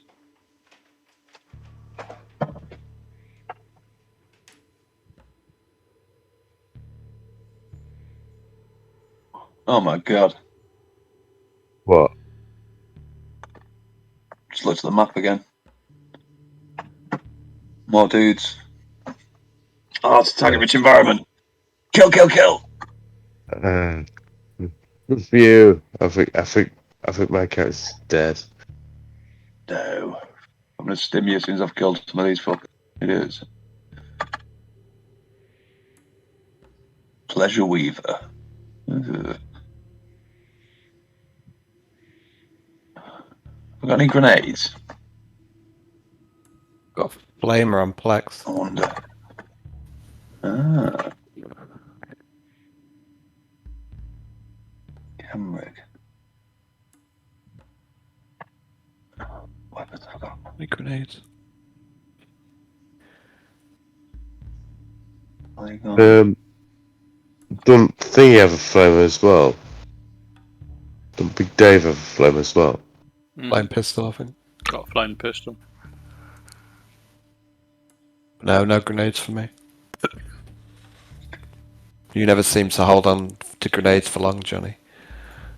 Wow.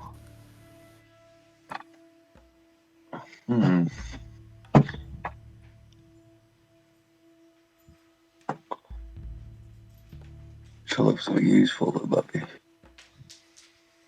just the situation.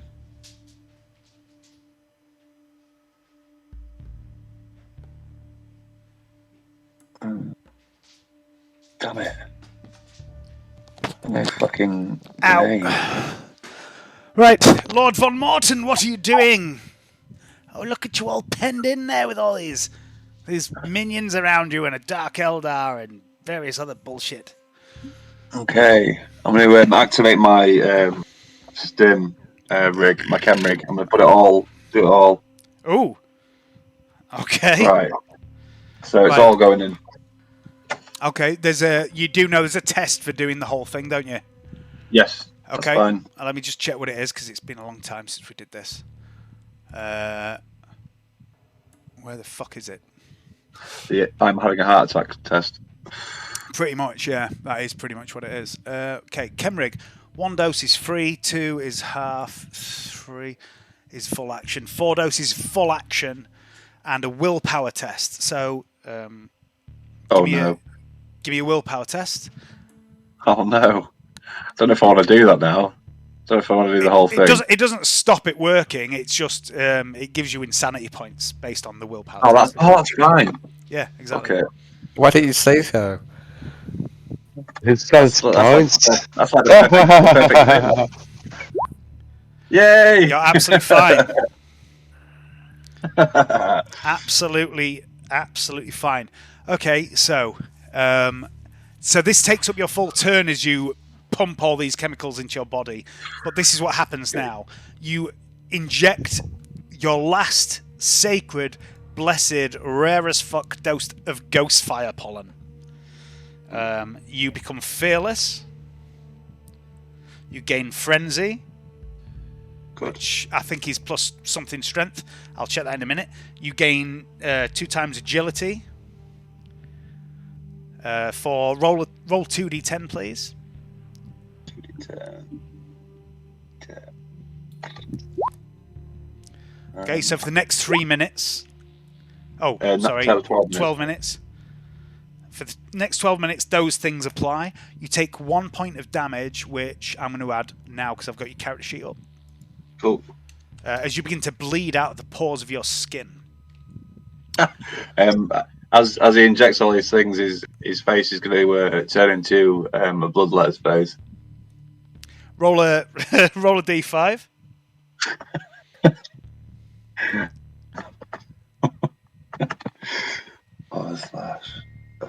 Roll. Blood for the blood god. You ignore fatigue for 4 hours.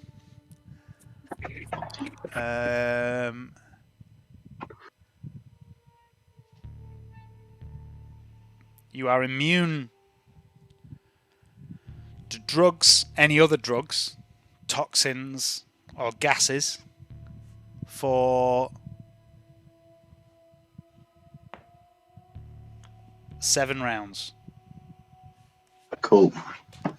Should be enough. You all hear a roar as you see Siegfried's muscles bulge against his body glove armor, and you see the veins stick out in his neck. And Serina, closest to him, you see what looks like light in his eyes as Siegfried becomes the Eviscerator. I'll get punched in the balls and fall over. You've never done this before. No, I haven't. I've been waiting a very long time for this. So let's see what happens. That's your turn. Meanwhile, my best friend, the Dark Eldar, is going to 1, 2. Does this generate any fear in the people in front of me at all? No. Not yet. Give it time. Okay. That's going to be the Dark Eldar's move to there. It's going to go for you, Emi Lee, because it's seen you as a threat, shooting people down. Half action. It's got this flail that seems to be made of what looks like, for some reason, the Batman logo repeatedly on chains with a crescent moon blade at the end. Lashes out at you, Emi Lee, with this. And this is single attack. That's a hit. This is in the left arm. I'll try and dodge. Does it hurt so good? Okay. Just like that. Yes. Nice. That was probably the best roll you've made all night. Next up is this woman back here. Me? No. She's going to...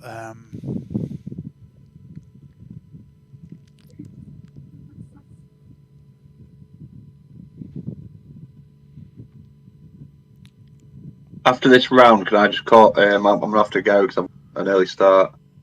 I know it'd be ideal to finish this combat, but I don't think we probably won't finish this combat tonight. No, but let's just get to the end of this and see where we are, because it might be worth you doing one more turn. This woman's going to step forward. She's going to go for Jerry. She's going to lunge down. That was half a move to there. She's going to stab at Jerry with this dagger she has, which seems to shimmer with an unworldly energy. It seems to be made of a crystal. She's going to... 39. It's a hit on Jerry.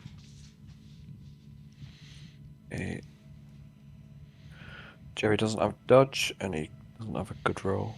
So okay. And she's going to plunge the dagger into Jerry, and it's going to be... I'm just going to use free action to channel it. Perils. Yes. She's going to do... Terrible. Oh, Yes! it's a critical as well. That's 10. Yes! 11. No, 15. She doesn't confirm. 15. 15. Okay, so this is at pen 7, and it's 15. 19, 21, 22 damage at pen 7 on Jerry. A little overkill, but we don't mind that. Sort of. Kind of. I was making new Jerry, I'm sure. I'm not going to insult you, Al, by asking how much damage that does, but I'm pretty sure Dodge it's it! dead at that. But yeah, you can remake Jerry all the time. That's the benefit of having a little pet. But I have rolled a 9 for the summon, for the perils, so that's 39. Demonic Mask. For a fleeting moment, the Psyker takes on a demonic appearance and gains a fear rating of 1 for the remainder of the round, but also gains 1 corruption point. Cool. That's good, but I'm immune to it. Yeah, you are, yeah. You're right. Heresy. Okay. Got my headphones on, sorry. That's so weird. Who's near Magda? Where is she? That's so weird that I'd change my deep face to a demonic face and then she'd do the same. It's not the first time such things have there. happened. No. So yeah, there's going to be some fear rolls here. Okay, this motherfucker. Yeah. Okay, so these two guys here need to make a fear test. First guy passes. Second guy passes. Fucking hell. What? I think that's it. Emi Lee, where are you?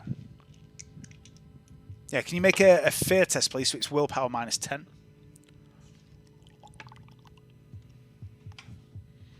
You will do it. No, I won't.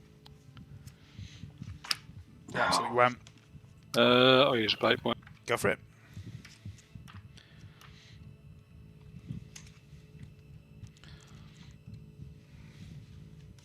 Ha! Yes. Okay, nice one. Yeah, you can carry on as normal.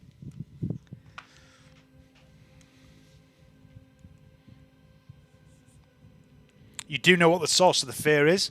You do know it's this this bitch here. You can see how horrific she is, but you know it's just a trick. You know it's not real.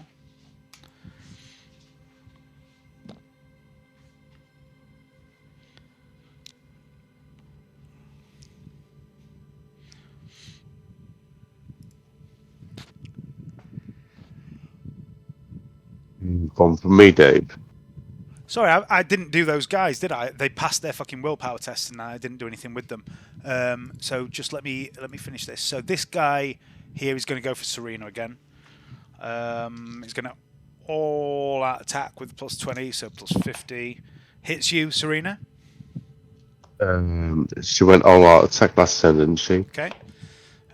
2, 5 minus your toughness minus your armor. You take 1 more wound. Did I get a turn No, you last don't. turn? You don't. Yeah, you did. You don't take any damage. It's a 3. I need to wound you. The other guy's going to hit Siegfried. That's also a hit on Siegfried. Okay, I want to dodge. Go for it. My dodge is like doubled now. Yeah. Your dodge is mental. Well, no, your dodge isn't doubled. Your agility is doubled. So, but it's still mental. So go for it. Okay. Hang on a second. Wait, what? So I've got 86, but my agility is doubled, so it'd be That'd be a dodge. 60. That'd be a dodge, yeah. That's that, right. The timeline is restored. Yeah, so Emi Lee, what are you doing?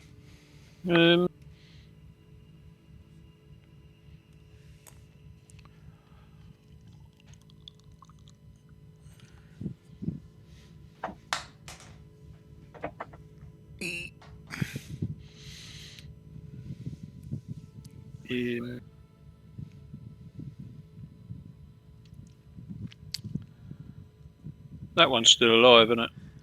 Yeah. In combat with Serina.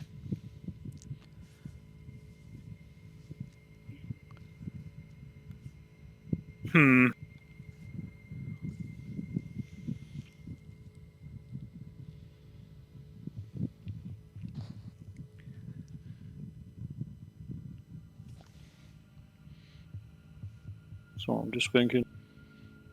Well, stop it. There's no room for that here. There's no room for much in this don't bloody think- corridor. Exactly. I love a good corridor fight.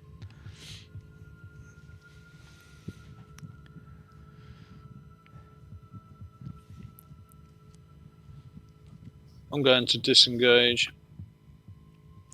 I don't think you're actually in melee, are you? The The Dark Eldar Eldar went for you, didn't it? Yeah, yeah. So you can disengage it, half an action, and move for half an action. Okay. Anything else? nothing I can do if I've disengaged and moved. Okay. You continue to hear screaming from somewhere to the north. Plex.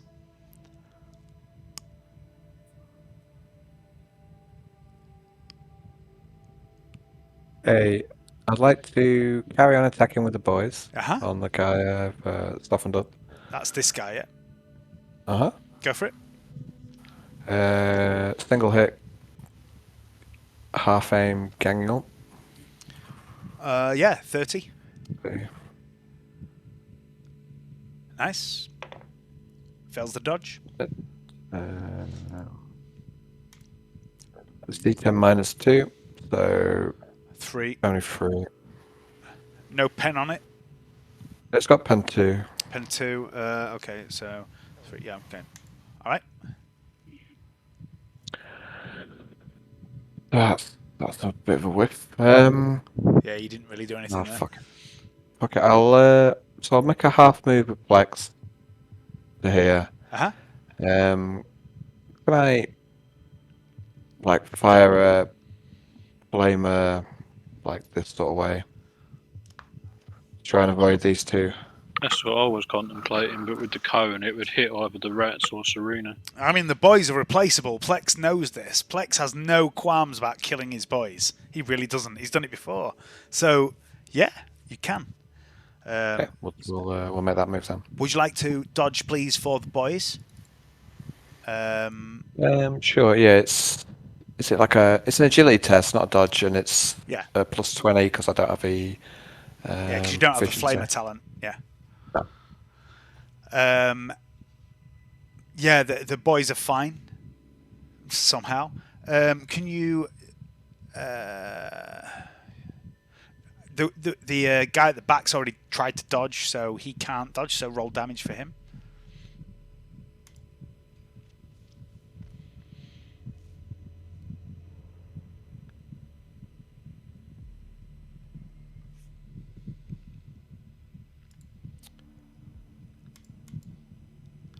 Okay, pen 2, so that's 5 wounds, I think, which is enough. He's on 5. So you kill that guy. And then this fucker. Oof. Agility at plus 20, yeah? Sure, that'll be a tough one for him. Yeah, she, don't assume her gender, Alan. She nimbly dodges out of the way of the flames. Doesn't take any damage from it. But she grins at you. She smiles at you in a very seductive manner. If she wasn't so bloodthirsty and clearly eager to kill you, you might be a bit erect right now. My penis was removed long ago. Okay. Anything else, Plex? No, that's my go. Okay. How can I improve on that? I don't know. Serina, we're in Hayden's game right now. Serina, it's you. Please don't go to bed, Johnny. This game should go on forever. This is amazing. Serina. No, I've got work tomorrow. I know. It's 11 o'clock, I realise. Let's get to the end of this turn and we'll leave it here. Let me just do a half-aimed attack with enough room to dodge, yeah. Yeah, sure. Who are you going for? The guy I've been hitting all along, or the one with the lowest wound. I don't think there's any with the lowest wounds. I think they're all either dead or full health at the moment. Apart from the Dark Eldar bitch here. I mean, she's not hurt either. But yeah, there's the Dark Eldar here, and there's 3 gangers here north of you. None of them are hurt. But what? Are they all dead next to me? No. The guy north of you and northwest of you is unhurt, and southwest of you is the Dark Eldar who is unhurt. If they've got a red cross through them, that means they're dead. So I'll just hit the Dark Eldar then with my attack. Go for it. I've rolled to hit. I've hit 3.1 to 6. Have you now? How very dare you? Let me just check.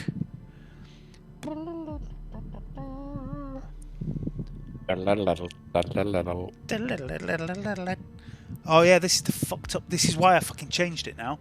I remember.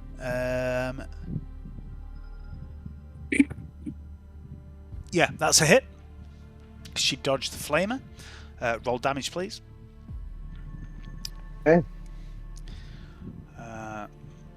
Serina, you little minx. 10 Nice. pen 4. Okay. So that oh, it can't be dodged actually. Oh no, it can't be parried. It can be dodged. So that is pen 4. So that cuts to her armor minus her toughness, which is 7. You did 7 wounds. Nice, Serina. Very nice. Although you may have drawn its attention. Oh well. I'm pretty much on my last legs anyway. Okay. 1, 2, 3. Let's just go down in a blaze of glory. No, I'm just gonna go for gory. Take me Blaze of gory, yeah. The very butch, very scary-looking woman strides forward in front of the With the psyker death. and raises her right arm. And Siegfried, you see, she's carrying a blade in one hand, and on her other hand is free, but she has a wrist-mounted weapon with a very large bore barrel, and she points it at you. And she gives you a grin. You see she's got a scar straight to her eye. One of her eyes is white. She gives you a grin, and you think she tries to wink, but the muscles are all fucked up. It doesn't really work, but she does it anyway. And she fires her wrist-mounted bolter at you, Siegfried. Wow. Okay. And she's point blank, single shot into combat, plus 20. Is she affected by my visage 58. at all? In any No. way? Oh, that's a shame. No, it's a 52, Siegfried. She hits you. Oh. I can't dodge that, can I? No, I don't think you can because you Oh, pulled dear. your bullshit, didn't you? You can Yeah. dodge next turn. But yeah, she hits you with the bolt pistol. It's going to be a 9. So that is 9 plus 4 at pen. Wait, that doesn't seem right. Yeah, it is right because it's a weak version of the bolter. Pen 2. What's your armor on your left arm? Body. Please? Left arm is 4. Toughness is 3. Okay, so So that's 13 minus the 7, armor. 5, 13, 11. Toughness is what? Sorry. 3. So it's improved by my drugs in any way? Not at the moment, but you don't really feel the shock of getting hurt. So you take 8 wounds. Okay, ow. As Marcium blasts you with her wrist-mounted bolter. And then it's these boys here. Right, so where are they? God, this map's getting a bit confusing. So it's this guy here on Serina. Okay.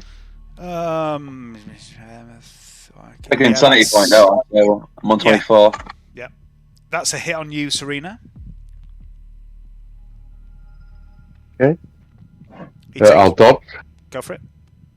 Because I only did half attack this time. Factory, blah blah That's blah. okay. Yeah, that's fine.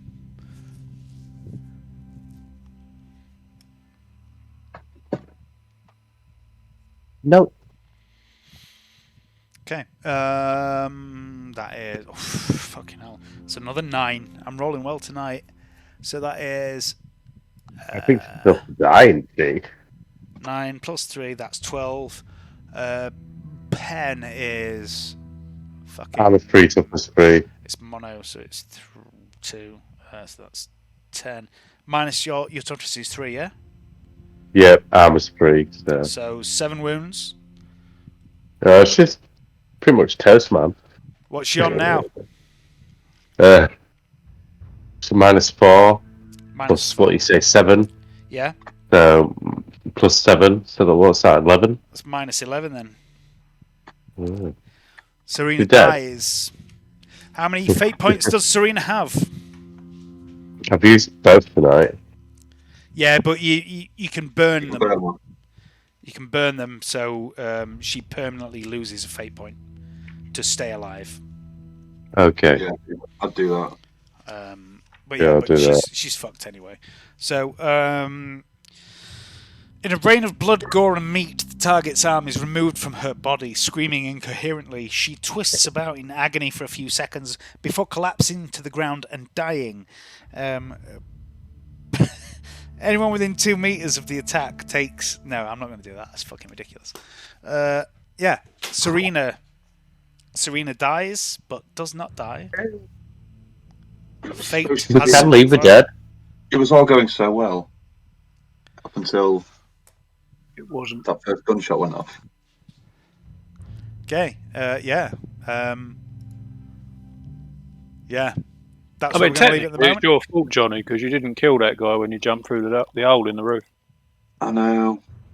Do you know what's And you really... let him scream. Big D pointing fingers. Do you know what's really Assigning blame. frustrating? It's like the first time you've ever tried to coordinate an actual mission that isn't just kill everybody, and you tried Yeah. so hard, and then you just got so unlucky. And I did. but shit happens, you know. Everybody's rolls have been quite unlucky tonight. I don't think you can blame anyone for this going wrong. I think this is a conflagration of bad dice rolls. I really do. But Serina's not dead yet. She's not. And you haven't lost the mission. You haven't failed the mission yet either. Your mission target, you still haven't seen her. But we'll pick it up next time. We'll see what happens.